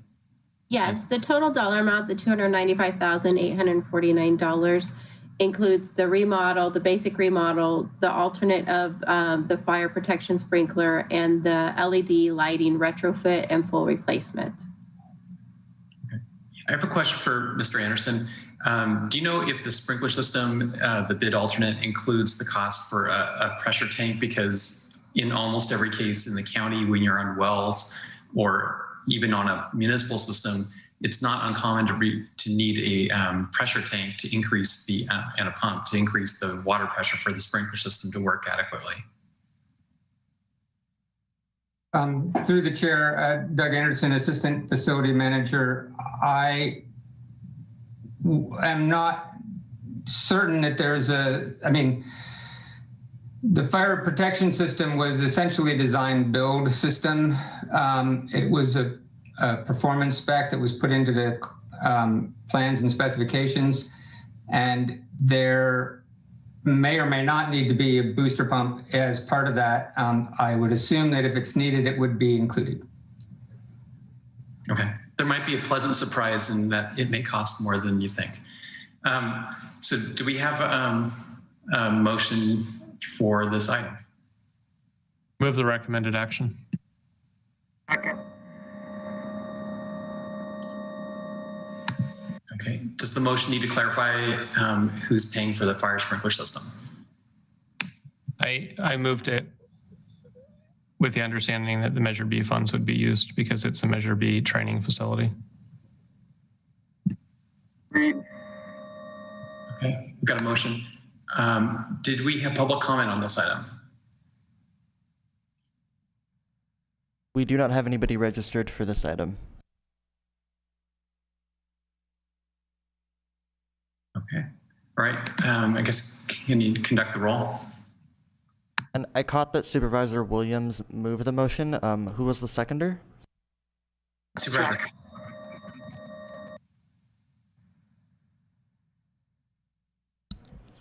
Supervisor McGordy? Yes. Supervisor Mulhern? Yes. Chair Jurdy? Yes. Supervisor Hashak? Yes. And Supervisor Williams? Yes. The motion carries unanimously. Okay, all right, that takes us to item 3D, which is discussion and possible action, including approval of a request to spend $12,400 of Measure B funds to reimburse the Mendocino County Sheriff's Office for crisis intervention team training. And this is also brought forward by the Health and Human Services Agency. Good afternoon, Dr. Ginny Miller, Behavioral Health Director. What I have in front of you right now is the Measure B committee approved with a recommendation to bring to the Board of Supervisors to approve the $12,400 to reimburse the Sheriff's Office for the crisis intervention training that they put on in November of 2020. This was put on by, done by Disability Response, Michael Summers Group. Behavioral Health has brought that entity in and did 3 other crisis intervention trainings over the last 2 years. The Sheriff's Office offered this training, and there were 26 law enforcement who attended that training, and it was approved by Measure B to go ahead and reimburse the sheriff for the cost of the training, of course, pending your approval.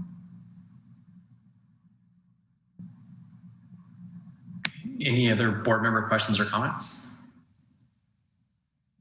Supervisor Hashak. Yes, for Dr. Miller. So with this, will Measure B be paying for every training that the Sheriff's Department does around the crisis intervention team trainings or any other kind of mental health trainings? That was not discussed. That was the there wasn't a discussion about future trainings. It was just specific to this one training, so I cannot answer that. It just seems like it's a precedent that we're setting, and we should be clear-eyed about what's happening. And if Measure B is gonna be paying for all the trainings, then let's just, we know that, so. Supervisor McGordy. So I also wonder about standards in terms of the training, if there's a particular alignment or preferred curriculum, and how that, how Dr. Miller's shop also interacts with them, because I assume that they're partners on some level in this. Does NAMI have their kind of preferred curriculum, or how are these vendors chosen, and again, how do we know their credentials, I guess is what I'm asking you. Sure. So behavioral health has used this group before. It was a group that was recommended. They do a variety of trainings around the U.S. They are trained to do crisis intervention training, which is really a de-escalation training and teaching law enforcement how to better work and de-escalate individuals who have a mental health condition when they come into contact with them. We have been looking at wanting to see I think NAMI, if you asked about NAMI as a whole, there is an 40-hour training that is preferred, that a lot of agencies like to see different agencies like to see differently than the current model we're using. There has been conversations over the last probably 2 years to really do train your trainers and train our own individuals within the county to be individuals that actually conduct this training for us. So we would have one mental health expert and one law enforcement expert who could actually put these on for the county. That model has not gone forward, but it has been in discussion for probably about 1.5 years, 2 years.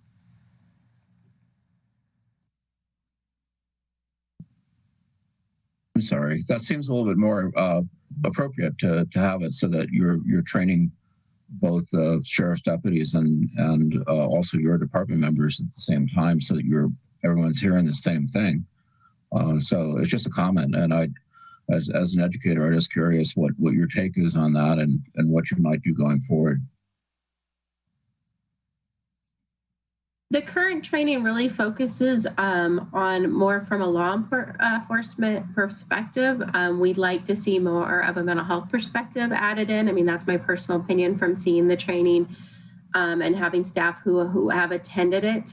So I think having a little bit more balance with the mental health focus would be beneficial going forward. I do think having our own trainers within the county would be a benefit long-term. Supervisor Williams.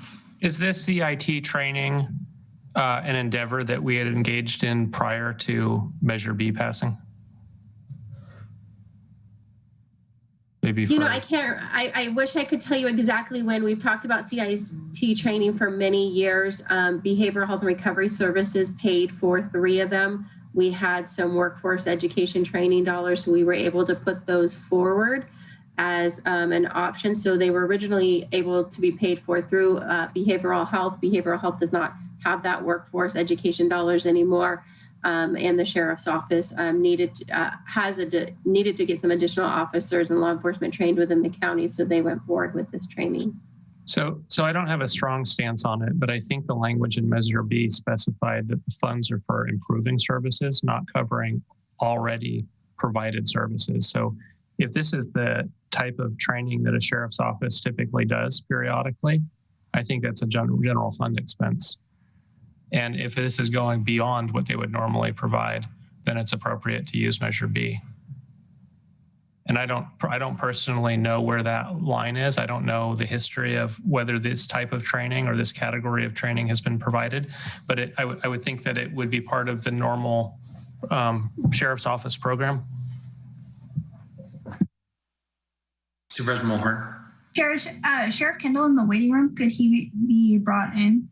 I mean, because for me, improving law enforcement response is an intention of Measure B. At this time, Sheriff Kendall is not in the waiting room.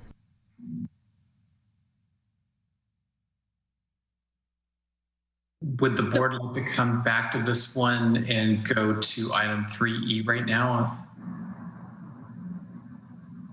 Well, I don't mean to hold you up. If someone wants to make a motion, I'm happy to support it. Just throwing it out there that, when we do the audit, we're probably going to look at, was this an expense that was our normal operations, or did we go above and beyond? And I don't know the answer. Supervisor McGordy. Yeah, I would move that we reimburse this expense, but going forward, have somewhat of a plan so that we know for fiscal year what expenses are kind of like routine and part of the sheriff's responsibility, and which ones are specifically crisis intervention training. And hopefully this is okay. And this is a little sidebar to that. Hopefully it integrates mental health profession as well. Second. Okay, we've got a motion and a second. Do we have public comment on this item? Yes, we do.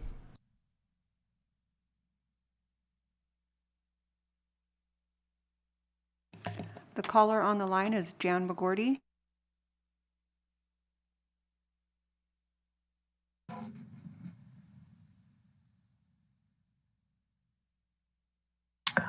Hello. Yes, I've been trying to promote crisis intervention teams for a number of years, and training is not all what CIT is. This particular training isn't one that necessarily follows the best practices, but it is something which is more than nothing. So I think it's a good idea to reimburse it this time, since in the past NAMI has reimbursed it, but it wasn't sponsored by at a county facility this time, so NAMI refused to pay for it. But I also think that since CIT is something that has been recommended by the BHAB several times in the past, and I've given you copies of the international CIT conference that I attended, that you should look at trying to get a proper CIT program established in the county. Thank you.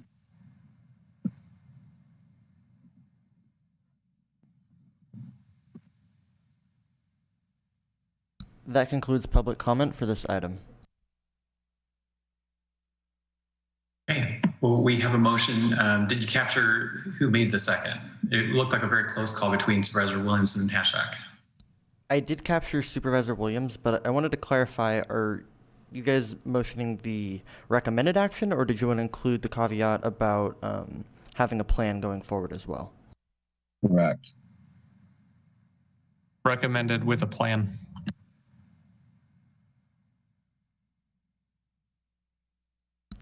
Okay. Supervisor McGordy? Yes. Supervisor Hashak? Yes. Supervisor Mulhern? Yes. Chair Jurdy? Yes. And Supervisor Williams? Yes. The motion carries unanimously.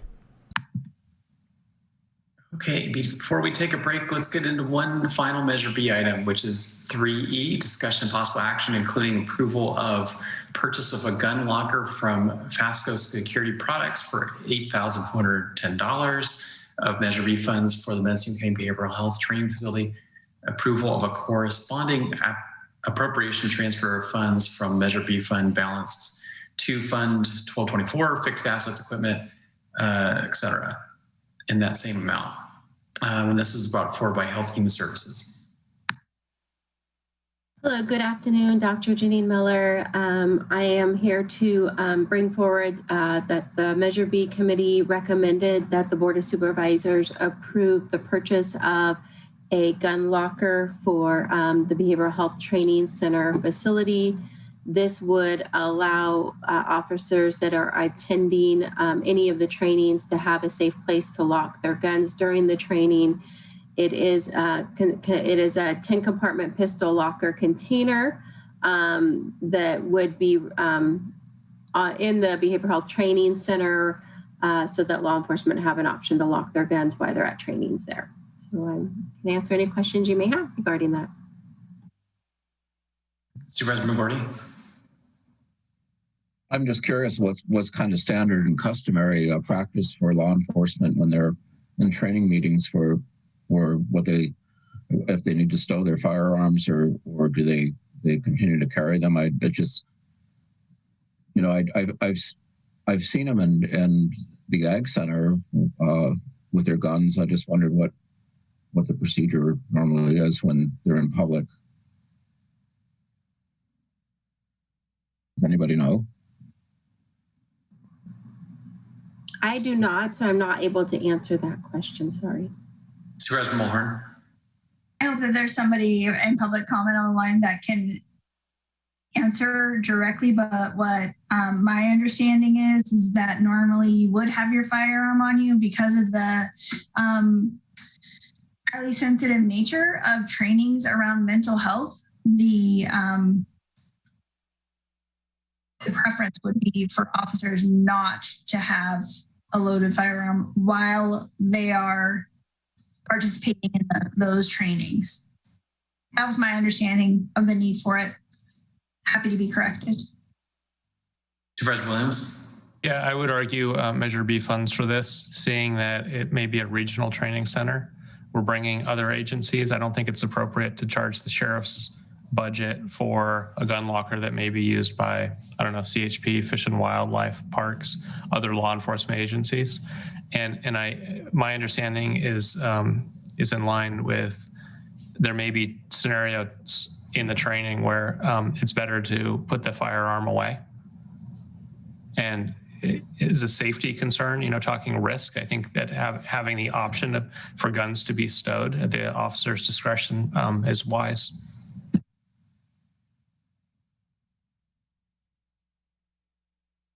Supervisor Hatchak? Thank you, Chair Jurdy.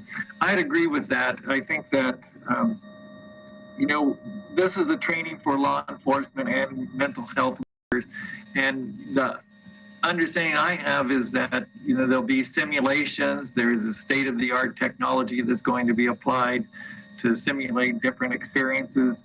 And if the law enforcement feels like they need to have their guns stored, then that's what we need to do to make that a working facility for these trainings. And I think that Measure B funds, you know, because it's a Measure B facility, then, you know, if they're going to cater to law enforcement and other groups, then it seems appropriate to pay for it. Do we have any public comments on this item or any other county staff that wish to comment on this item? There's no public comment on this item.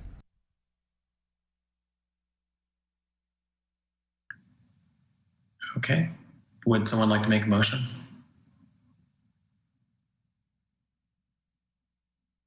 I'll move to pay for the gun locker with Measure B funds.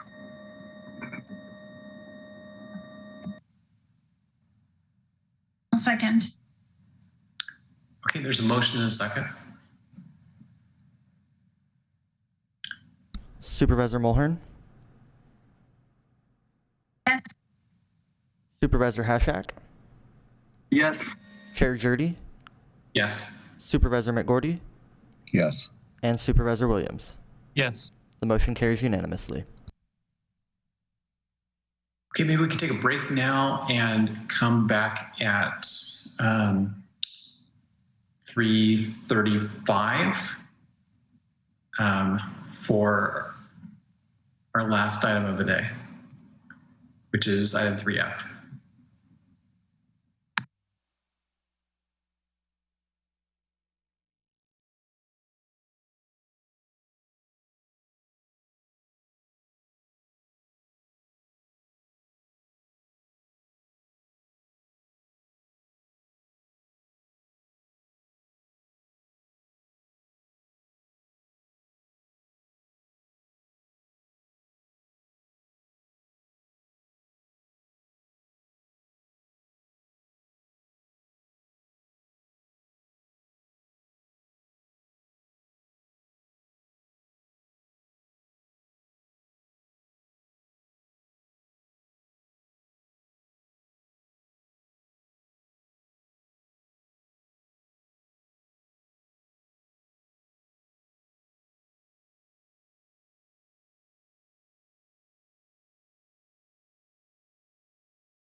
And next on our agenda, the final item for today is item 3F, discussion and possible action, including adoption of an urgency ordinance to establish a temporary moratorium on the commencement of phase 3 cannabis cultivation permitting.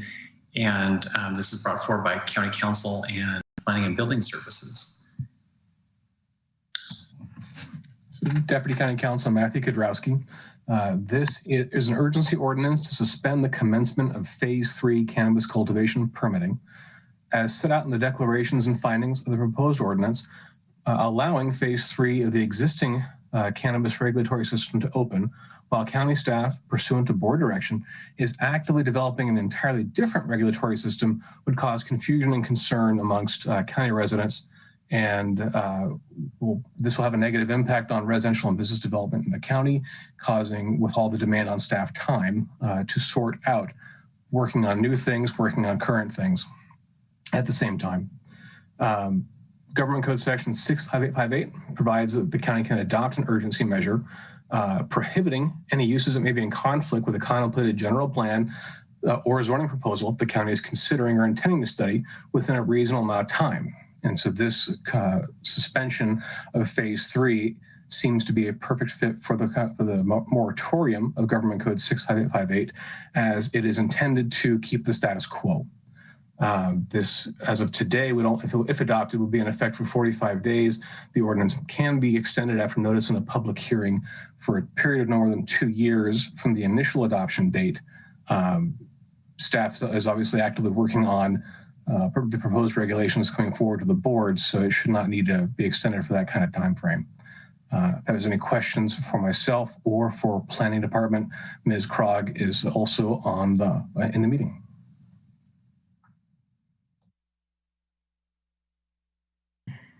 Supervisor Williams. Yeah, this has been expected, just procedurally, knowing that we have phase 3 that's being replaced by a new phase 3. So I support it.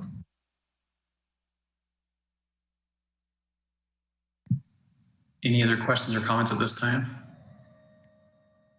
Supervisor McGordy.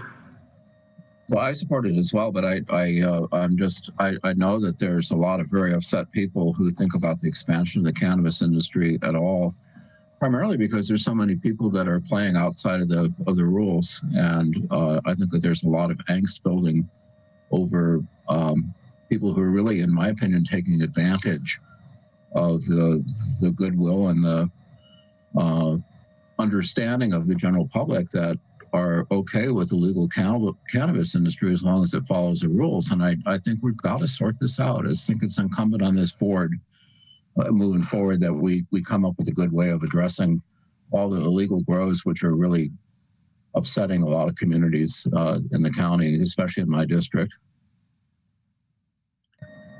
Supervisor Hashak. Thank you, Chair Jurdy. Yeah, I just agree with Supervisor Williams is that this is a procedural issue. It's not dealing with the issue of what the 400 plus people wrote to the Planning Commission about. And I see that we have a lot of letters about this issue. I think that my understanding is it's coming back on April 20th, and that's when people who are upset about the direction that this is taking would be, their energy should be focused on that. Okay. Any other questions or comments at this time? Supervisor Mulhern. I'm sure that we have public comment here, but I agree with my fellow supervisors. Just the way that the cannabis ordinance has rolled out in Mendocino County has been very confusing to the general public. And I can see clearly that with this item coming forward, there's a lot of misinterpretation. So I'm grateful there's not a phase 4, and I am hoping to be finished with phase 3 soon. So I look forward to hearing the public comment on this. Supervisor Williams. Most Mendocino County residents don't have a problem with cannabis cultivation. They have a problem with the negative impacts. And I think that's what we're hearing. There have been a lot of negative impacts. The reason we want to freeze this today and not start is we recognize phase 1 and 2 were a disaster, and the current phase 3 that's on the books would follow. And it's a difficult place for this board to be in, that we need to make changes to make this program work. But if we start out with a mountain of complaints about how bad it is, well, we know that. And that's why we need to make change, and we can't move ahead with the phase 3 that was planned. We need to replace it with something that's reasonable, that has enforcement elements, that meets the state requirements. And it's such a complicated issue unless you've spent your life for the last 6 months, reading some of the correspondence. It's like, hey, these people are right, but they're missing some underlying pertinent background information. It's really hard for me to find the right place to convey some of that. And I know it'll come out on 420, and there's an item tomorrow that touches on it, but we almost need a workshop day where we put aside policy making and just try to all understand the facts in play. Okay, with that, can we maybe open this up? Supervisor Hashak. Yeah, thank you, Chair Judy. And speaking of that workshop, that CDFW, Fish and Wildlife, has offered to do a presentation to the board about water usage and the effects in Mendocino County. And they wanted to do it on April 6th, but we're booked. And then April 20th, we're booked except for, the discussion about the phase 3. So I think that we should do a special board meeting on the 13th just to have that presentation. It shouldn't be more than an hour, and just to deal with that, let that information be, disseminated to the supervisors and the public before we decide on phase 3. Okay. Well, I'll just add that Supervisor McGordy and I, as our ad hoc, looking at the planning and building department, trying to figure out what can be done to help give it greater diversity of capacity. We also met recently with the Humboldt County Planning Director, and in part we're hearing about their cannabis program. So I think if we do have a day just dedicated to cannabis, I think we would like to see some presentation on what they did in Humboldt County, because I know all of us are looking at what they've done in Humboldt, but I think just for us to all hear it together at the same time and for the public to hear it would also be helpful, I think. Supervisor McGordy, do you want to add that? Yeah, I would just say that they've employed an active enforcement program as opposed to what we have right now, which is that it's a complaint-based enforcement. So you have to complain before somebody does something. Under an active based program, the county can, planning enforcement can move on their own based on what appears to be a gross violation. And we have a lot of that going on. People obviously do not have permits because there's no way they could get them based on the size of their parcel and where they've located their grow. And it's very upsetting to our constituents, and they want something done before we talk about adding any additional grows in our county, no matter what justification there might be to do that. So that I think that would be a really good idea. Okay, this might be a good time to go to public comment. I assume we have public comment on this item.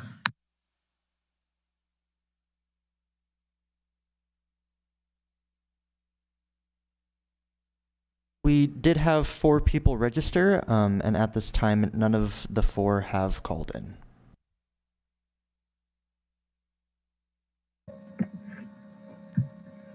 Supervisor Hashak?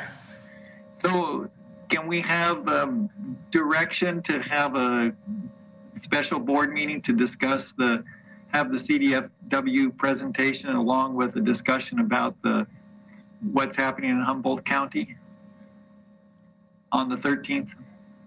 I'd like to check in with the clerk of the board. I know we were looking at a day for a special board meeting, and looking to the clerk to look at the days that we were looking at.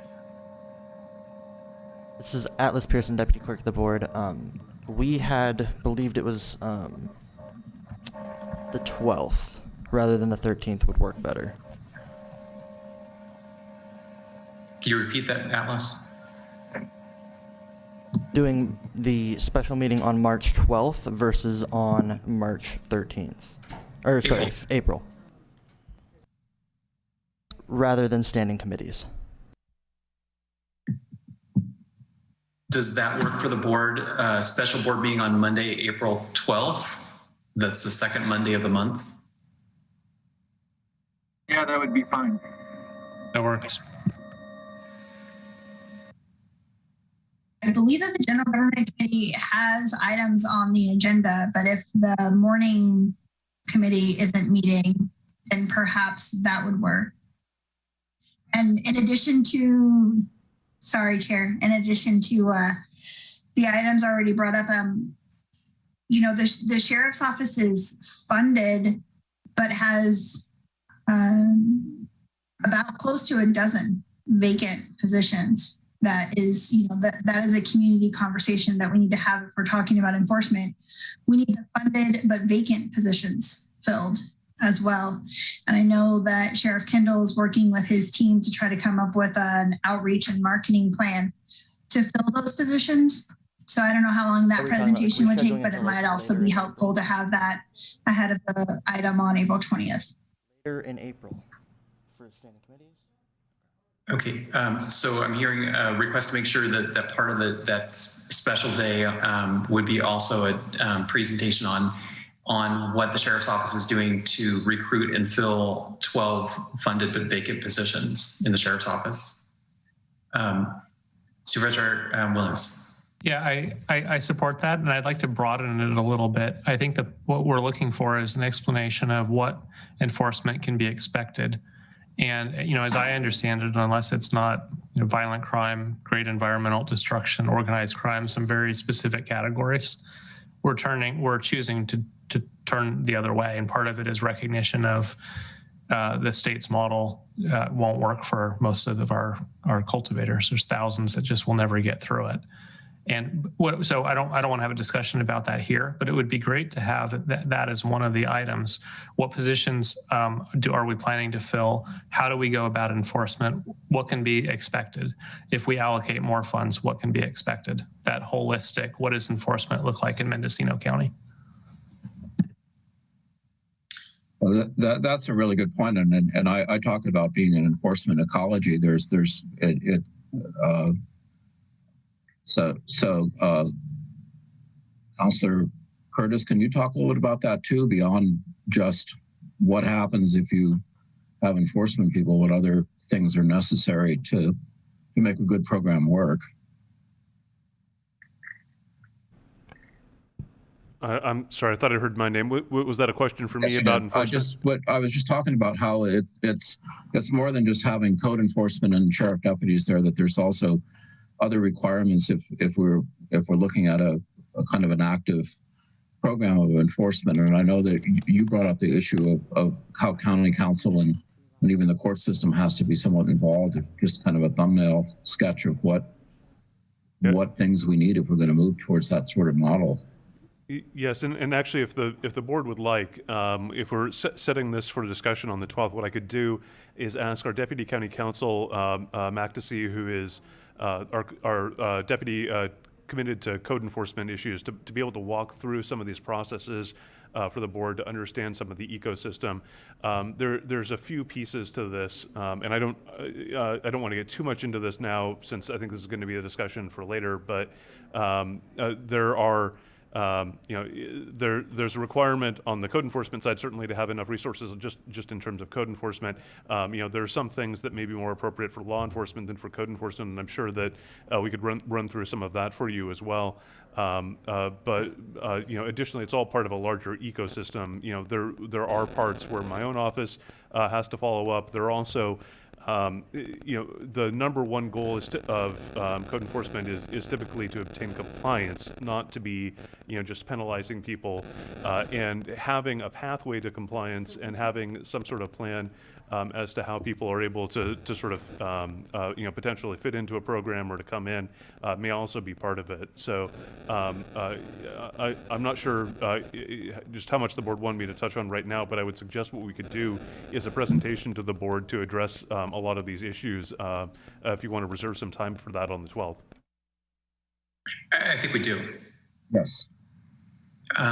Okay, so we probably shouldn't stray too far from the agenda item that's on our agenda right now.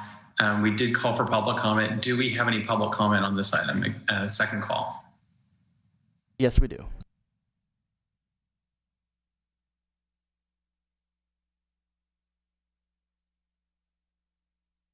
Monique Ramirez is on the line.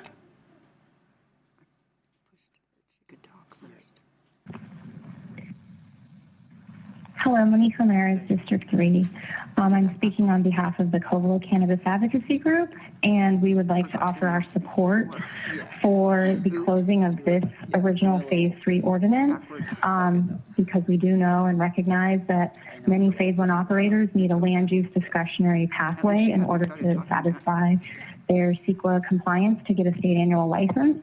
And so in that spirit, we would support the CCAO, which will be the new Phase 3, but with the removal of the asterisk in zoning table, I think it's attachment A, that discusses the allowance of 10% of acreage for UR, RL, and ag zoning parcels.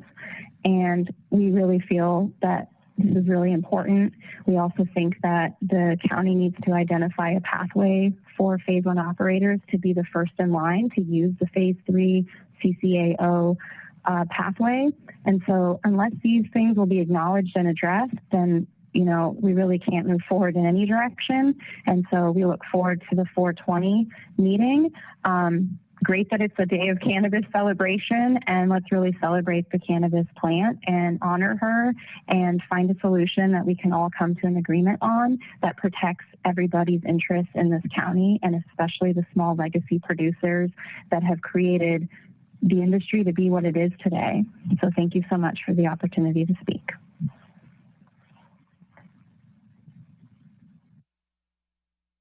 That concludes registrants on the line for this item.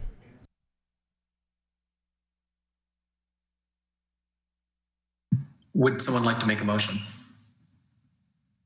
I move the recommended action. Second. Okay, we've got a motion and a second. Atlas, can you call the roll? Yeah, we'd also like to clarify what's happening for the 12th, as well as what date you would like to reschedule the standing committee meeting to.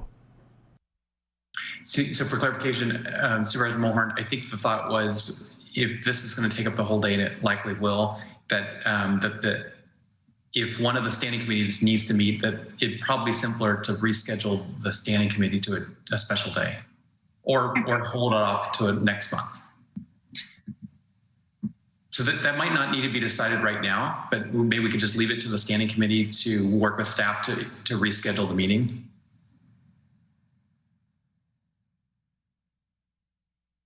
Okay. So Atlas, does that give you the clarification you need? Yeah, we can work with that.